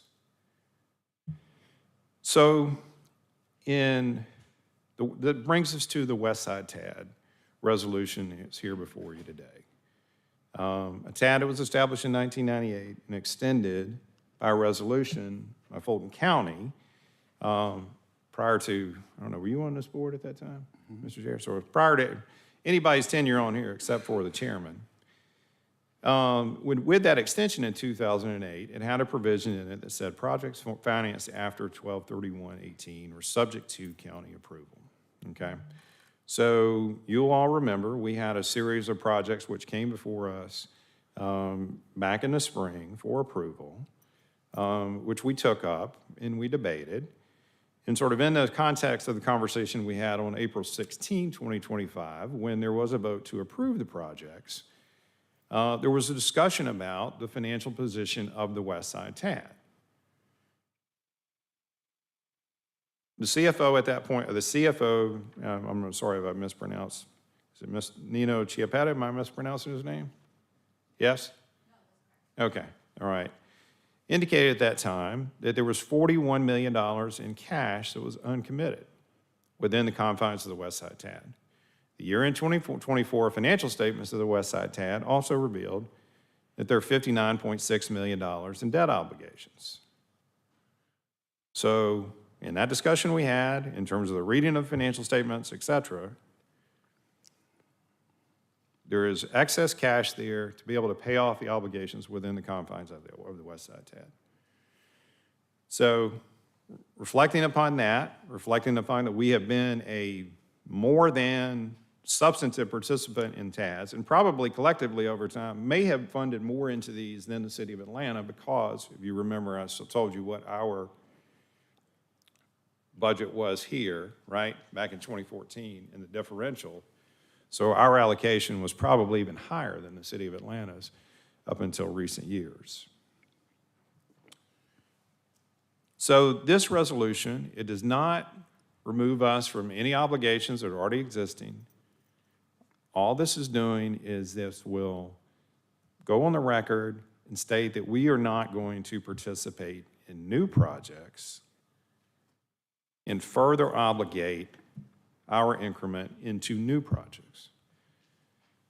Based upon the way that that resolution was written, we're taking the proactive action of saying we're not going to participate in future projects, and therefore, to the extent that those funds are not needed as a result of any other obligations that we have, then our increment would revert back to us and avoid us from having to take the action of either undue tax increases on folks or take other undue actions, which, you know, we don't want to do either. We don't want to cut seniors' transportation. We don't want to close libraries. We don't want to reduce library hours. We don't want to end adult daycare services. We don't have to close down this crisis center we just did. We don't want to have to cut funding to that. We don't want to have to end our participation in the diversion center. We don't want to have to end arts funding. We don't want to have to cut off or reduce the CSP funding that we provide to, what, 258 nonprofits? Is something in that range, Dr. Rochelle? We don't want to close our training centers for developmental disabilities. We don't want to end our Fulton Fresh program. But we also want to do other things too. We want to continue our relationship with Grady Hospital and expand upon that and find a way to create and build a hospital in South Fulton. We obviously had a predecessor discussion related to some of our issues related to justice in the jail, and we know the capital needs that we have there. And we've got to look at all means to provide us with the financial means to be able to do that. And this is one of those tools which I think we need to act upon, and that's why it's here before you today, and that's why I brought it forward. Thank you, Mr. Chair. Thank you. Now, I'm being a little lenient here with the time that each commissioner has because this is an important issue. Well, somewhat important. Commissioner Abdul-Rahman, followed by Commissioner Barrett, followed by Commissioner Arrington. So, Chairman, with all due respect, I know you want to be timekeeper, but this is a serious, serious decision that I have not taken. I'm being a little lenient with Like, the I time. know, Go ahead. I heard exactly what you said. But I just want to say now, I apologize if I go over the time, because there's a chance that I may do that. To those that are here, to my colleagues, and to the listening public, the Fulton County taxpaying citizens, I am sure I do not sit alone in receiving countless calls of objection to the millage rate ceiling increase voted on at our last Board of Commissioners meeting. Given the current economic environment, the citizens of Fulton County are saying it's too much. Let me explain to you. The 9.87 is a ceiling up to. Let me make sure I educate you on that. But also let me say that I was the one, and I stand on that today, as I stood on it with my colleagues, that asked for a very small millage rate increase. I started that conversation. I have no regrets for starting that conversation because we are going to have to look at cutting services. We're going to have to look and make some tough decisions that I've been talking about for quite a while. So this is the equivalent of where the rubber meets the road.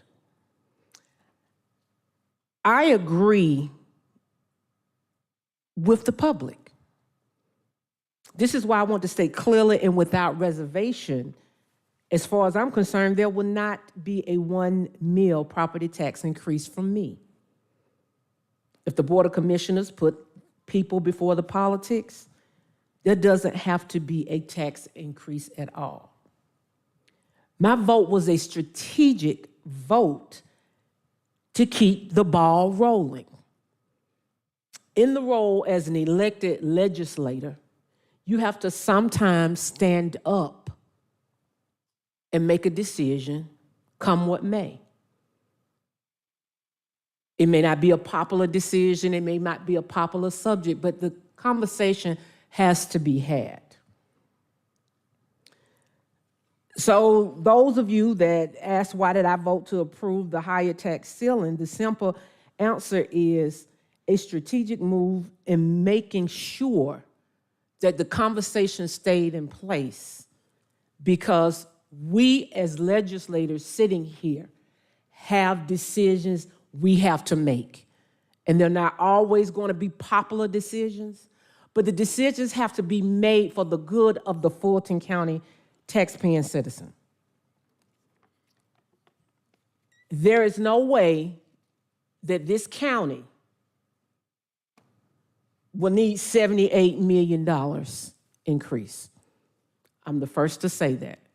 We don't have budget enhancements. We don't have even enough. Now, I imagine that the county manager will do his due diligence and say, well, if you give me $78 million, I'm going to find somewhere to spend it.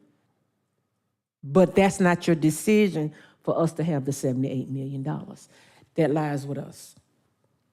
I can't in good conscience support that, but keep in mind, that was the ceiling. Mine was 8.90. This was a procedural step to keep the ball rolling, because as we continue to have the conversations about services, we're not having the conversations about the millage rate. We're not having the conversations of saying we're going to need one or two things. We're going to need to put it on the backs of the Fulton County taxpaying citizens, or we're going to have to find the money somewhere else. I remain vigilant in my negotiations to try to figure out where we can find this money. My purpose behind co-authoring a resolution to infuse $10 million into the budget. This will address any potential shortfalls and protect critical services, especially for our seniors who cannot bear the dual threat of a tax increase and cuts to the services that we rely on. Case in point, we heard from the citizens today, and we heard from those that respectfully do not want this to happen. But I will venture to you and paint a picture to you. We had a citizen of my district say that there is a senior in that district where the Westside TAD is, defecating in a bag in the district with the TAD. Now, if that don't paint a big enough picture to you, we have a senior citizen that can't afford plumbing, and I would further give to those that are in my voice. I have been out to the properties. I have been out to the properties where people's floors are falling in. I have been out to the properties where people have had to be removed from their property, and we had to find and pass the hat to make sure that person had decent housing. The funds for this that I have put forth with the vice chair will be repurposed from the Westside TAD. I have made before today my concerns about this TAD public for some time. With more than $300 million invested over 30 years, some of us are failing to see tangible benefits for the community. Recently, I had not an elected official, but an official with the city of Atlanta that I spoke to about the lack of affordable housing. And let me speak about that word, affordable housing. Affordable housing has become a buzzword politically. I'm talking about housing that is affordable. Because affordable housing, $1,700 for the one bedroom will be affordable for a software engineer in my district. It's out of reach for that person that's on disability. So let's paint this the right way when we say housing that's affordable versus affordable housing. But nevertheless, this person said to me, this is a 100-year project. This is unacceptable for legacy residents who cannot wait another 67 years while developers see their pockets fill. But people who need jobs, and I mean real jobs with real skills, to be able to pay housing that is affordable. If we do not take the position of holding accountability to make sure those individuals have the skills, while we allow other individuals that can come into the district and can afford to pay for affordable housing. Remember that term that I brought to you. I'm looking for housing that is affordable. We have a major issue in my district with homelessness. We heard from the young lady today.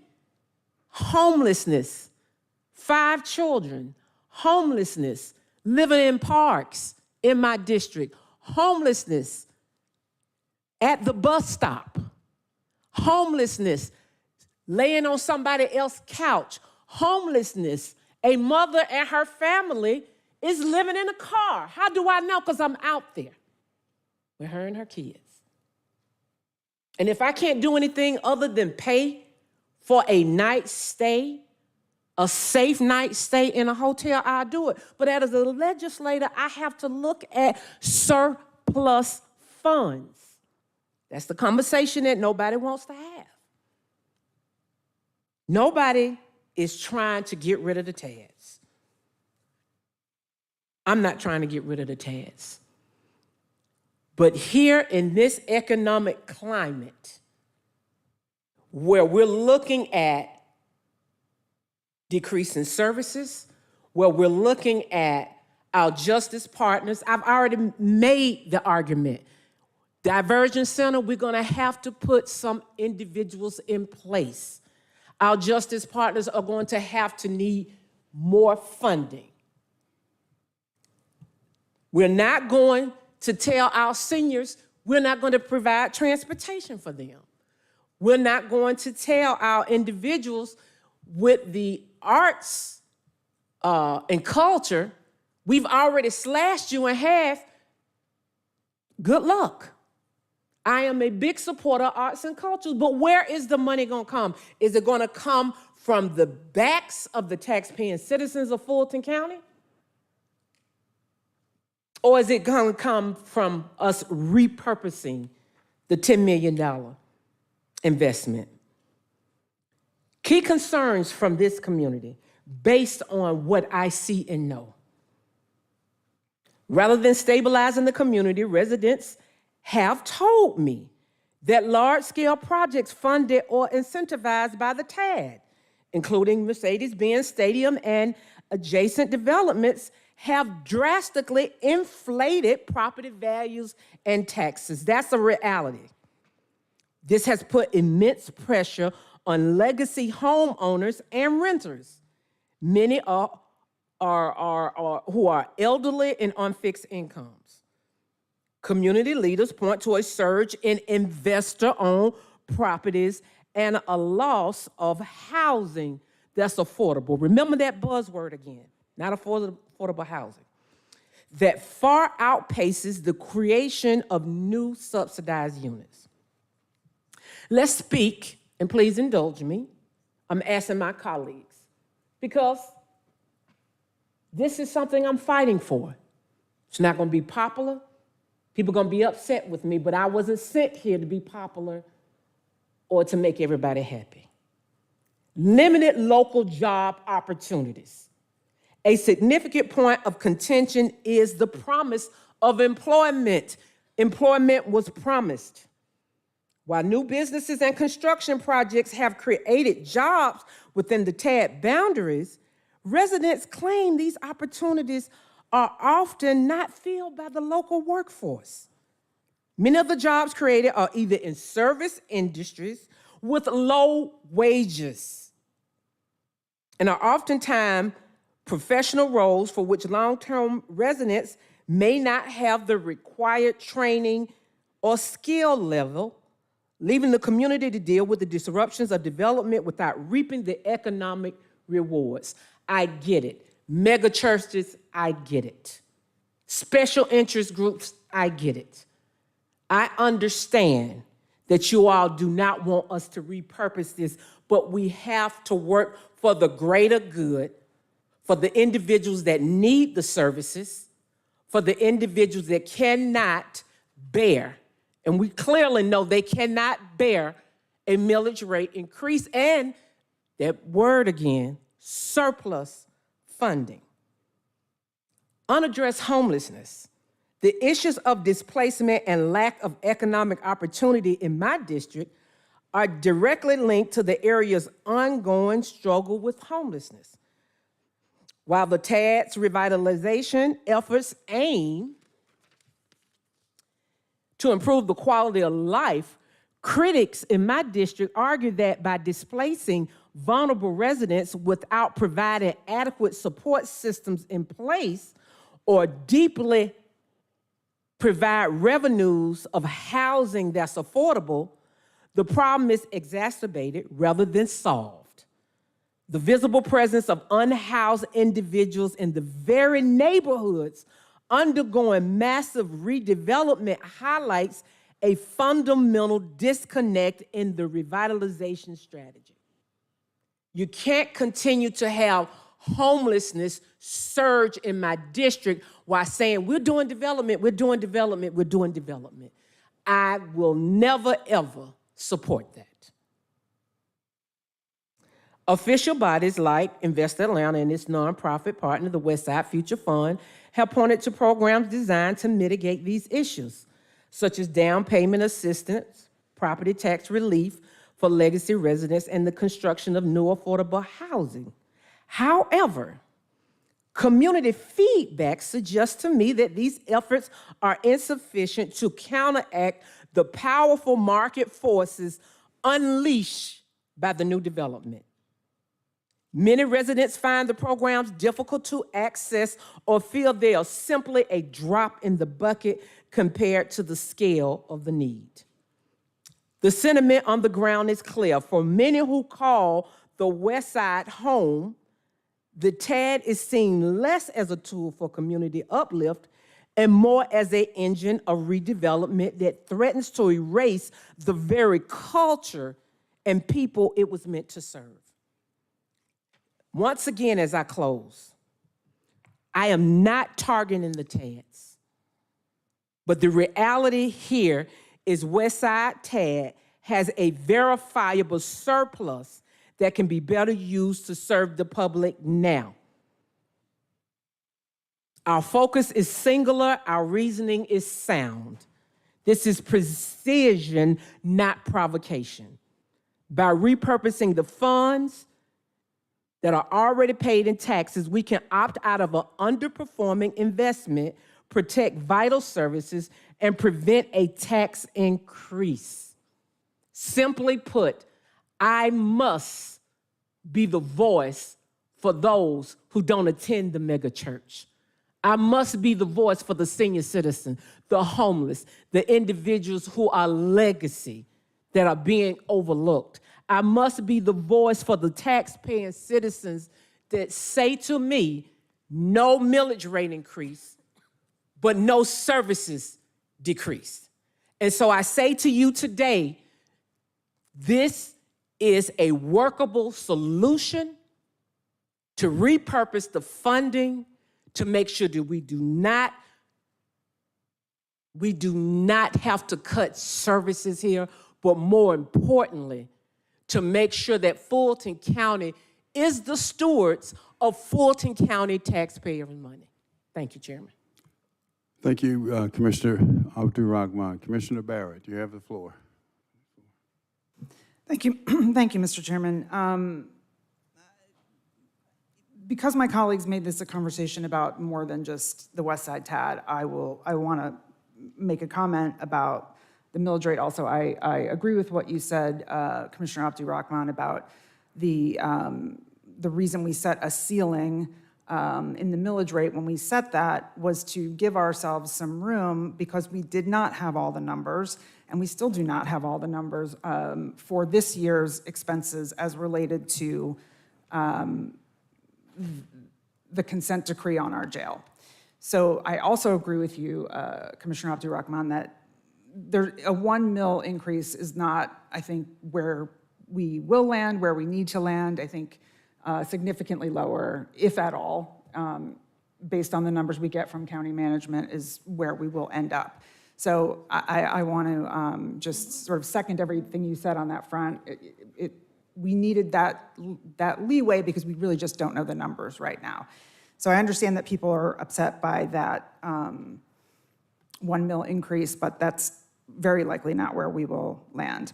I do want to also point out that, you know, both Vice Chair Ellis and Commissioner Abdul-Rahman pointed out a variety of services that they would like to see remain and that they do not want to see funding cut for.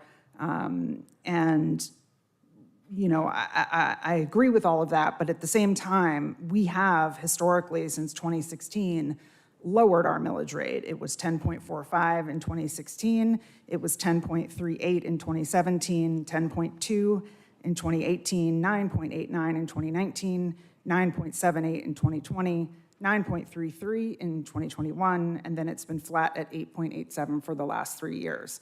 So knowing that we had a variety of responsibilities And given the cost of supplies and, cost of living increases for staff, along with the operations and maintenance of our buildings, our facilities, in particular our jail, we continue to lower the millage rate. And yes, I understand the argument that the assessed value of properties has gone up.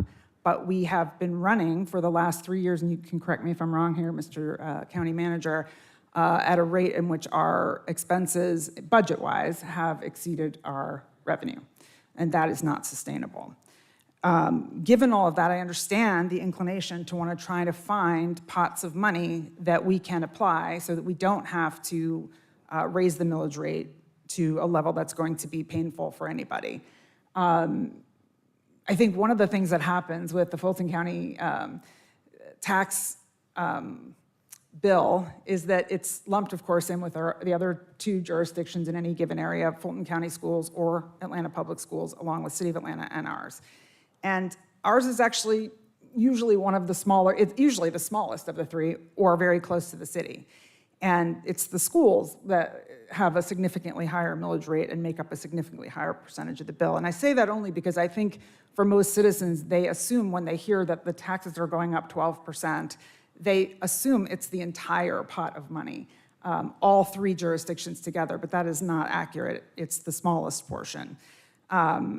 And so, in any case, I just say that because I think for people to have a little perspective, and that's why I think many of us are doing and have done town halls to discuss assessments and how to understand your tax bill and to understand your exemptions. And certainly I know my staff has worked extensively to help people get information about their exemptions and making sure that they can get all the ones that they're qualified for.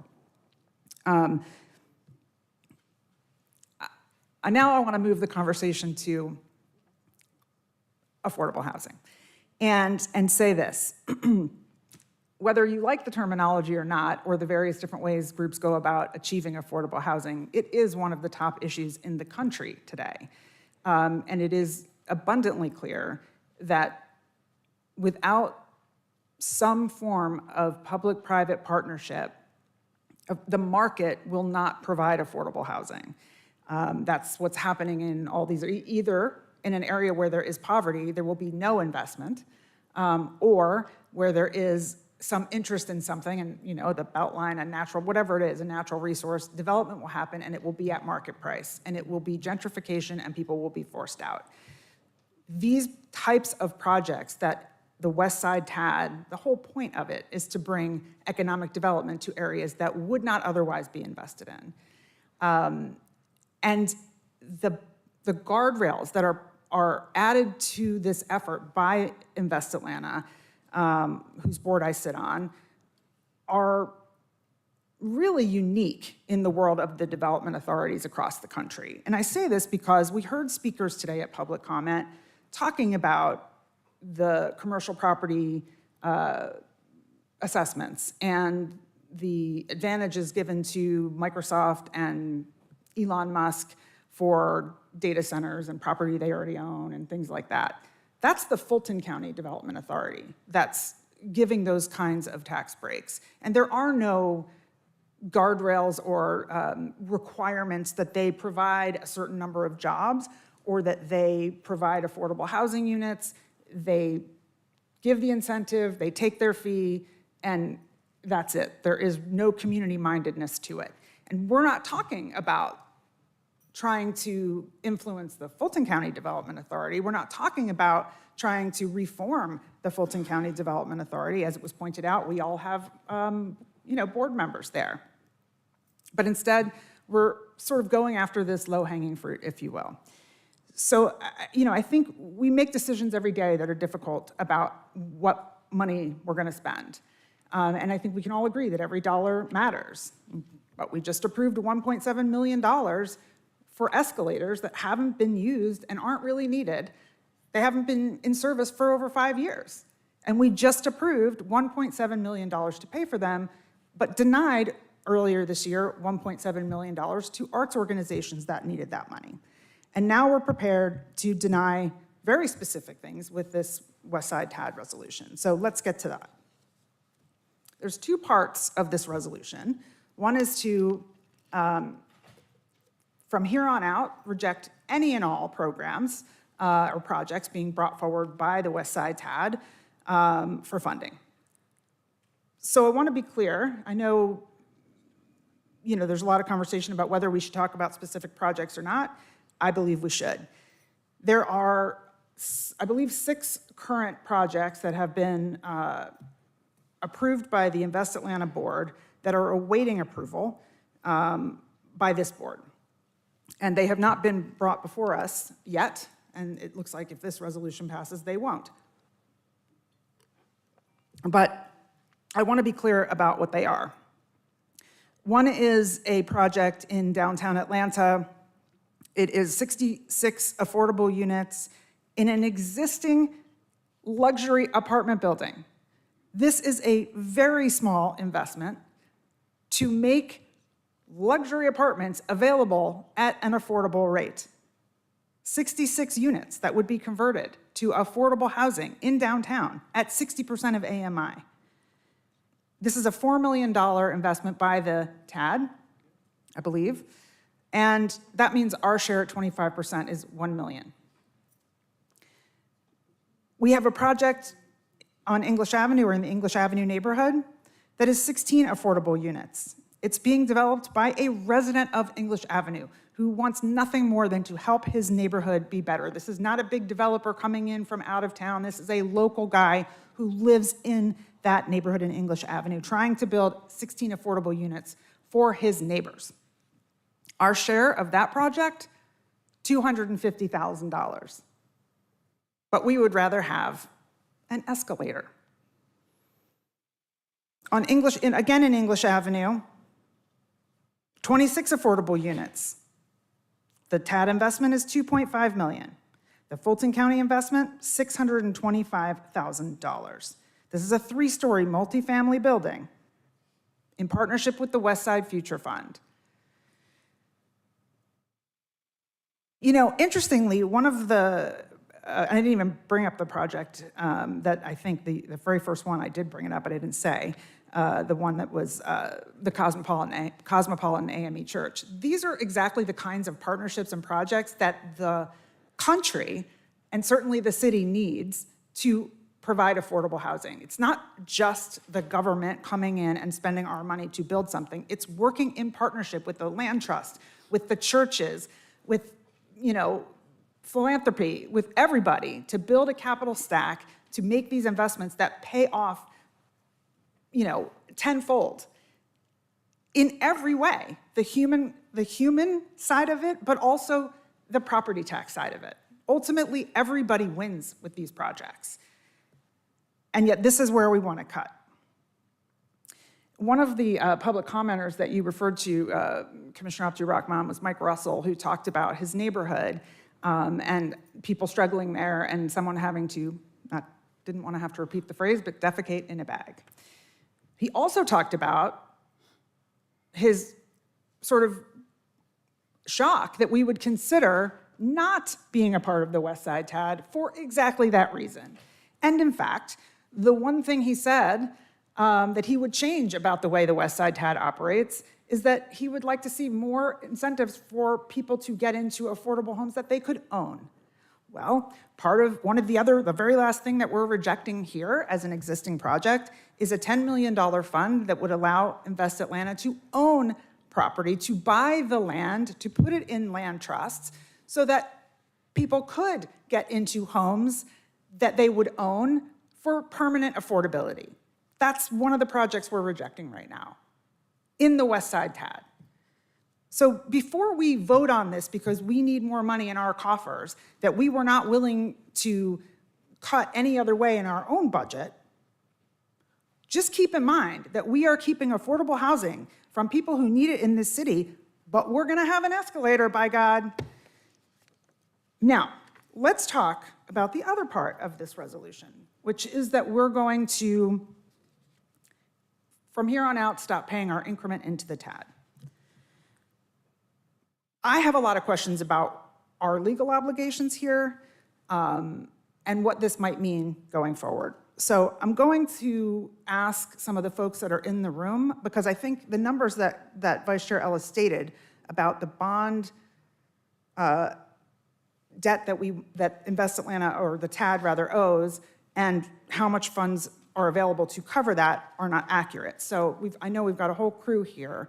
I believe Dr. Clementich, if you want to come forward, I think Mr. Selby, Mr. English, if you would speak to the bond side of this, and also just if you would speak briefly, Dr. Clementich, to the some of the, I don't know if you have notes on it, but some of the actual benefits that the Westside TAD has provided over its life, and both economically. Point of order, Mr. Chair. Yes.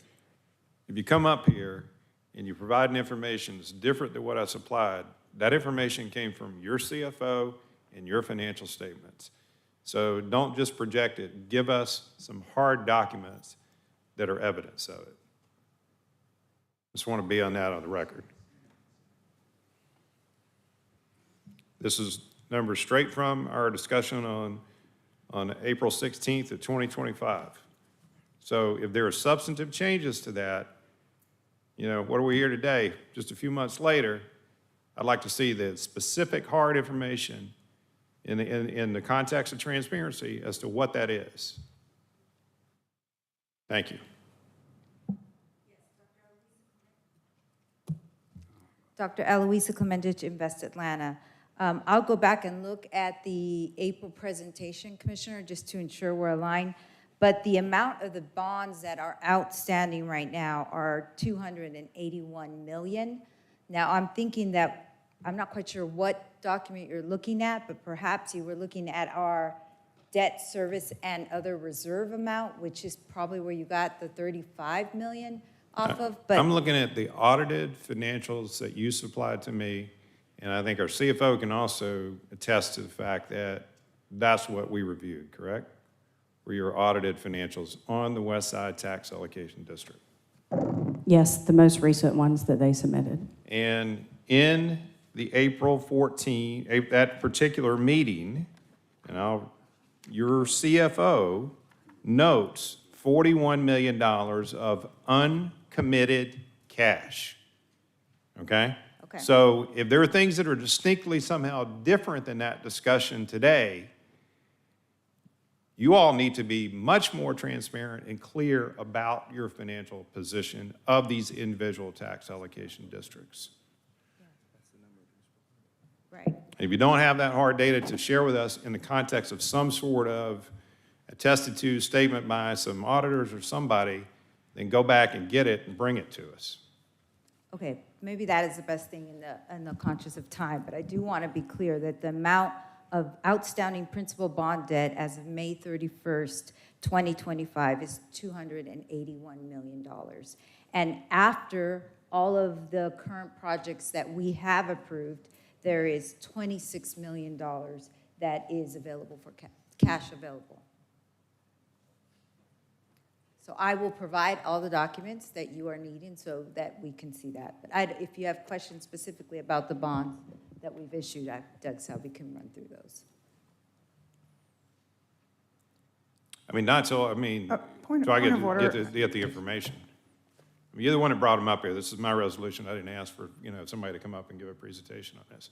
So if you've got that hard data to give us so we can have an opportunity to review it and look at it, because you gave us one set of numbers already back in April. And I'm aware of what we approved in addition to that point in time. There was no discussion about, hey, there was $240 million in debt that you're missing somewhere. Wasn't part of the discussion.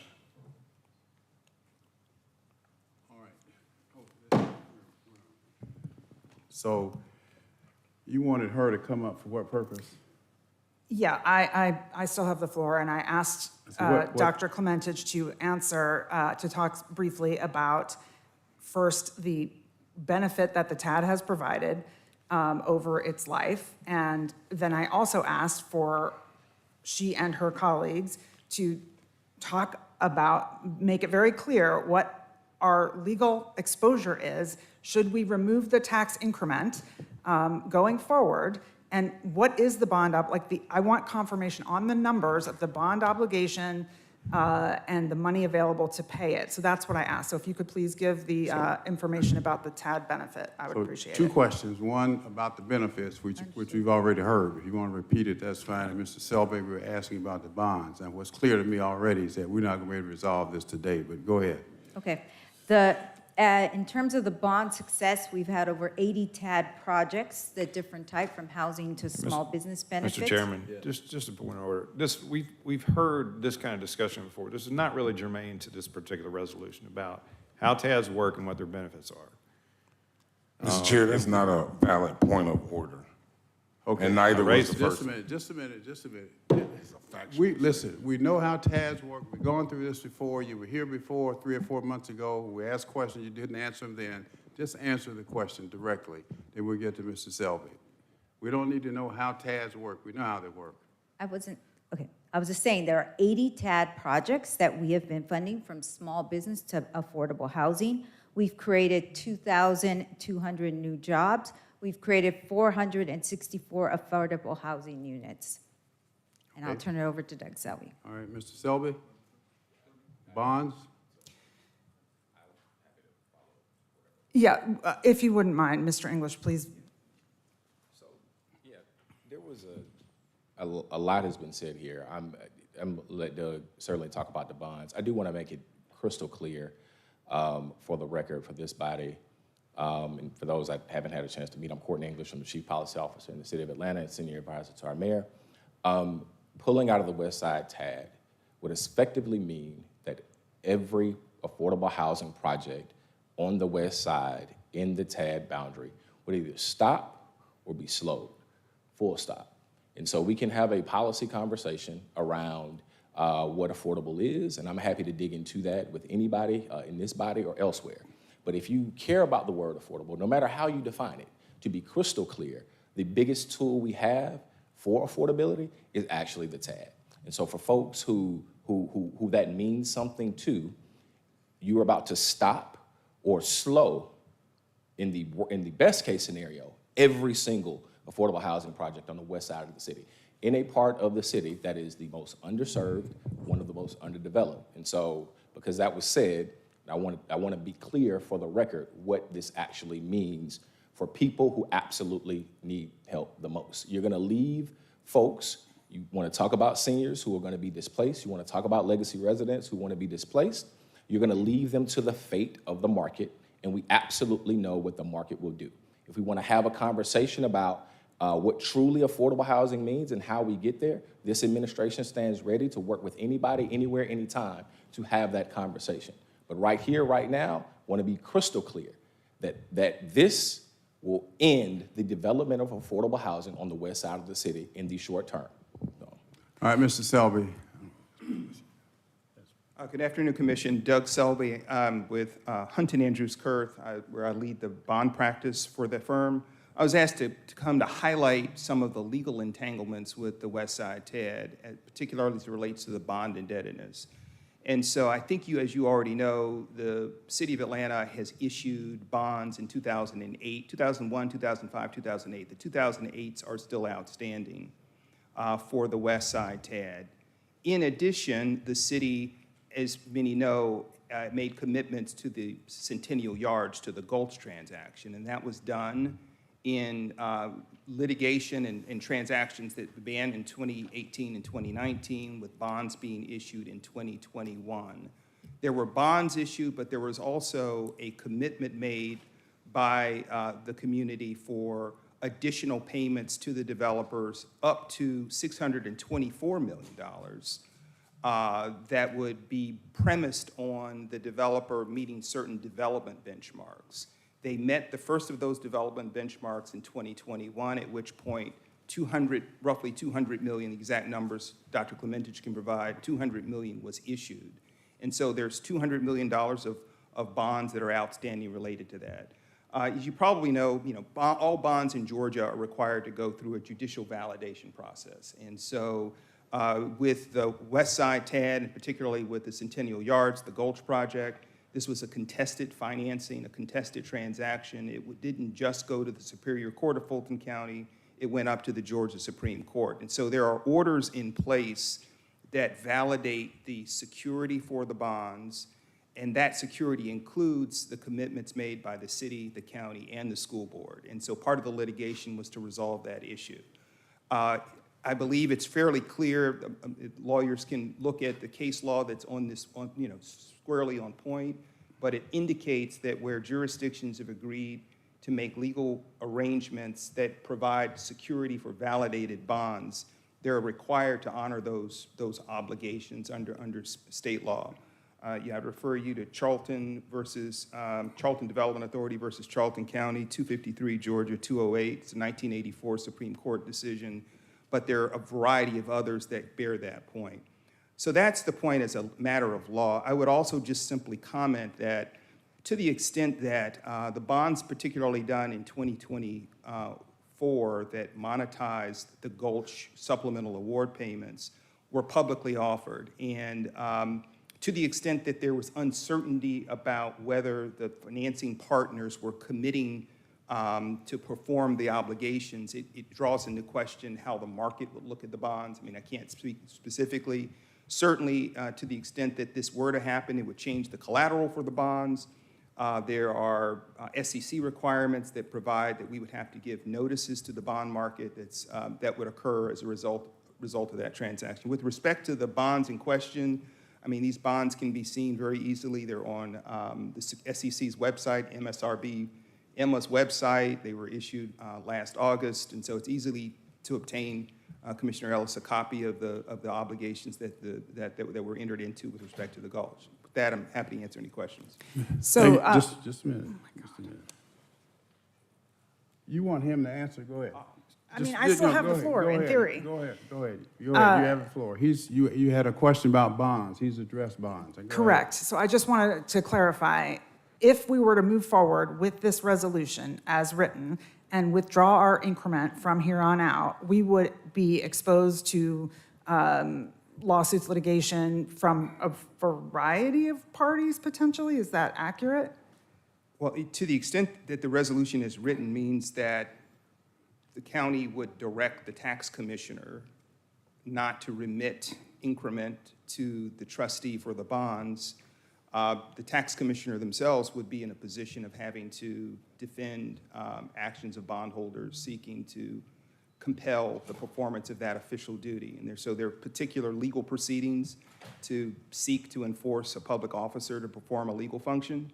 And my guess is that that's what would happen. That did, in fact, happen in 2008 following the Beltline decision with respect to the tax commissioner's decisions relating to the Atlanta Public Schools. Okay, thank you. And before I finish, Mr. Chairman, I will say that the level of disrespect that is being directed at me is unacceptable. You are allowing Vice Chair Ellis to interrupt me regularly. You're interrupting me regularly, and he's just given the floor whenever he wants it. He can interrupt Commissioner Arrington, he can interrupt me, and it's all fine and good. But if I try to make a point of order, I am gavelled down. It's unacceptable. You have the floor. Mr. Selby. Mr. Selby is there to address bonds. Anything else? One other point about the bonds that the commissioner asked. Mr. Selby, you're a great American, and I appreciate your comments on the bonds, but I think that, again, it's clear to me that more work is going to have to be done, because I know that our legal counsel sees things a little differently, and I think the two of you are going to have to get together, and others, to resolve that issue. Anything else? No, thank you. All right. Commissioner Arrington, you have the floor. Thank you. This is why it's so important to have relationships. But even more important than relationships, it's important to have communication. It's important to be able to pick up the phone or call someone and say, hey, can we talk about this? We're looking at this, right? You don't just show up with the agenda item and say, hey, we're going to shut this down, we're going to cut this off, without talking to the city of Atlanta, without talking to the tax commissioner, without talking to any of the parties.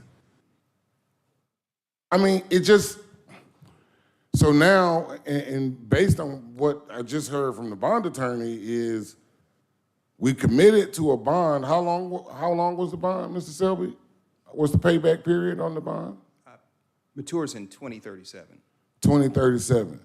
So there are conversations that need to be had, right?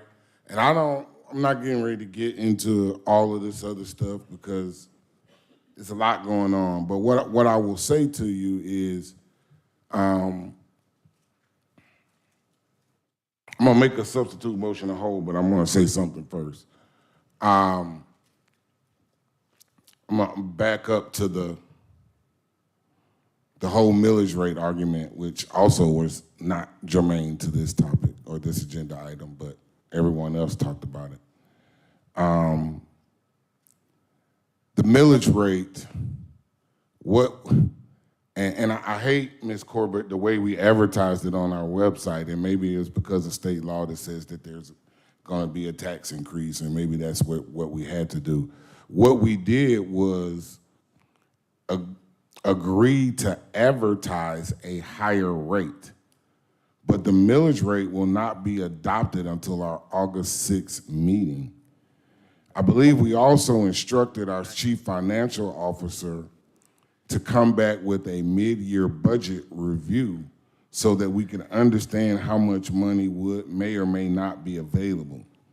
And I know you all have heard me say on numerous occasions, every year we have anywhere from $50 to $150 million left over in our budget at the end of the year.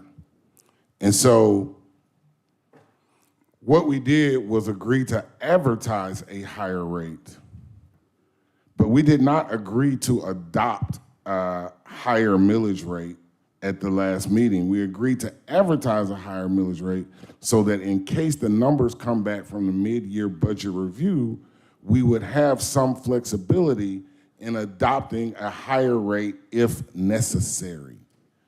And so a lot of this is positioning, but I think it's also, Ms. Corbett, and I don't know again if that's state law or not, but there's a statement on our website saying we're advertising a higher rate, and we're really not. We adopted a higher rate for the advertisement, but the decision on whether to make an increase in the millage rate will not be made until the August 6th meeting. And so it's a little misleading to say that we already are doing a tax increase and to tell people that it's this percentage and that percentage. It might be up to that, but it's not an actual tax increase or tax rate. But I'm gonna make a substitute motion to hold. I heard Commissioner Ellis ask for some additional information. I heard the doctor say that she would be happy to provide that information. I heard Mr. Selby, Attorney Selby, say that there may be litigation or legal limits that would prevent this. I think there needs to be further discussion. And frankly, I think we should, this is the type of thing where you have the conversations on the front end. You have these type of conversations on the front end. You sit down with your partners and talk to them and come up with a plan to try to find a way to do something. And that's what I would encourage us to do. I'm making a substitute motion to hold so that we can get more information and so that we can get a legal opinion from our lawyer to talk about what options are there. I don't believe that this is necessarily time sensitive, but that's my motion, substitute motion to hold. Mr. Commissioner Arrington, I appreciate that, and I'm going to second the motion. That's what I've alluded to, and that's what I had the conversation with the mayor about. So we are talking, Mr. Commissioner Arrington. Now second that motion. The motion on the floor now is to hold. But Commissioner Ivory, you have the floor. Okay, thank you so much. Thank you for that, Mr. Chairman, and thank you for that, Commissioner Arrington. I know we are talking about the Westside TAD right now, and I do want you all to stay there because I have a couple of questions about that. But before, I will have more in-depth conversation statements to speak to the millage rate increase when that time comes in the August 6th meeting when we need to discuss that. But I will just make this one point about that, is that on what you can always rely on from me is that what I say on the first Wednesday or the third Wednesday is the same thing I'm going to say the next month at the first Wednesday and the third Wednesday. I'm not going to back down on my statements or walk anything back. I'm going to say the same thing. And what I said was that I believed in a 1-point millage rate increase. I believe in that today, I believed in that last week, and I'll believe in that on August 6th. Whether I'm able to get the 4 votes to do that is a whole nother conversation. But what I believe in is what I believe in. And so I'm also going to say that I want to give congratulations to the DeKalb County commissioners who just yesterday took the courageous step to increase their millage rate to 12.42, a 27.63% increase over the rollback rate because they realize the issues that are at hand, which include affordable housing, which include improving all kinds of services. You cannot improve services in Fulton County and also not have the money to do it. So do we need to go that far? No, and that is not at all what I propose, but I stand by what I did propose, and I will have more to say on that. I won't choose between a jail that is being run unconstitutionally and in violation and in a humanity crisis over affordable housing, because both things need our attention, along with veteran services, and I will say escalators,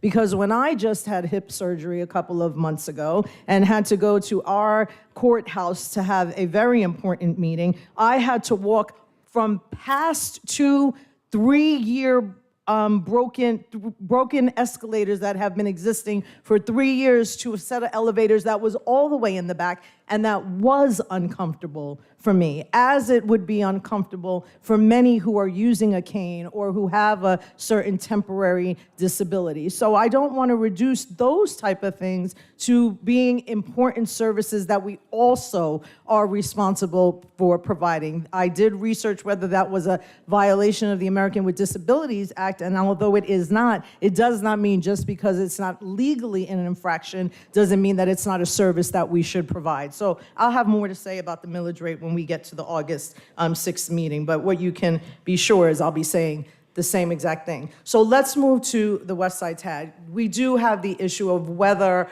our obligation all the way to 2038 will be able to cover the debt service that would expire in 2037. Is that correct, Doug? Well, bondholders take the risk as to whether there will be sufficient increment. Their bonds have been structured very conservatively such that they shouldn't run into issues. But the point is that the increment has been pledged through 2038. And that pledged increment is part of the money being used to service the debt? That's correct. Okay, and so I want to talk about solutions. So if that I am going to vote to hold, and I do think it's important that we flush this all out. I do think many conversations need to be had. And we are partners in this TAD to make sure many of the projects in the Westside TAD are in my district. So I pay very close attention to what the Westside TAD is doing. So let's talk about solutions. I understand from researching the TADs that there are pilot payments. If in fact we would run into legal issues that makes it impossible for, or just would cause litigation that is not necessary, I'm looking for other solutions. And I have researched that other solutions could be pilot payments, which are payments that are negotiated, that are given back to the county to have the county have surplus money that we need so badly. Is that a possibility with the Westside TAD? So just the short answer to your question, Commissioner, is absolutely.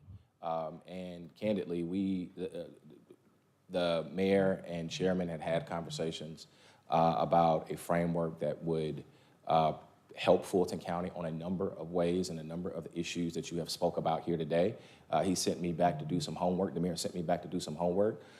We have a meeting, I think, next week. Correct. I believe next week to talk through that. We are prepared to pilot payment and a whole host of other issues because we do not have to choose between affordable housing, community development, humanitarian issues at a jail. We can candidly do all of these things.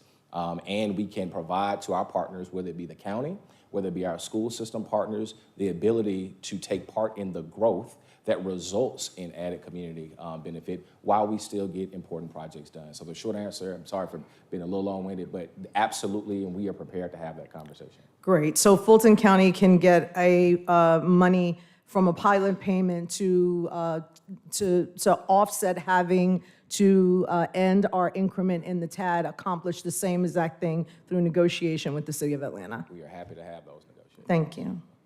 All right, Vice Chair Ellis, you have the floor. Thanks, Mr. Chair. So it sounds like the bond issuance you were referring to took place in late 2024? Is that correct? Or there was some? Right. So there was an agreement that was entered into in 2018 that structured a financing that would only be deployed where certain development benchmarks met. Okay. And so the part of the conservative structuring was that no one was going to advance funds until the developer had actually met certain development benchmarks. But that financing, which is played out in phases, commenced in 2018. Okay, and that financing was to the developer, CIM, is that correct? Spring Street LLC, which is an affiliate of CIM Group, yes. So a big development project is really what the bulk of this funding is going towards.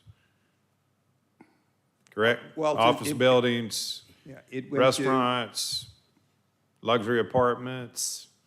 I think the whole package was up to 1.75 billion of public money of the 5 if they reach that milestone. Right. A good bit of that is not from A lot of that's TAD. sales taxes, A lot of right? it is from an infrastructure fee, which is imposed in lieu of a sales tax. But consistent with the primary Westside redevelopment plan, the documents require that 20% of all of the bond money, all of the money that's spent on such projects in downtown be spent on the neighborhoods in the empowerment zone. And so that same commitment was applied in this case So there's as well. there's a few crumbs there, but there's a lot of there's a lot of public money going into a development project. So we talked a lot about affordable housing, but there's a lot of dollars here associated with a true sort of development project. So I look forward to getting the detail on that, and we can kind of continue to have these conversations. And, sausage making is important, and sometimes it's important that we have it out in public so people can better understand it. There are things I brought up, that are worth talking about. I mean, you bring up the DeKalb. DeKalb also has an e-host, which is unique, that we don't have. So they do have access to a lot of sales tax funding, which offsets a lot of that stuff that you're talking about. So it's not exactly apples to apples. We do need to sit down and talk about these things, but we need to do about it post-haste, because we've got a sense of urgency around decisions we've got to make around how much we're going to tax our citizens, as well as real needs that we have. And, there have been, this quote unquote, we've been talking about stuff for a while.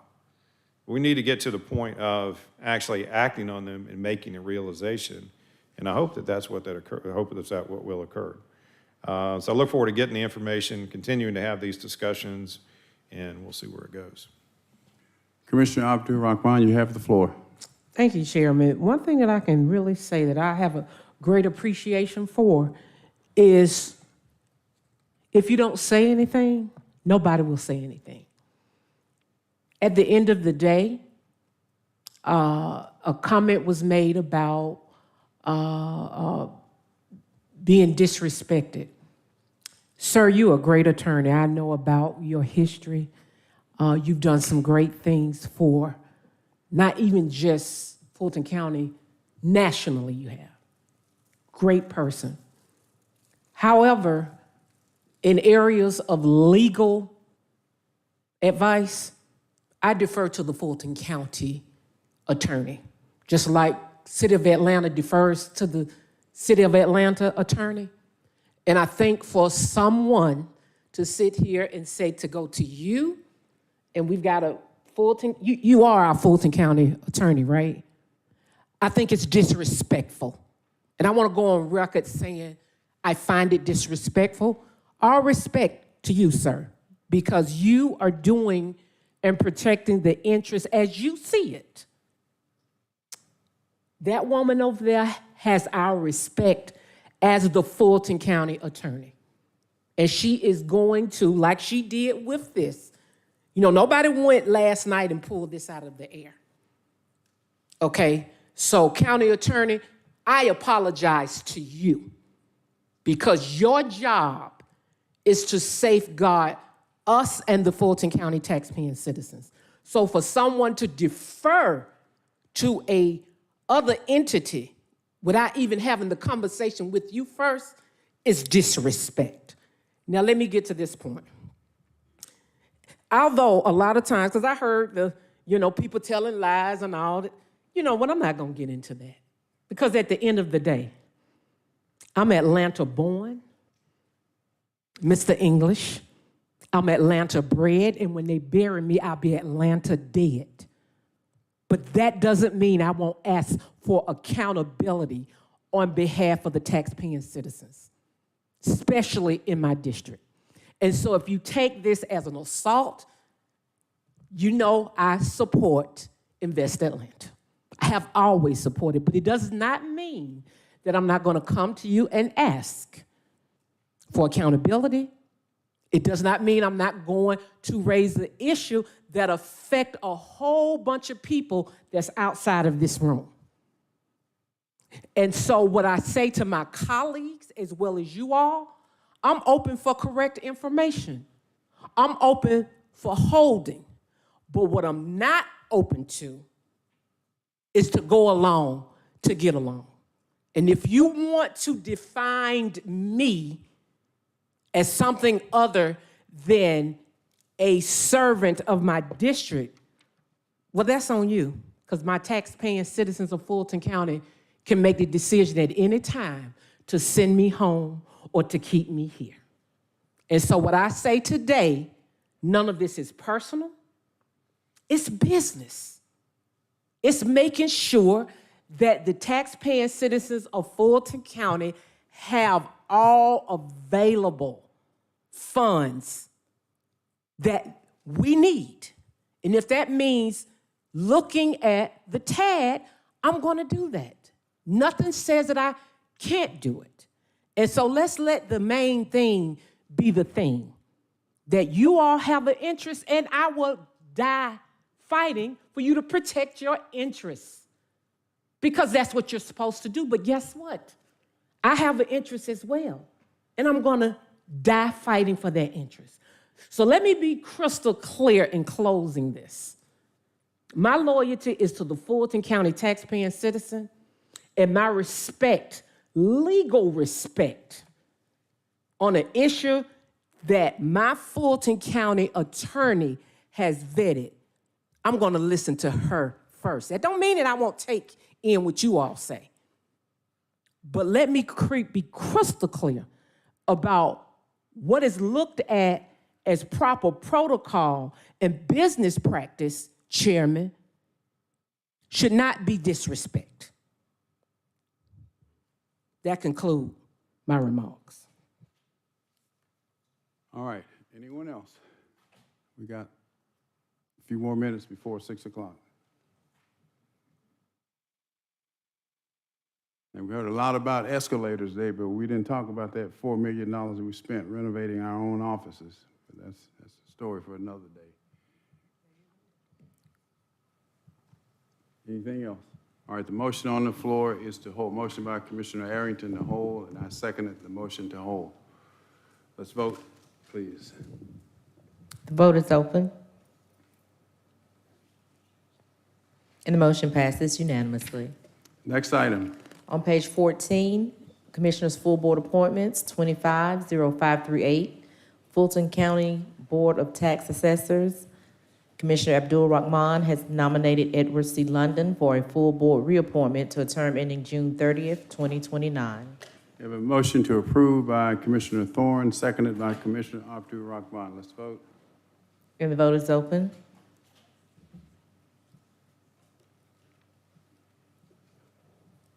And the motion passes unanimously. 250539, Region 3 Emergency Medical Services Council. Commissioner Arrington has nominated Chad Jones for for a full board appointment to a term ending June 30th, 2027.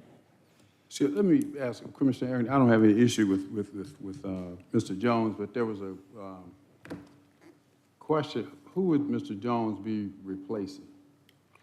So my understanding, and I believe Chief Jones is here. I saw Joe earlier. He said he had him back there in his office.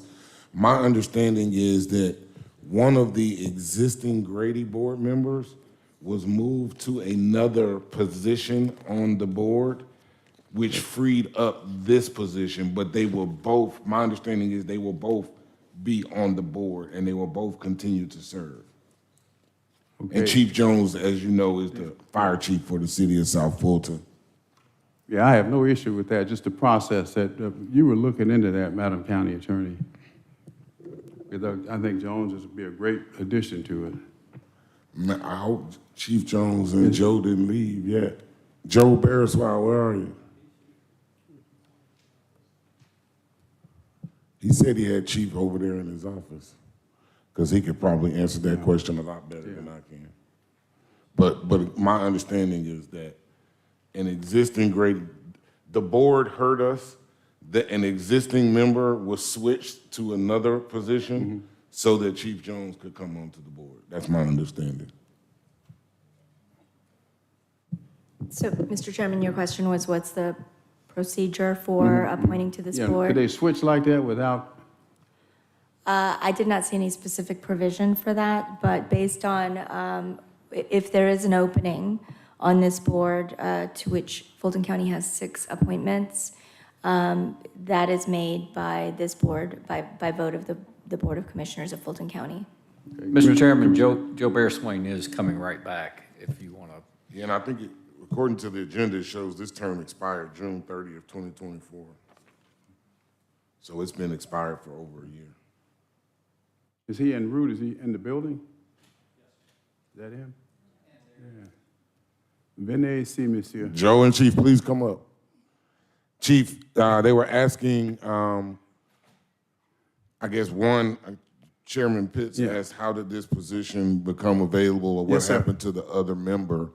But our agenda shows that this term expired in June 30th of last year. But if you could help explain what happened with the other board member, because my understanding was that one of the existing Grady board members was switched to another board position so that this could be open for you. Yes, sir. So, good afternoon, Chairman, Commissioners. Thank you for the opportunity to speak. Chad Jones, Fire Chief for the City of South Fulton. And yes, you're correct. So Michael Charles took over after Henry Argo had retired and stepped down. So just when Michael Charles took over, how did that happen? It just So he was put in place of Henry Argo. By? The board. Us? Yes, sir. I nominated him, I think. Okay. Yes, Go sir. ahead. And so at the last quarter Region 3 meeting, Michael Charles was moved from the board's position to an at-large position. Though that went through opening the position for Fulton County because you have 6 representatives. But that did not require any action by the board. No, sir, it was That done could be by done. Region 3. That could be done administratively. Yes, sir, it was done by Region 3 in the Department of Public Health. They reached back out to Commissioner Arrington to say that y'all had a vacancy, and then this is where we are. All right, motion is to approve by Commissioner Arrington, seconded by Ms. Barrett. Commissioner Barrett, let's vote. Thank you. And the vote is open.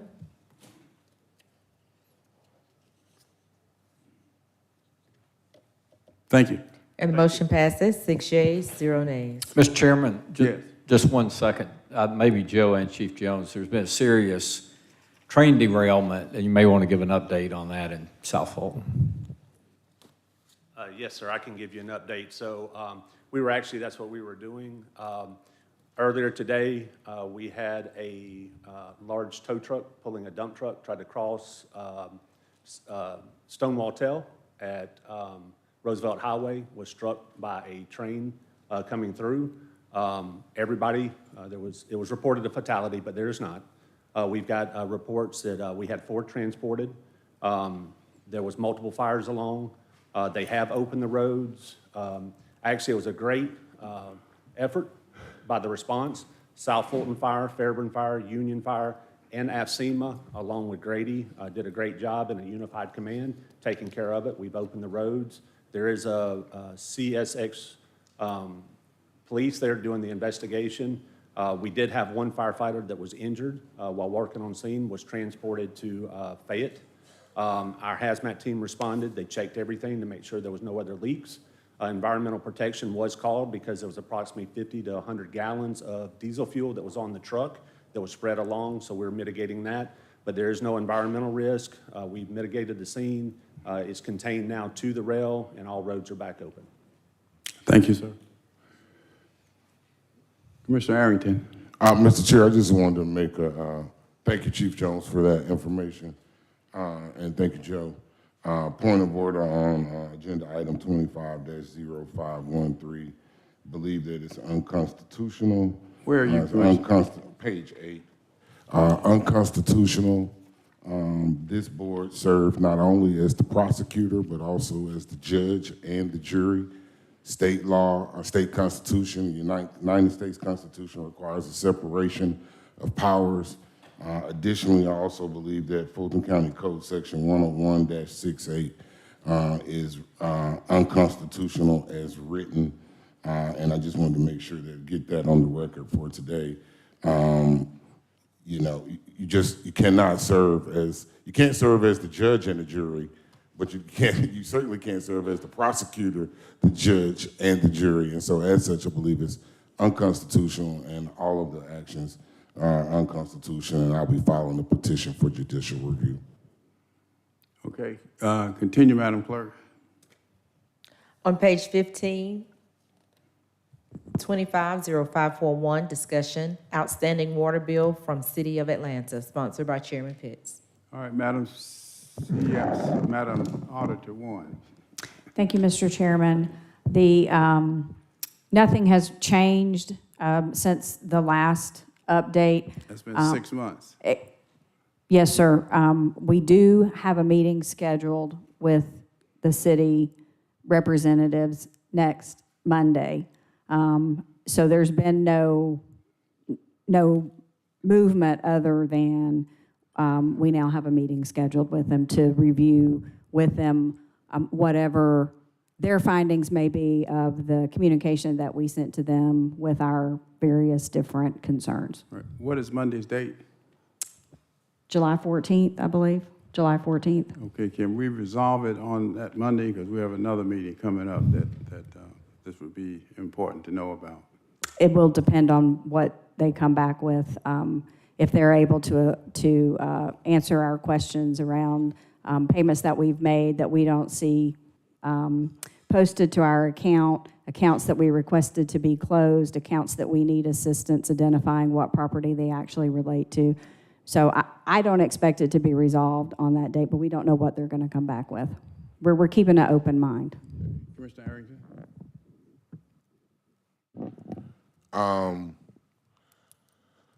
I'm not sure why you're asking about Monday. I think this is our only meeting for the month, so our next meeting will be August 6th, so that may give more time for them to try to resolve it, but I doubt it'll be resolved by August 6th either, Chairman. But my only question is, are any of the bills that they're talking about within the last 4 years? Because if they're 4 years or older, then we need to do a motion to file.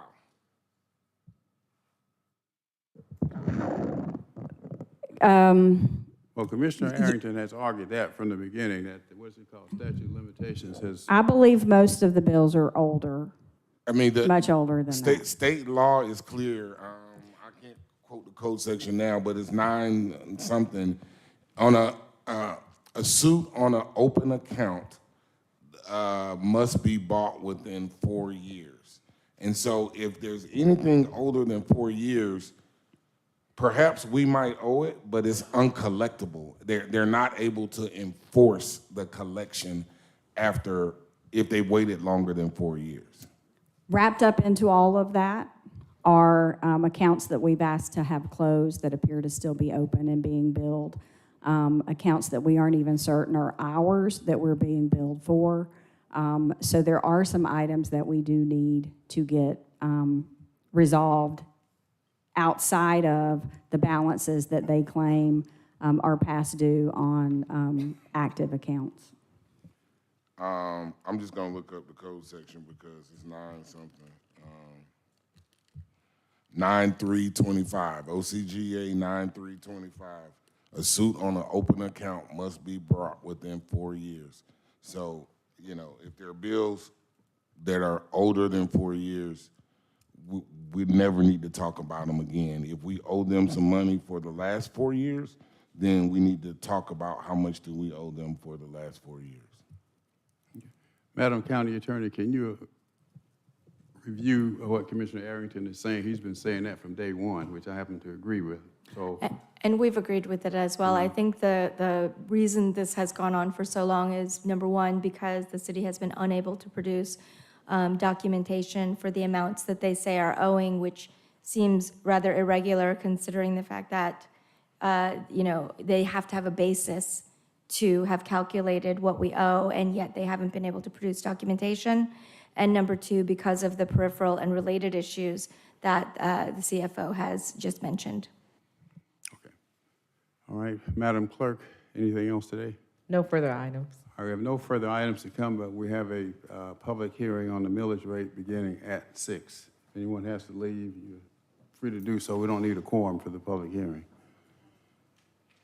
That's my rule. We are adjourned.